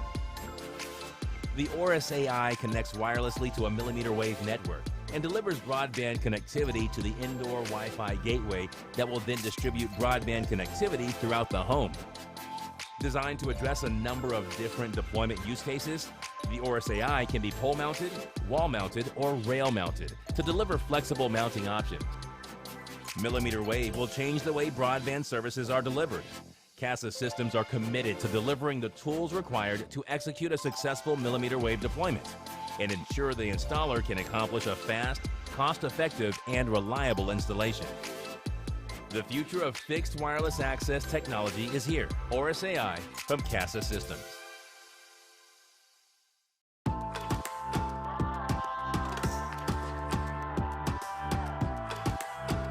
5G is changing the way we communicate by enabling faster, more cost-efficient, more agile communications networks. But the shift to 5G requires a major network transformation from core to door. At CASA Systems, we've developed a simple, flexible path to 5G with easy migration from physical to virtual network functions and cloud. We work with you every step of the way. You draw on our end-to-end portfolio of physical, virtual, and cloud-native 5G infrastructure and customer premise networking technology. And you can address all types of access technologies, from wireless to cable to fixed telco networks. It starts with our unique core and edge convergence technology. We help you build private and public cloud-deployed and cloud-managed high-speed data and multi-service networks. Our comprehensive portfolio and expertise span your core, access, and customer premise needs. Siloed redundant cores are converged. Network functions are combined for easier customization.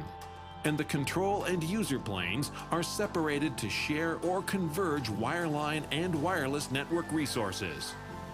With our flexible edge and access solutions, you can place network functions where they make the most sense. CASA Systems' robust 4G, 5G radio access network solutions help you introduce new services while meeting coverage and capacity demands. Our Apex RAN portfolio can be deployed indoors, outdoors, in standalone or in distributed, virtualized configurations for enterprise, residential, urban, and rural environments. Our customer premise solutions deliver faster broadband to homes and businesses with improved data access and simpler vendor management. Our fixed wireless, industrial IoT, fiber to the distribution point, and residential gateway solutions help you connect subscribers, homes, enterprises, and machines with next-generation converged networks. Finally, our core network solutions can be placed on-premise in enterprises for ultra-low latency, high bandwidth, and data offload. With CASA Systems solutions, you can improve speed, network flexibility, cost of ownership, operational efficiency, and support for microservices. And with our unique small footprint solution design, you can right-size your network to fit your space requirements. After nearly 20 years in the industry, CASA Systems is the only broadband vendor with deep bench expertise and end-to-end solutions for all access types. With commercial deployments in more than 70 countries, we are proud to serve 475 Tier 1 and regional service providers worldwide. Casa Systems is 5G. Through our physical, virtual, and cloud-native 5G infrastructure, customer premise networking technology, and core and edge convergence, we are redefining the future of network technologies. Harness the power of 5G at casasystems.com.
world is facing fundamental challenges.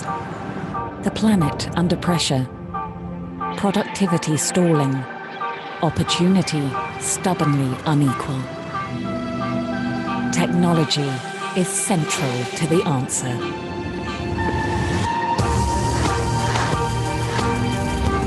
With our customers, we create the critical networks that bring together the world's people, machines, and devices, using and reusing the world's resources more efficiently to be more productive, inclusive, and open.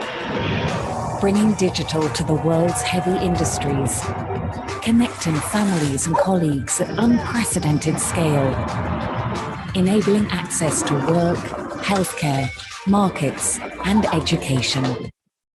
Sensing and acting in real time, helping the world act together.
The cloud has become a major part of many businesses' operations. According to the State of the Cloud Report 2021, businesses adopted cloud services more than they had planned before.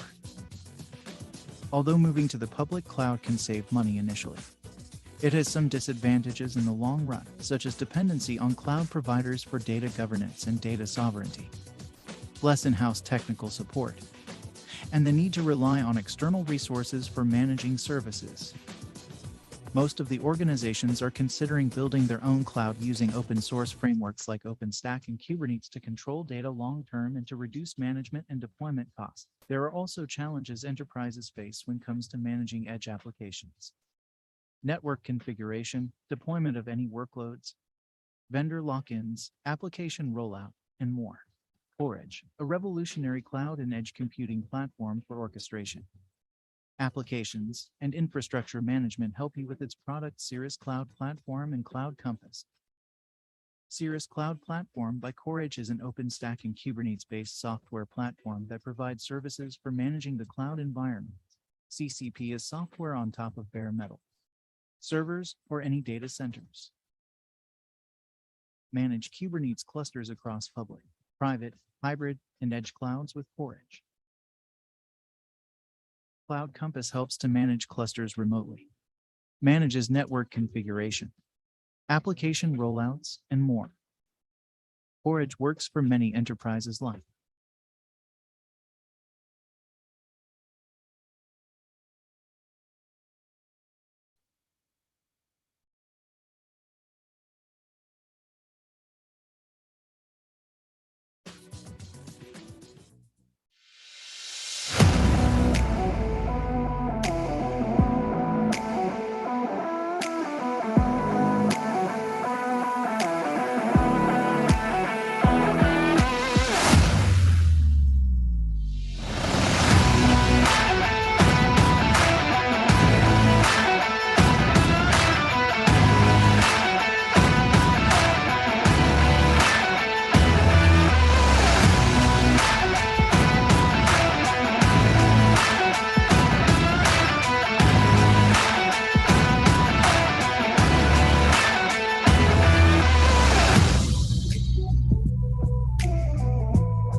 The incredible demand for data bandwidth shows no signs of slowing down. 5G millimeter wave has performance targets that will transform fixed wireless access technology. Fixed wireless has traditionally been used to deliver broadband services to underserved rural markets. However, with the gigabit data rates that 5G millimeter wave will bring, global service providers will be able to either complement or replace a number of legacy internet access technologies into urban and suburban markets. With challenges of propagation losses in higher density locations, network planning will heavily rely on a 5G millimeter wave device that will deliver the performance capabilities of a 5G millimeter wave network. The autonomous intelligent steering antennas will adapt to an ever-changing environment and will continually locate the strongest signal to deliver ongoing reliable gigabit services to the premises and avoid repeat site visits by the technician. The Aurus AI connects wirelessly to a millimeter wave network and delivers broadband connectivity to the indoor Wi-Fi gateway that will then distribute broadband connectivity throughout the home. Designed to address a number of different deployment use cases, the Aurus AI can be pole-mounted, wall-mounted, or rail-mounted to deliver flexible mounting options. Millimeter wave will change the way broadband services are delivered. CASA systems are committed to delivering the tools required to execute a successful millimeter wave deployment and ensure the installer can accomplish a fast, cost-effective, and reliable installation. The future of fixed wireless access technology is here. Aurus AI from CASA Systems.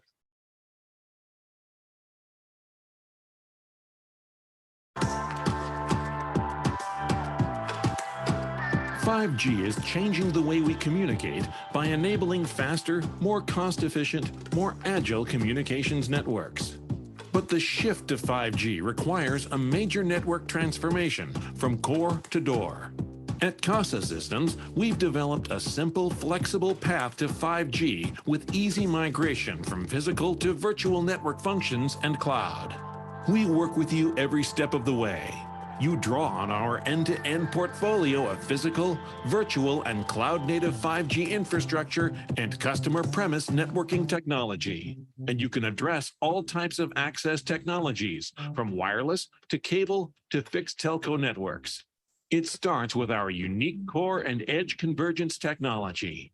We help you build private and public cloud-deployed and cloud-managed high-speed data and multi-service networks. Our comprehensive portfolio and expertise span your core, access, and customer premise needs. Siloed redundant cores are converged. Network functions are combined for easier customization. And the control and user planes are separated to share or converge wireline and wireless network resources. With our flexible edge and access solutions, you can place network functions where they make the most sense. CASA Systems' robust 4G, 5G radio access network solutions help you introduce new services while meeting coverage and capacity demands. Our Apex RAN portfolio can be deployed indoors, outdoors, in standalone or in distributed, virtualized configurations for enterprise, residential, urban, and rural environments. Our customer premise solutions deliver faster broadband to homes and businesses with improved data access and simpler vendor management. Our fixed wireless, industrial IoT, fiber to the distribution point, and residential gateway solutions help you connect subscribers, homes, enterprises, and machines with next-generation converged networks. Finally, our core network solutions can be placed on-premise in enterprises for ultra-low latency, high bandwidth, and data offload. With Casa Systems Solutions, you can improve speed, network flexibility, cost of ownership, operational efficiency, and support for microservices. And with our unique small footprint solution design, you can right-size your network to fit your space requirements. After nearly 20 years in the industry, Casa Systems is the only broadband vendor with deep bench expertise and end-to-end solutions for all access types. With commercial deployments in more than 70 countries, we are proud to serve 475 Tier 1 and regional service providers worldwide. Casa Systems is 5G. Through our physical, virtual, and cloud-native 5G infrastructure, customer premise networking technology, and core and edge convergence, we are redefining the future of network technologies. Harness the power of 5G at casasystems.com.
So good afternoon, ladies and gentlemen. May I request everybody to kindly be seated.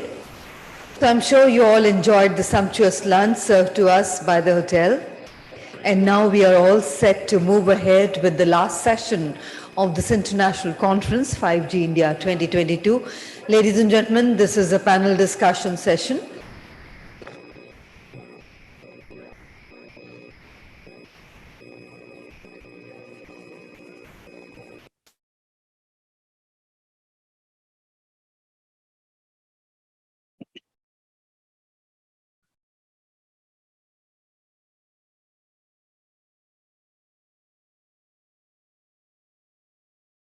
May I once again request everybody to take their seats, please?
So, ladies and gentlemen, we are ready to go ahead with our concluding session of this 2 days international conference on 5G India 2022.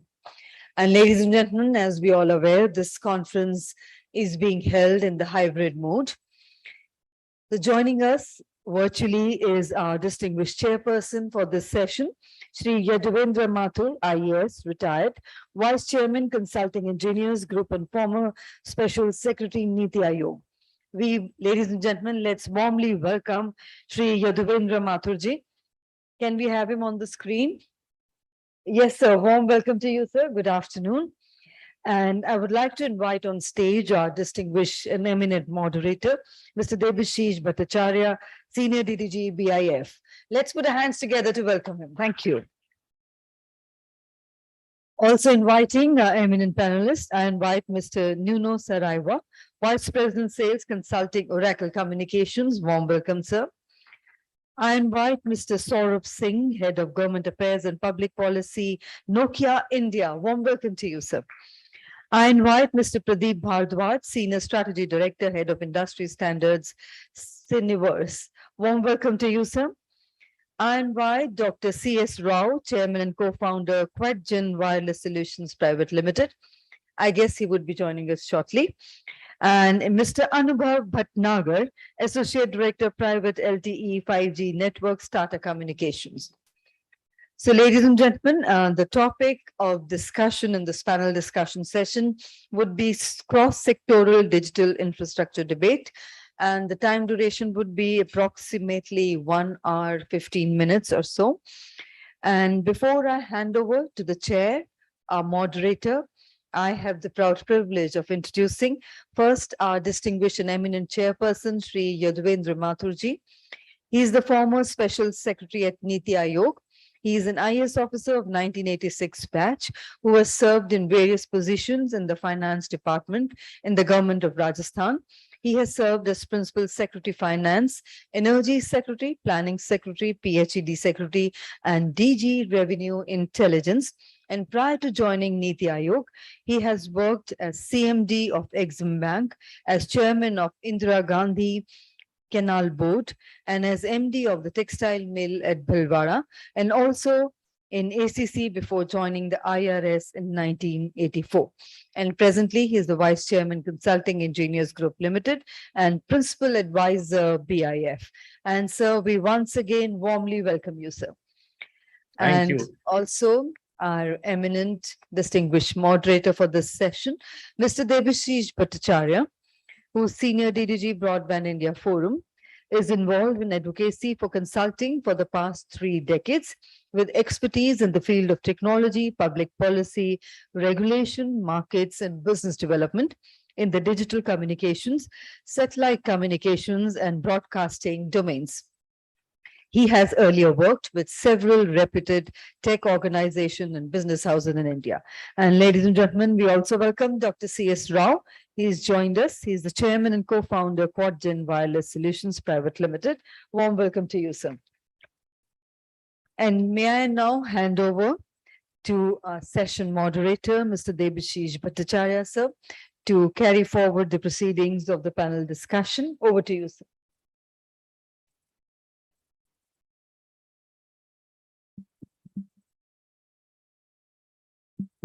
Yeah, good afternoon, ladies and gentlemen, distinguished panelists on the dais, and of course, our chair for the session, Shri Yaduvendra Mathurji. So without any further ado, let us straight away request our chair, Mr. Shri Yaduvendra Mathurji, to give us his perspective on the topic today for the panel discussion, which is cross-sectoral digital infrastructure. Over to you, sir. Thank you. Thank you. Good afternoon. Good afternoon.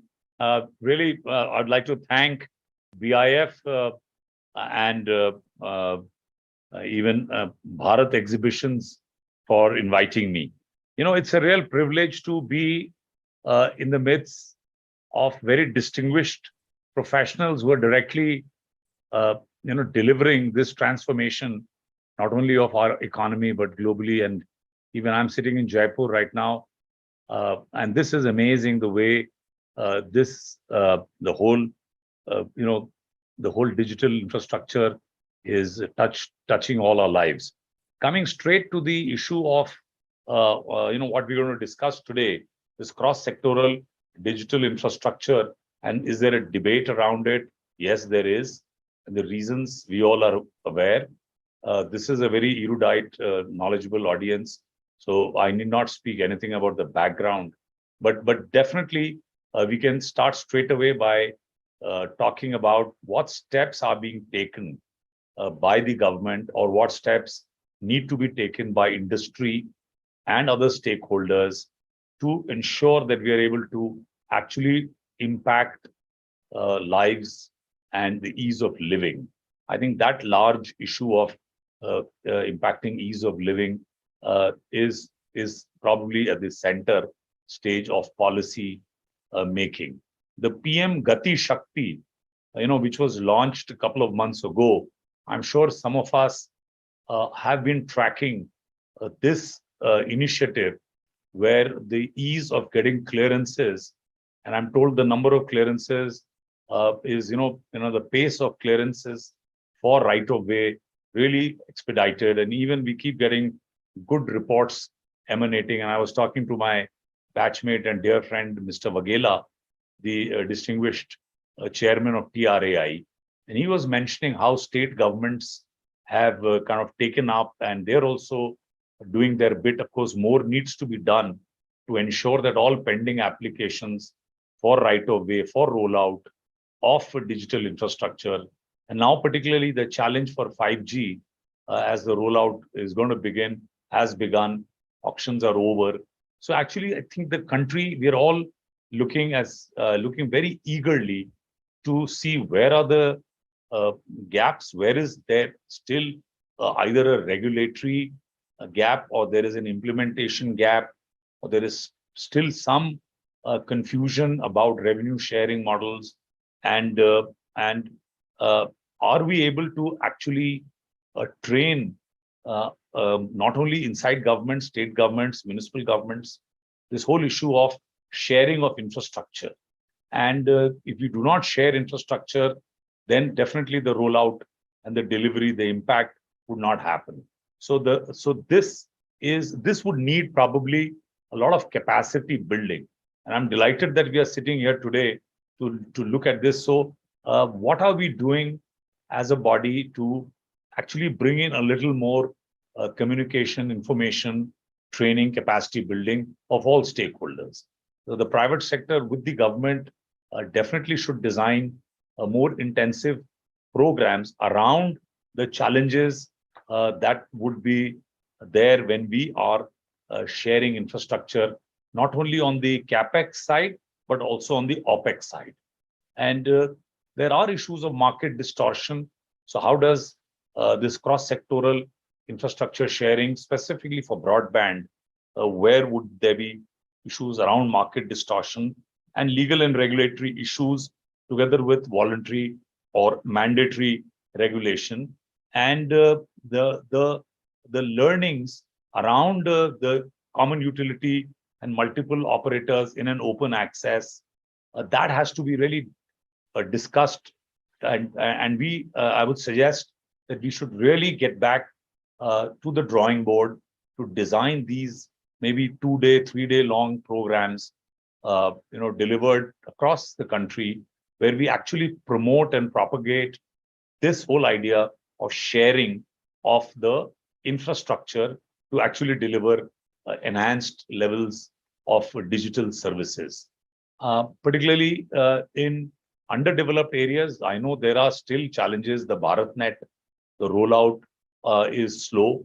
We thought public-private partnership. I was in Niti Aayog when we were trying to see that BharatNet utilization rates go up and what needs to be done.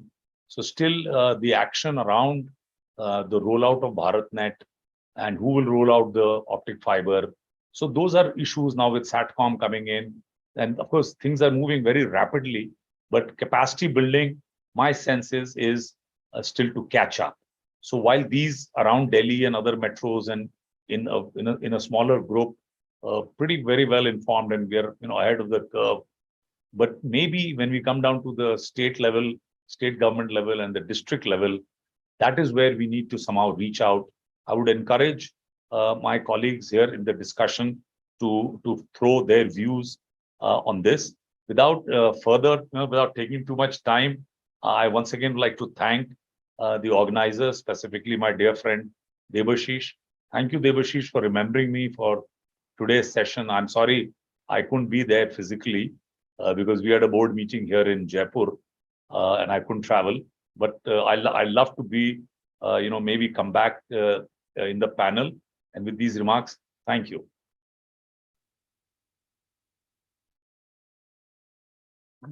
Thank you. Thank you very much, sir. Those were excellent and very kind words. We look forward, we miss you today physically at the event and look forward to seeing you in the near future, in future events in a physical form.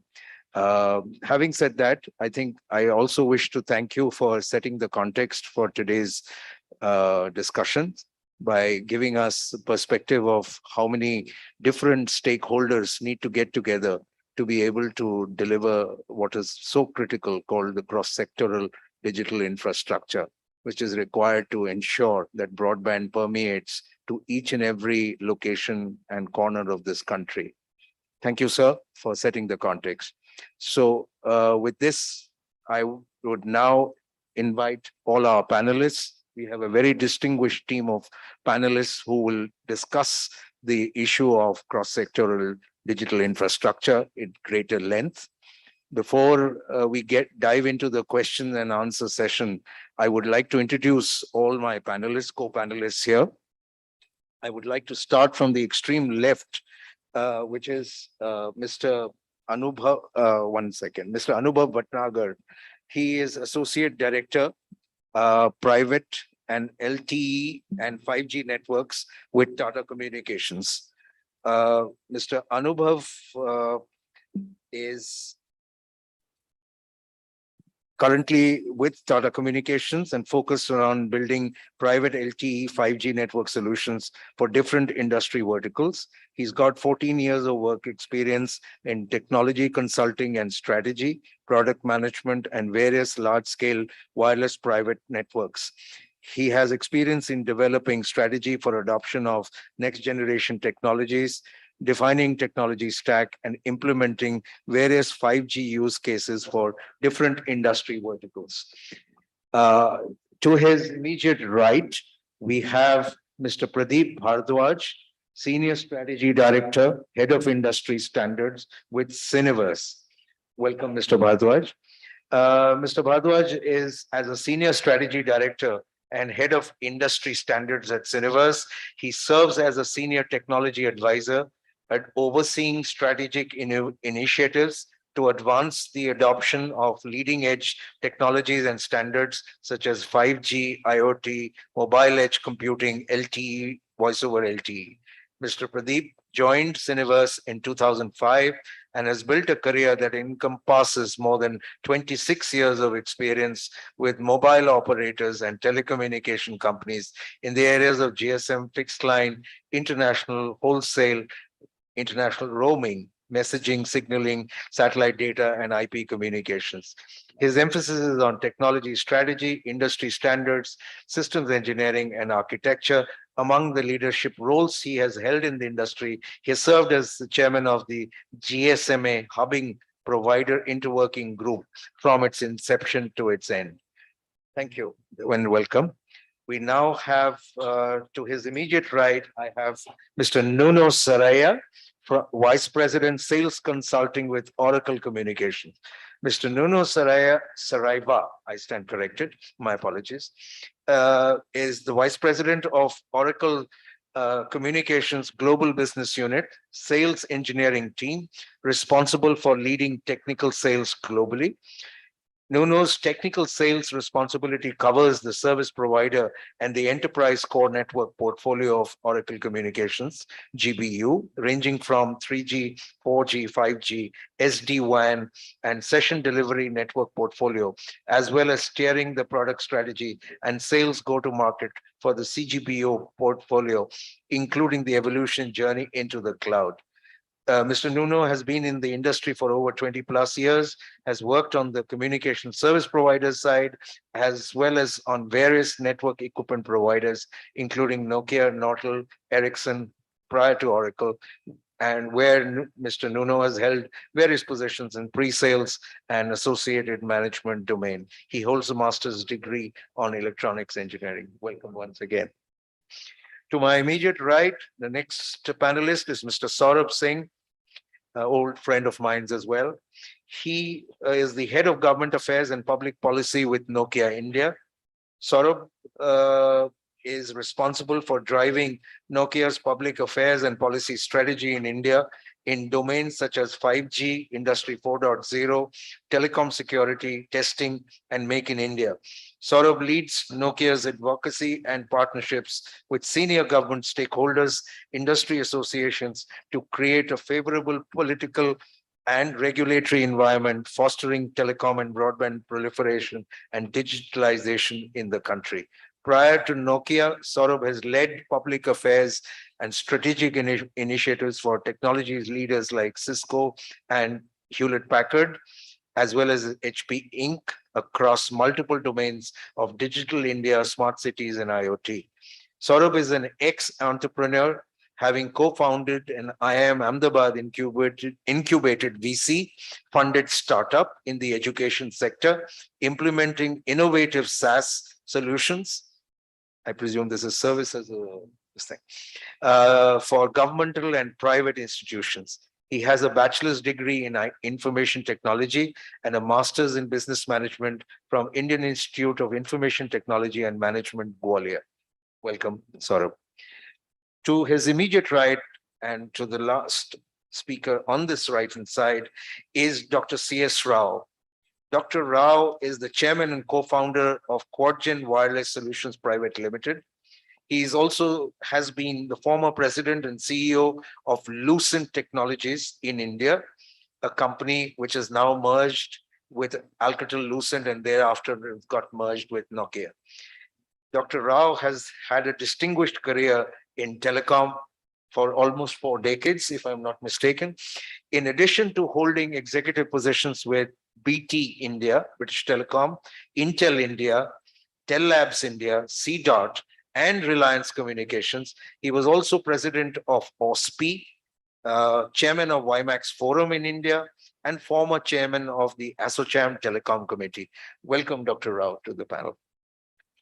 With the introductions out of the way, we dive into the questions straight away. I would like to start in the same order as I introduced the panelists. So my first question is to Mr. Anubhav Bhatnagar. Mr. Bhatnagar, the question to you is, which enterprise sectors are most prominent or most likely to adopt 5G technology?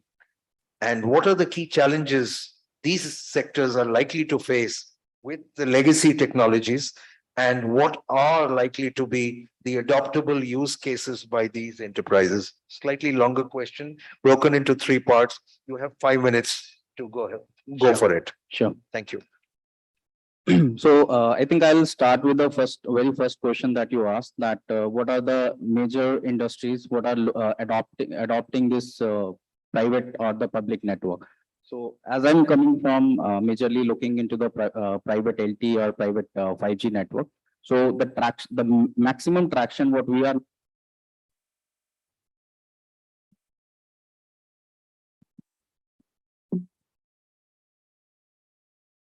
so the maximum traction is we are observing as coming from the manufacturing industries, and that can be into discrete or process industries. And they are the most looking towards the industry 4.0 use cases, adoption of the next gen use cases in order to get more in terms of the productivity, improve the OEE. So these are some of the key KPIs that the manufacturing companies look into. If I talk about the second highest, most adoptable enterprise, which are looking for the private LT, is from the oil and gas and utilities. So, and again, I will come to the what challenges they are facing currently and why they require this private networks to adopt and to enable multitude of use cases. So having said that, like it's manufacturing, then oil and gas, utilities, into mines. So these are some of the key enterprises which are adopting the next gen technologies. Coming to the challenges that even our customers or the B2B clients that are facing is majority is to the is into the less connectivity in terms of the coverage that they require in order to have a seamless enterprise connectivity. And that I'm talking from their perspective of enterprise connectivity. So now, as you know, that the growth of data and the adoption of the next gen use cases such as like AR, VR based remote training or computer vision applications or drone surveillance. So these next gen applications generally require your robust network infrastructure. And that is the reason they are transforming their connectivity from the legacy towards private networks. This is the first thing. The second most important point, they are looking into the mission critical apps, where they need the real-time business insights, and that is the where they are trying to exploit the performance of the 5G in terms of low latency, high bandwidth, and the beauty of edge computing. So that is the complete ecosystem that they require in terms of to enable these use cases. So some of the key use cases, even the companies are working on, as I already mentioned, into predictive maintenance or drone based surveillance, or specifically in the mining industries. So these are some of the key aspects that we are practically looking into for B2B clients, and even a lot of POCs or the trials are being happening in India as well. So so far we were looking into the adoption of such use cases or the private networks globally, but now in India, the enterprise have the vision, have the strategy in order to go towards this kind of route. Apart from that, the other challenges that they generally face from the business strategy perspective, that is what level of capex and opex that these enterprise has to put in for these private networks. And there comes the bit balance that we have to make in terms of the capex that such an enterprise have to invest in, and what will be the opex running operational cost for years to come. So all these balance that we are trying to make in terms of providing the entire suite of network stack plus applications and so on and so forth. So from my perspective, these are some of the challenges that we are trying to overcome, leveraging this 5G and and most of the enterprises have already started implementing in their production environment, specifically in automotive as well as into mining in India as well. So thanks.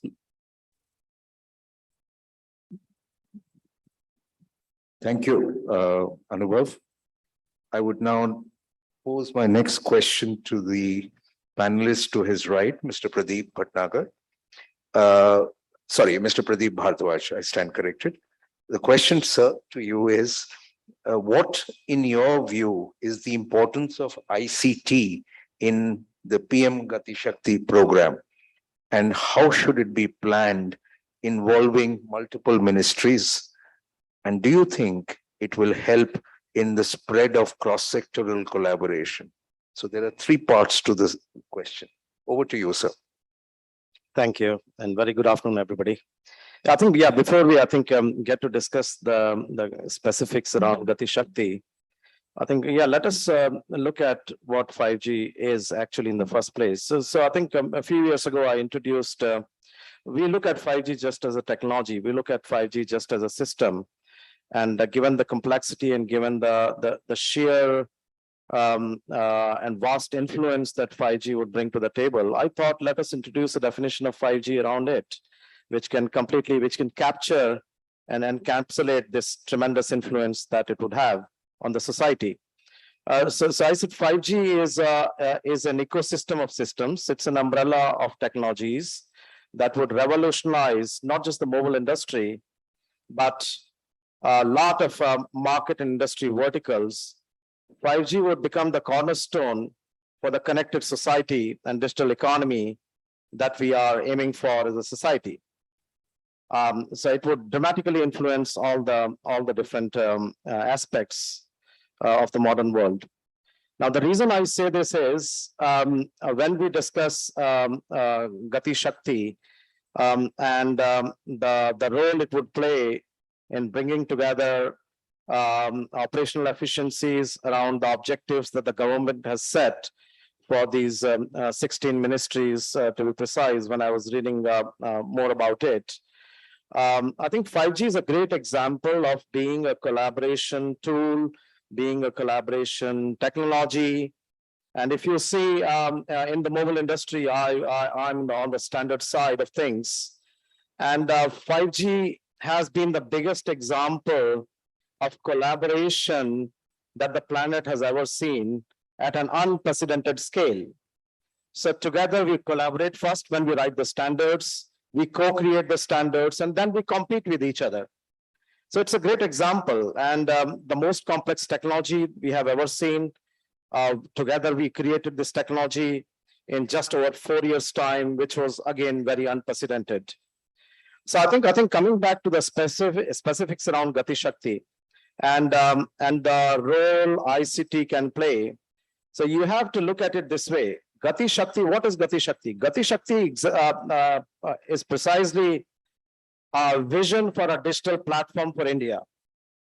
And when we say digital platform actually is a framework for the long term. It's an architecture for the long term, which can deliver these much larger societal objectives. But when you talk about ICT, ICT actually is not necessarily a architecture, not necessarily a framework. It is essentially a collection of tools and capabilities which can actually contribute towards this much larger vision for a digital platform for Gati Shakti. And I think to an extent, although all the 16 ministries are not yet integrated fully through this Gati Shakti, because the program has just been launched, but we are already seeing adoption of some of these ICT tools. I heard there is adoption of this the special planning tool around some of the geo modeling and things like that. So that is already happening. And increasingly, we'll see more and more of these ICT tools used to deliver upon these larger objectives.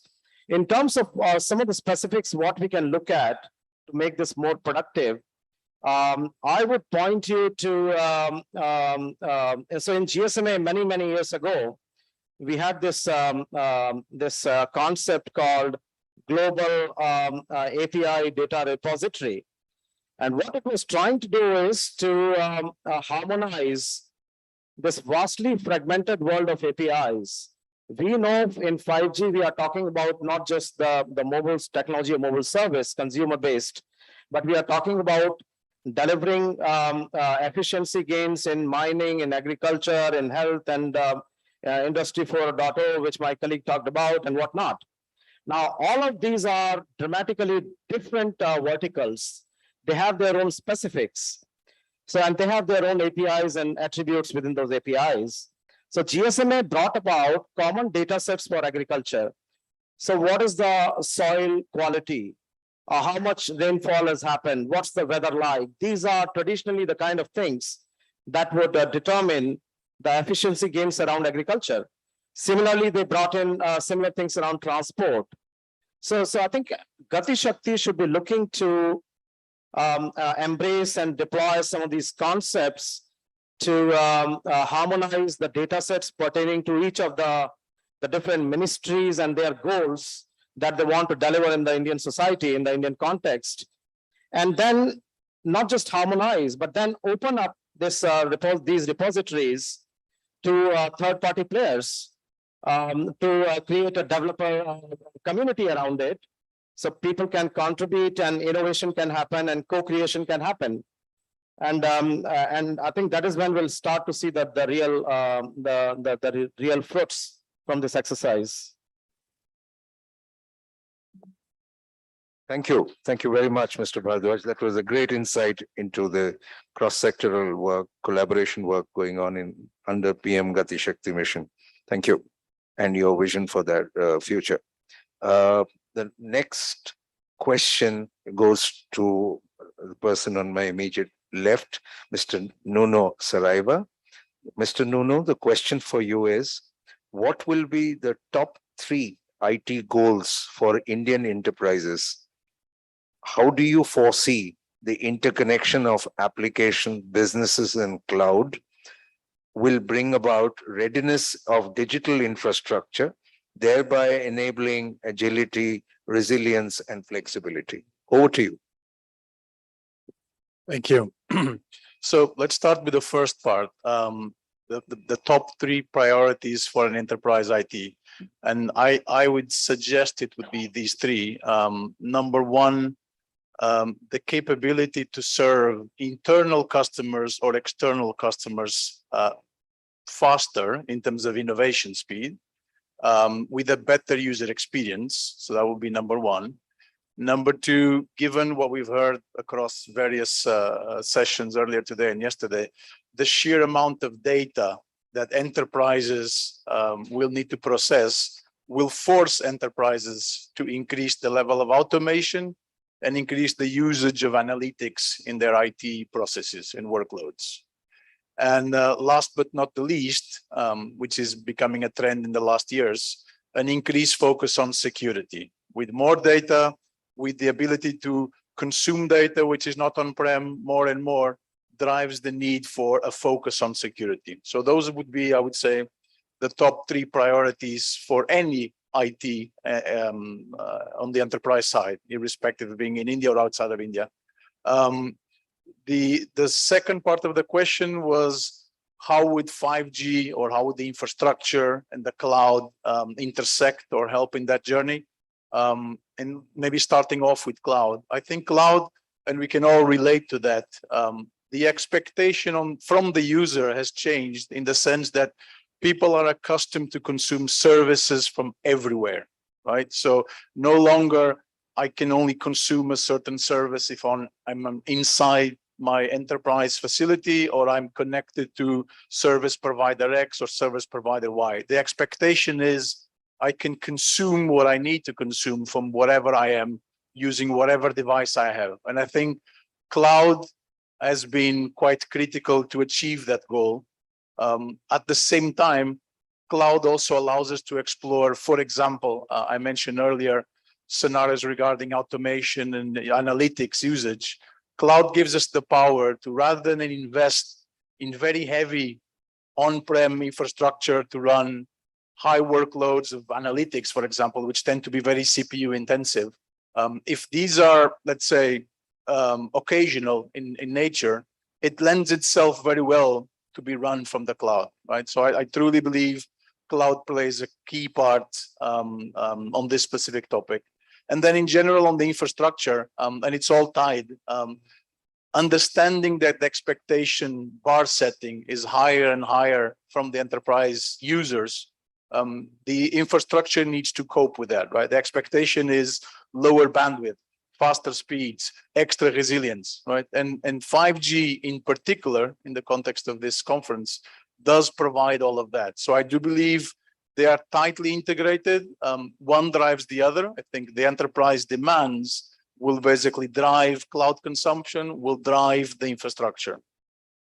Thank you. Thank you, Mr. Nuno. Thank you very much. I now pose my next question to the panelist to my immediate right, Mr. Saurabh. Mr. Saurabh, the question for you is, what is the importance of standards in the area of street furniture and small cells for 5G? This is a single question. Thank you. Thank you that it does not have many parts to it, because just remembering the question has become a big deal sometimes. But thank you so much for the opportunity, and it's a pleasure to be here amongst the distinguished panelists. So first of all, I mean, before even I answer or begin to answer that question, let me take a step back and reiterate what our Prime Minister just mentioned a couple of months back. I hope I'm audible enough here. Mentioned just a couple of months back, saying that 5G has the potential to add $450 billion to Indian economy in the next 15 years. And that is a significant number. But personally, if you ask me, I believe it has the potential to do double that, because we are growing at a much faster pace. We are the fifth largest economy right now. We are going for the third largest economy position. We hope that in next 10 years time, or even earlier than that, we'll be a $10 trillion+ economy. So if you look at the scale and the speed we are going, and the potential of 5G in areas that our esteemed panelists just mentioned, in all across the sectors, manufacturing, digital retail, V2X, I saw a fantastic presentation by Reliance earlier. So all the estimates that we are doing are too conservative, I believe, for now. So second point I'd like to make is that how will this happen? How will this be turned around? Policy should be an enabler, not an impediment. We have been speaking about so many times. The pace of densification of network is only going to increase with all the use cases that have been mentioned, all the demand that is coming in, not from individual users, from industries, for seamless connectivity, ubiquitous connectivity. You are going through a tunnel, you are going through an airport, you're going through a bus station, railway station, you go into an enterprise premises, you go into a dense mall or network or of buildings. I think the expectation for drop-in connection would be, or the tolerance for drop-in connections will be less and less, especially with the advent of 5G. So here, what becomes then important is having the set of standards or specifications that can lead to quick deployment or densification of networks. And when we talk about standards and specifications, we are not only talking about product standards, like what would be power, height, weight, these kind of specifications, but what will be the implementation specifications? If a new smart city project is coming up, then what is needed, or what course of practice or standard procedures are already needed for it to be there, so that very quickly it could be deployed up, or the provisions are already made. So when the operators come in and they want to deploy, they do not have to go in asking for permissions. They do not have to. They can just look at the portal that you're talking about and see that, okay, this is available and this is how we can go about doing it. Because from the global experience, another number I'll tell you we have seen is that for small cells, 90% of total cost of ownership is from deployments. That is interesting figures that are coming out from some of our global deployments and examples that we've seen. So yes, it is going to be standard specifications for rollout, for implementations are going to be very important. How we can do it quickly as a nation, I don't think we can afford inefficiency, because if we were the first in and we are first into 5G and we are trying out new things, we could say, okay, we'll try an experiment. I don't think there is enough time now left for experiments. Some of the reports that have come out, and it has happened in a very quick span of time. I think one more area where maybe the state governments also need to step up, that is important. We've seen some initiative from the Kerala government, Kerala State Electricity Board, but I think there is more needed there. So yes, I would say there is a lot to be done, and a lot to be done fast.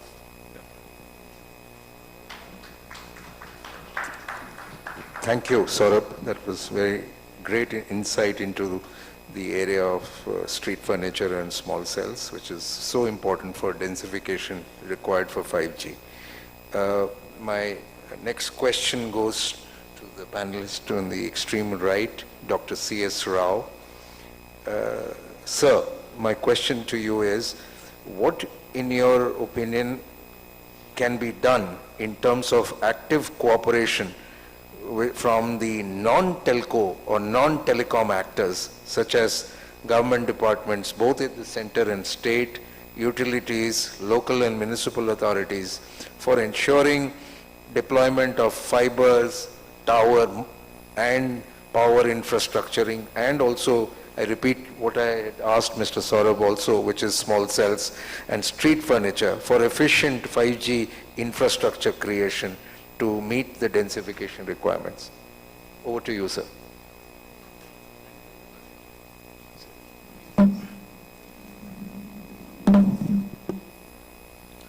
Thank you, Debashish. I think all the earlier speakers also addressed the same question. I think even Mr. Edwin also mentioned about cross-sectoral. I think what is required is there are resources in terms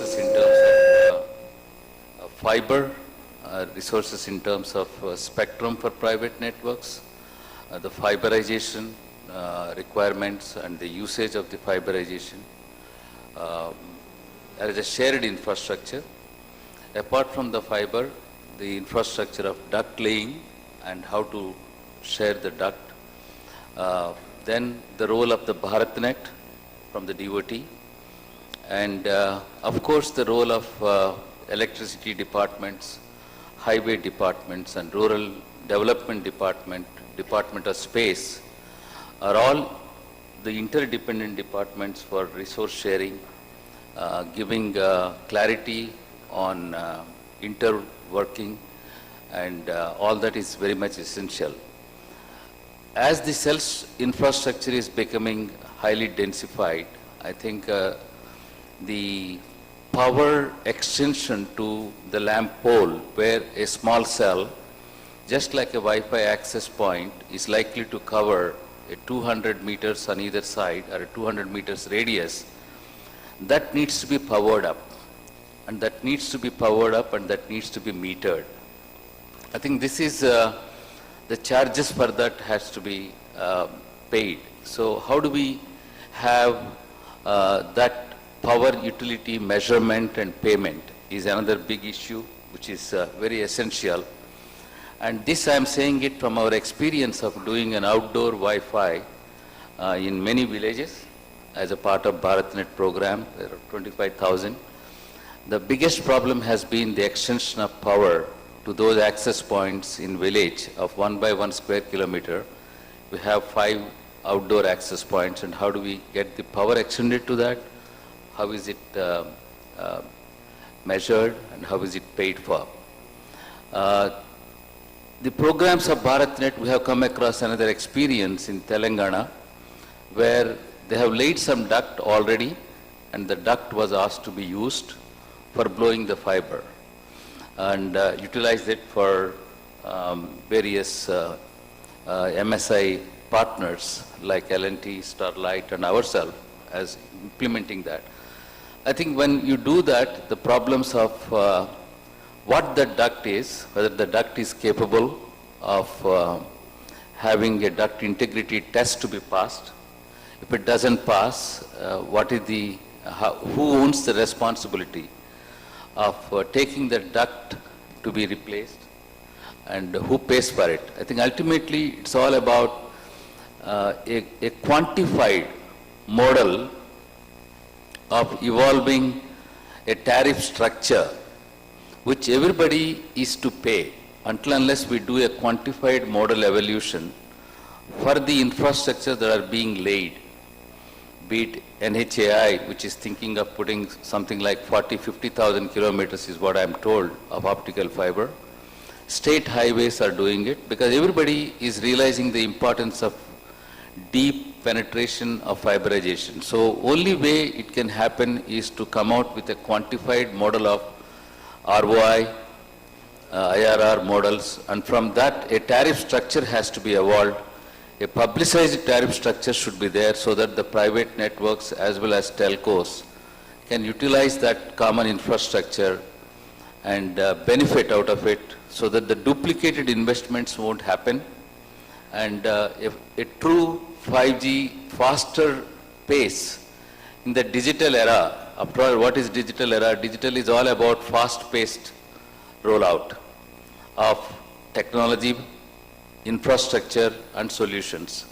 I think in this digital era, if it has to happen, we need to come out very quickly with a model. And I sincerely request the BIF, for which I am also a party to that, just like National Silicon Mission or a supercomputing mission, we need to have a national digital broadband mission into which all these issues can be addressed fast enough. It is high time we articulate that. And this cross-sectoral topic that you have chosen for the panel discussion is extremely important in the era of 5G because of various departments, including the electricity, rural development, urban development, Ministry of Commerce, space, what have you. I think all this should be treated as one interdepartmental nodal agency has to come as a part of the digital broadband mission. I somehow feel that there is a compulsory need for that. Only then all the distributed infrastructure around the cross-sectoral technologies also. There are technologies available around satellite, around 60 gigahertz backhaul, around Wi-Fi, around 5G, around SD-WAN.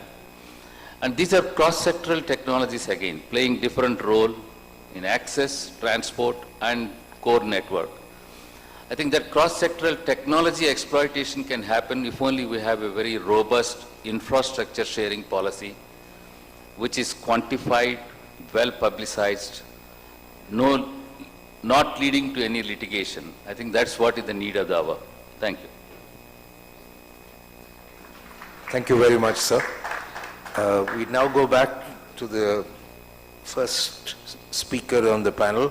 I will now go through and request all of you in the next round for the next round of questions to kindly expedite your response because we are running short of time.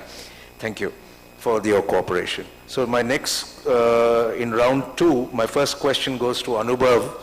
So Anubhav, you touched upon the enterprise sectors which are waiting to adopt 5G technology. Obviously, we are talking about private 5G networks. So I would like you to please touch upon what are the considerations that enterprises are likely to consider while adopting private or going in for private 5G networks, and what are the challenges that they are likely to face given the fact that the government has come out with a policy for private 5G. Over to you. Please make it brief. Sure. Thank you. So I'll just touch base upon three aspects what we are looking at. The first is they are looking for a flexible consumption model. And when I say the flexible consumption model, that means it can be as a network as a service, or the new concepts that are being coming up globally is the neutral host networks. And I think specifics to that Dr. Rao has just touched based upon that how we can leverage the digital infrastructure that has to be shared between the public operators and which can be leveraged for the private networks as well. Having said that, the reason and where it will directly touch base to the B2B clients is into their capex cost, which will be drastically reduced to a certain level, which is like kind of a concern for the medium or the small scale enterprises. That is one. The second piece is what they are looking as a unified service management. So, and from the unified service management, they want to have the ability in order to gain the single pane of glass view of their entire network infrastructure. It could be Wi-Fi access points, it could be private network access points, or the other technology if they are using. And on top of that, they require robust orchestration or the automation layer, which runs across the complete life cycle management of their device infrastructure, or the service chaining that they want to have, the complete different applications, how they can provision a new service on top of that. So I think these are some of the aspects that directly these enterprises are looking for in terms of the connectivity, in terms of how they can adopt at a faster rate the private networks. Thank you. Thank you. Thank you, Anubhav. My next question is to Mr. Pradeep Bhardwaj. Mr. Bhardwaj, given the fact that there are new business use cases which are coming up in the 5G era, what are likely to be the new business and operating models that are likely to emerge in 5G? You can give us your perspective about what you think, as well as if you can also throw some light about what are the global best practices in this area. Over to you, sir. Yeah, that's an interesting one. So obviously we know that 5G will now be used for a whole lot of other things than just browsing and streaming and making calls and whatnot.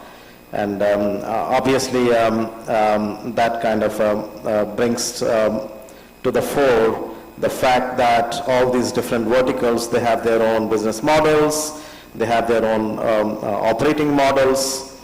So I think as a mobile technology, we will have to adapt to these different and sometimes contrasting business and industry models. If you look at regulation for that matter, as a mobile industry, we have been very worried about the regulation in the mobile market. But if you think about regulation in the automobile industry, regulation in the health industry, regulation in the agriculture industry, now there could be a scenario when all these different industries are actually embracing mobile as the basic connectivity fabric. There has to be alignment between these different regulatory regimes, and because they cannot be at loggerheads. So I think there's a lot that needs to be done, and which is already being done. So I come from the UK, and in the UK, in terms of best practices, in the UK, in readiness for, let us say, a commercial rollout of autonomous cars and self-driving cars, in whatever time frame, we can talk about 5 years, 10 years, we may argue about that. But there are extensive discussions and deliberations already happening on the regulation side of things as to how these challenges would be overcome. Because it is very easy to put a self-driving car on the road. That technology is already there today. I have myself sat so many times in these self-driving cars on the roads in the UK. In Canary Wharf, for example. So that is, technology is not a problem. Maybe we can, stability of the technology, we may argue about that, but the technology is already there. It was already there even 2-3 years ago, for that matter. But I think that is the challenge around regulation. How do we overcome? Because when you talk about automobile, insurance is very directly connected to it. Insurance and automobile are connected. What happens to insurance claims? There are different types of automation in the cars. What happens around that? Because insurance also depends on what level of automation is there. So the reason I am mentioning some of these things, because the business models would have to, let us say, innovate. We talk about, to give you an example, we talk about private networks. It was mentioned a lot. Private networks is not just an operating model. Private networks is also a business model in its own right. But in terms of other examples around business models and operating models, you see, 5G is all about data. Data being generated, data being consumed, data being shared in so many ways. And secondly, there will be a lot of stakeholders. So when you talk about more and more data in 5G, there will be more and more data-driven business models, which are not necessarily there today. So we would see those kind of innovation around business models. When we talk about more and more stakeholders in the value chain, obviously what comes to mind in terms of business models would be revenue sharing. These stakeholders, they all want a pie. And those revenue sharing, reseller, those kind of business models will be there as well. The traditional, call it subscription-based business models, I think they will have to evolve significantly also. We would see more opportunities around, media is one industry which has literally taken off big time in India compared to even some of the developed economies. And that is where I see a lot of innovation happening around sponsored, advertising-driven business models actually being put more to use as well in the 5G context. And then you have some other things. I think our chief guest mentioned the emphasis around public-private partnership. Public-private partnership also is not just a way of governance and co-creation. It is also a business model in its own right. So we would see those kind of new concepts also getting deployed in the market. Thank you. Thank you, Mr. Pradeep. My next question is to Mr. Nuno. I have a very short and a simple question. How do you see SLAs, service level agreements, being met on an end-to-end basis in a complex, heterogeneous network in the future? Thank you. It's not an easy topic, but maybe just picking up on topics we've heard earlier this morning. So in 5G, with the evolution to both the infrastructure and the applications taking advantage to it, evolving to a more IT model, cloud native, maybe much more designed, considering the network or the infrastructure will fail, using, for example, architectures which are stateless so that failovers can be faster and easier to manage. I personally believe the dependency or the focus on SLAs will be less relevant, which will actually accelerate environments where you have multi-cloud scenarios where it becomes less easy to pinpoint where was the problem. Just coping with the problem, I think, becomes the emphasis. Thank you. Thank you very much. That was an excellent response. My next question is to Mr. Saurabh. The question pertains to how do you see 4G and 5G coexisting in future? And do you see a mix of 4G and 5G? Or do you see that there will be unique use cases which will be supported by either of the technologies? And who shall make the choice and how? That is the question. Thank you. Yes.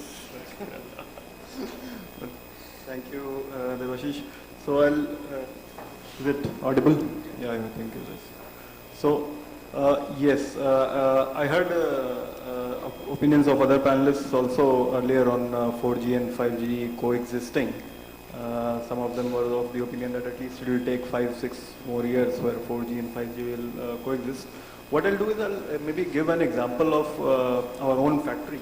We have our own private wireless solution deployed at Nokia factory, which is one of the largest telecom product manufacturers and exporters from India. And we have fantastic use cases deployed in the factory, which is running on a 4G LTE network as of now. Okay.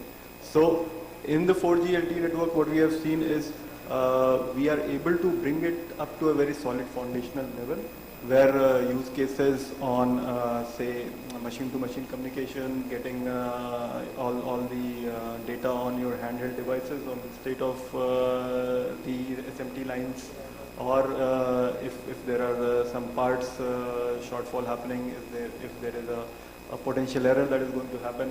All these kind of issues are getting flagged, and these are working beautifully on a 4G LTE environment.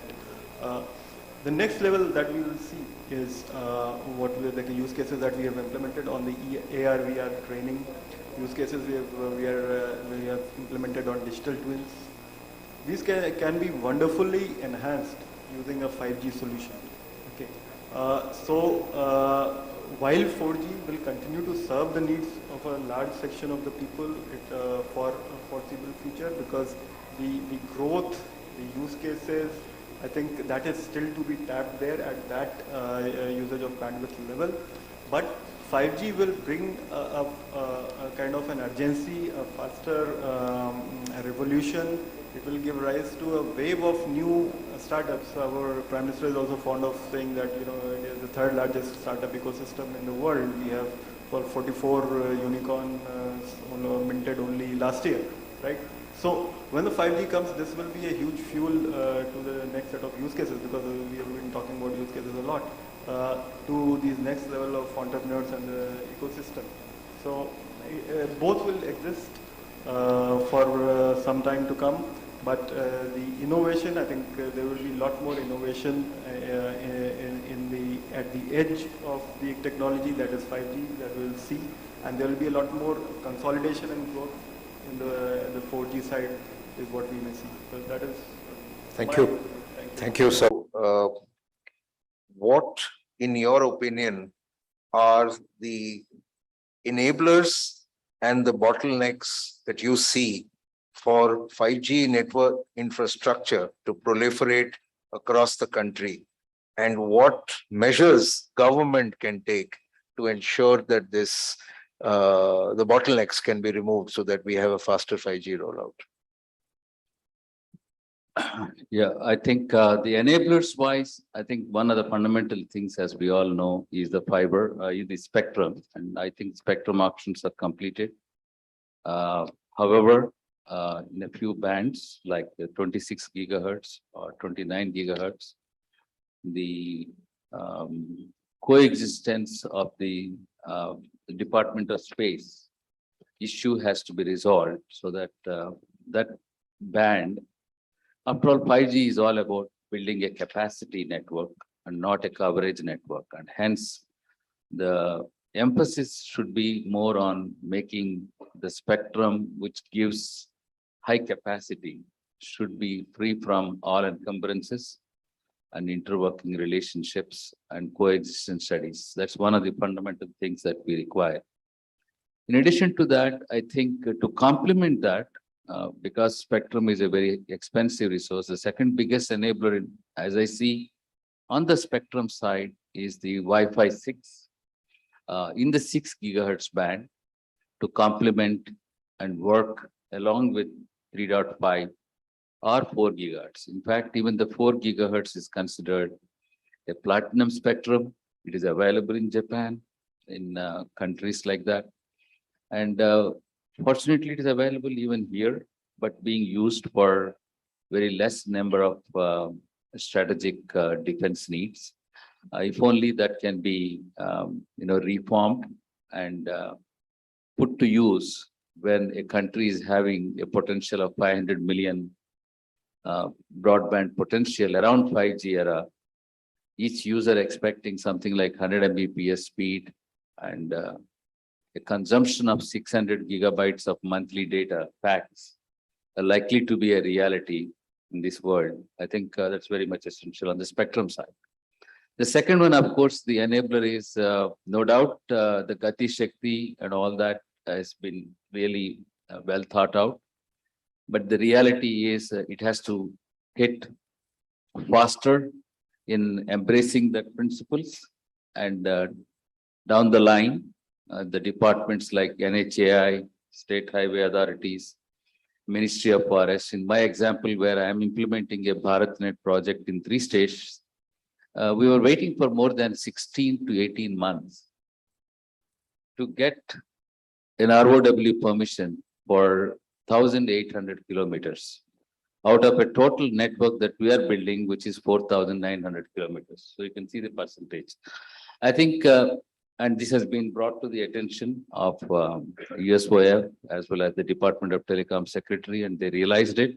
Things are happening, but it can't take so long. That's one of the things, if I may say. The inhibitors is we are in the digital era, as I mentioned earlier, so we have to do a fast-paced resolution of the issues.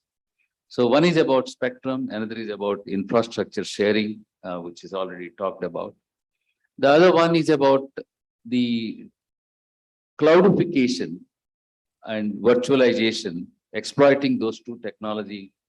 And we are a nation of software industry with applications, and softwareization, virtualization, and cloudification as the 3 pillars must be seen to be embraced fast enough through the right policies so that multi-edge computing platforms, distributed cloud or distributed data centers come up in every city, something like 10 to 15, if not more. I was talking to somebody, and that's the reason because the population density is very high, subscriber density is high, consumptions are high, as has been put up by Jio in the morning with their statistics. And that calls for the evolution of distributed data centers, distributed core network platforms. So what is the enabler there? That's enabling as a technology platform. But what is the policy requirement is the power, a clean power for such kind of things, and a fat pipe connecting to all those distributed core networks. And another enabler that is required is fundamentally interoperability standards. We talk a lot about open RAN systems, multi-vendor systems, but all of them have to have a very well proven standard global interfaces so that multi-vendor ecosystem, open RAN ecosystem with distributed points of presence of infrastructure can seamlessly work. And that's a fundamental enabler again, and you can see the inhibitor can be the other way around, opposite of that. I think that's, in my view, the other inhibitor, biggest inhibitor is, of course, we are a price sensitive nation. So whether 5G service packs command a high premium, which you and I are willing to pay to the telcos with an SLA commitment, if that has to happen, so then how do we see the evolution of that packs? Are we willing to pay 10% more or 10% less? So so that's the another way of looking at it, and for that we need a strong, robust the value packs system to be evolved on the OSS and BSS platforms with link to SLA commitment, so that the consumer, when he's asked to pay 10% more, he feels happy to pay 10% more with a service assurance and SLA pack tied to it. Otherwise, 5G will be, again, will be a technology like what we have seen 4G, but we haven't experienced 4G the way it is being experienced in the developed world of US, Europe, Japan, etc. That has to happen. I think we need to have a better SLA QoS requirements. Thank you. Thank you very much, sir. That was a great insight. I have to confess that though we have such eminent panel experts on the panel, we are unable to make full use of them because of time issues. So with this few words, I'm now requesting, I want to thank each and every one of the panelists, and would like them to, I would like to thank each and every one and look forward to having hello. I look forward to having more interactions with this August panel in future, so that we can take the dialogue forward as far as cross-sectoral digital infrastructure in 5G is concerned. Thank you very much, all of you. And with these few words, I would now hand over back to Swapna to take the discussions forward. Thank you very much indeed, sir. And ladies and gentlemen, let's also take this opportunity to thank our distinguished and eminent session chair, Shri Yadavendra Mathurji. He's been present with us throughout the session. Thank you very much indeed. And I thank our moderator and all our eminent panelists for their valuable inputs we had from them. I would request Mr. Debashish Bhattacharya to kindly do the honors of presenting mementos to all our eminent panelists. We present to Mr. Saurabh Singh.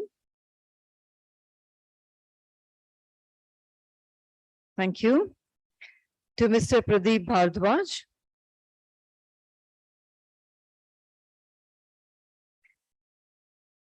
To Dr. C.S. Rao.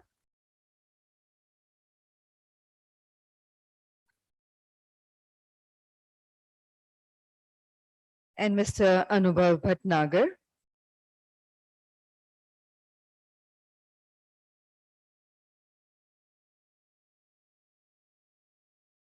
Mr. Anubhav Bhatnagar.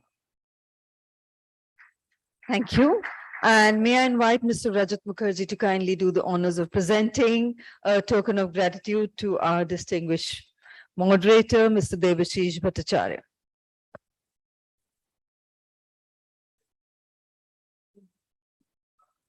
Thank you. And may I request the panel for a quick group photograph before we close? And can we have our session chair on the screen so that he is also part of the group photograph? Yes. Thank you. Thank you very much. Yes. So we have our session chair also in the group photograph. Can we have him on the background, please? Can we have a session chair? Yes, that's perfect. And ladies and gentlemen, once again, let's have a huge round of applause for this session. Thank you. Thank you very much indeed. I would request, now you all can just stand. The photographer wants a picture with everybody standing also.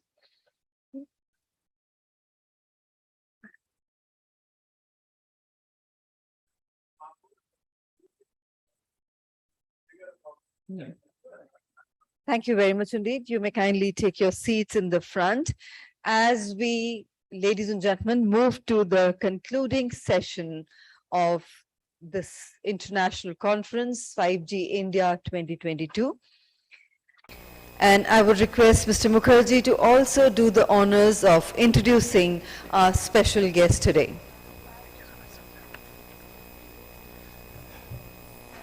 Ladies and gentlemen, what has been an absolutely brilliant 5G India 2022, the last one, because from next year it's going to be the 6G India 2022.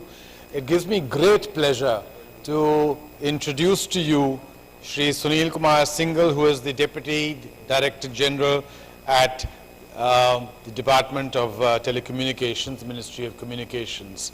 He has joined us today, taken out time from his very busy calendar, and I am very, very deeply indebted to him for having taken out this time to join us today. Shri Singhal is an ITS officer of the 92 batch and has more than 28 years, my apologies, nearly 30 years of experience in the telecom and broadcasting sectors. Presently, he is heading the AS division, which is the Access Services division of the DoT, which deals with all the major licenses and the licensees in this particular area, and 5G therefore is of extreme interest to and relevance to him in the creation and execution of policy, etc. He has played a pivotal role in the development of the NDCP back in 2018. And at that point of time, if I remember clearly, sir, you were DDG DS. That was in TR. My apologies. There you are. You see, it goes back so far. He has a vast amount of experience. I'm not going to necessarily take him too much time now. I'm going to invite Mr. Singhal to give his concluding remarks. Sir, over to you.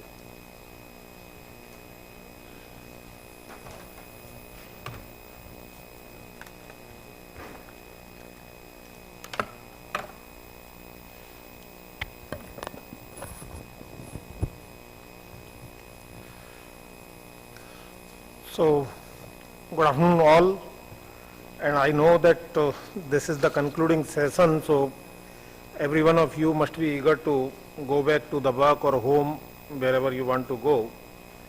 So I will not take much time, but once again, good afternoon everyone. So first of all, I thank the organizers for inviting me this concluding session and providing me an opportunity to at least hear the last session participants, and I really feel that I missed all other sessions discussions, but I have already been briefed.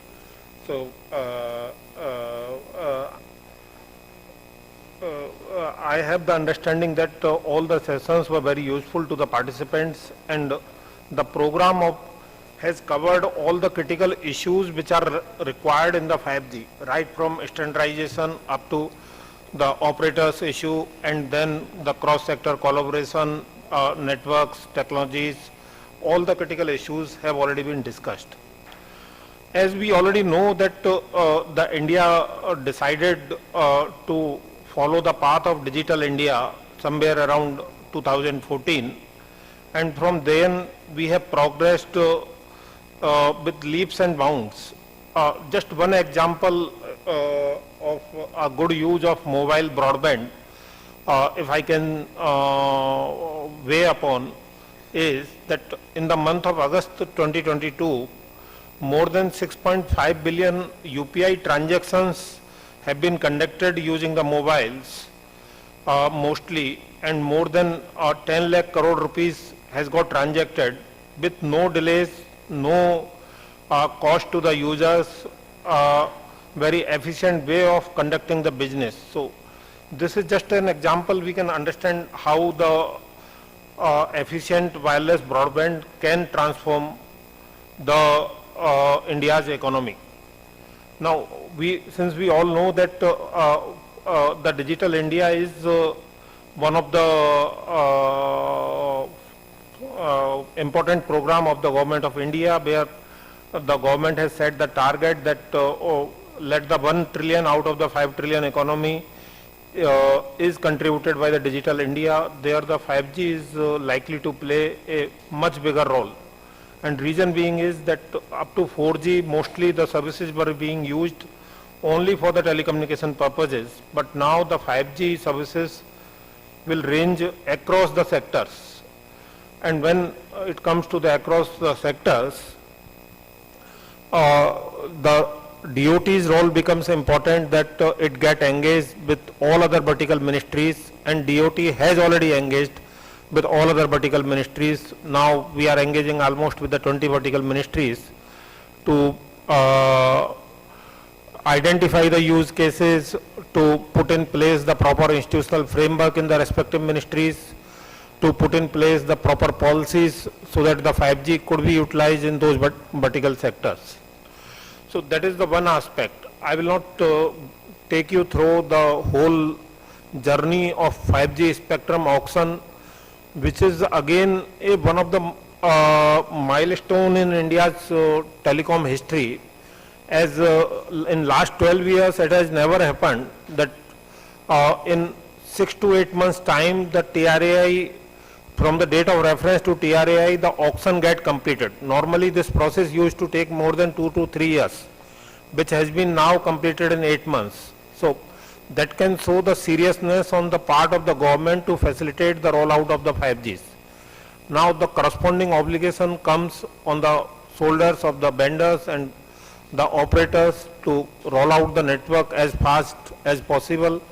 And I am happy to hear that most of the operators are working day and night to roll out the 5G services, and they intend to cover major parts of the country by the end of the next financial year.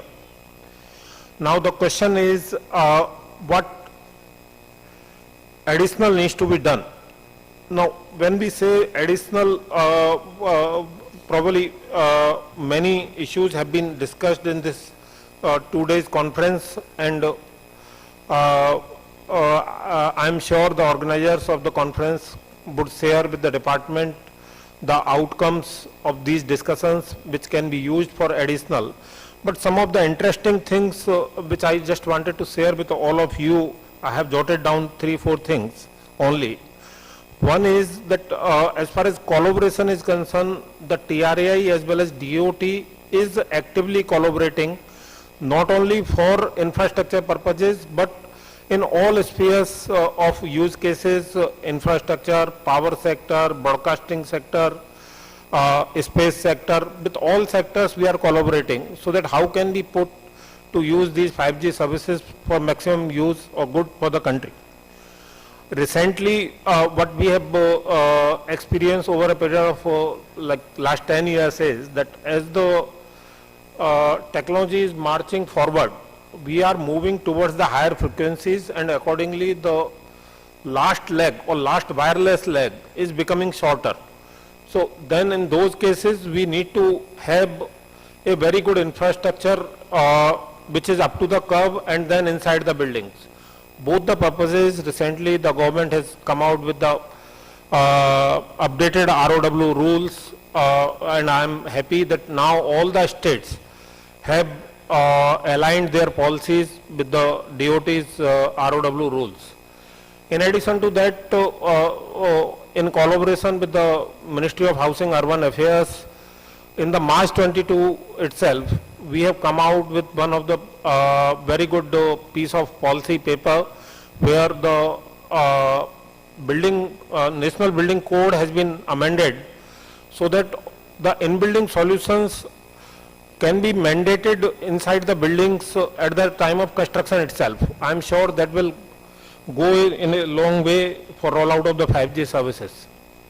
Dr. Rao raised about the need for the National Digital Broadband Mission. Actually, you are right, we require, and I am happy to say that the government has already set up the National Broadband Mission. And that mission is working to address all these critical issues with the state governments as well as with the operators and other stakeholders. And in last 1 year, after the mission or dedicated mission, I should say, a lot of fruitful results have already been noticed. The another thing where a good progress has been achieved is in mapping of the infrastructure using the GPS technology so that we can use the advantage of Gati Shakti kind of program in the department. Another point which was discussed in the last session and which is essential for the growth of the 5G services and telecommunication sector in total, we need to focus on the mobile edge computing and the distributed computing architectures, because then only we can fully leverage the advantages of the 5G technology. Otherwise, it will have a huge investment in the network, but returns may not be reciprocal. So if we want to make it affordable, then we have to make it friendly, make it usable for the use cases where the demand is. And demand is in the distributed computing. The business wants much faster decision-making capabilities. The users want a much richer experience of use cases. All that is possible through the distributed computing. So I hope the stakeholders will focus on all these issues. At the end, I would like to say that let us not treat it as a concluding kind of thing. Let us treat it as a beginning for the 5G rollout, and start working on all the, or listing down all the issues which are remaining to be addressed, especially from the policy side or government side. And I am happy to work with each and every stakeholder to address those issues as far as the licensing and regulatory and policy aspects are concerned. So thank you, thanks again for providing me this opportunity, and I wish a great success for the next session of this kind of conference next year, when we will have much more experience of the 5G services also. Thank you.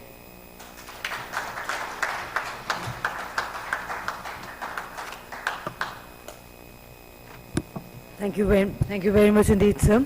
And I would now request Mr. Rajat Mukherjee to kindly present a token of gratitude to our special guest for the concluding session, Shri S.K. Singhal ji. Thank you very much indeed. And I would now request Mr. Rajat Mukherjee to kindly propose the vote of thanks. So, vote of thanks. And ladies and gentlemen, I would also take this opportunity to announce the Data Center India 2022 event, which will be held on 9th of November of this year in the same venue. We would request all of you to kindly register for that, and do join us in November, on 9th of November, for Data Center India 2022 at the very same venue. And over to Mr. Mukherjee for the vote of thanks. Thank you very much for this, and it gives me great pleasure not to wind up the session, but to say thank you to each and every one of the people who have made this session as terrific as it has been. The organizer, Bharat Exhibitions, Sashi, Ranjit, his entire team of people, I know at Broadband India Forum, we as the knowledge partners, we constantly work on trying to improve things. And we sometimes manage, we sometimes don't quite succeed all that well. I think today was an example where we did it right. Of course, there's always scope for improvement. To each and every one of the speakers who have come from all parts of the globe, thank you so much for making it here to share your experiences. To each and every one of the members who have taken stalls outside, I hope your session today has been fruitful, and I look forward to being able to see you all in the future again, where you will be able to tell us a little bit more so that we can better these programs. And finally, of course, to Mr. Singhal for joining me this evening in the concluding remarks. So my grateful thanks to each and every one of you, and I'll hand back now to the organizers. Thank you so much. Thank you very much indeed, sir, for those kind words of thanks. And ladies and gentlemen, I'm sure it is being seconded by each one of us present here. And with that, I once again take this opportunity to thank here Shri S.K. Singhalji, all other distinguished eminent dignitaries, distinguished moderators, chairpersons, speakers, and eminent panelists for all the valuable insight they shared with us during this 1.5 day of the conference, 5G India 2022.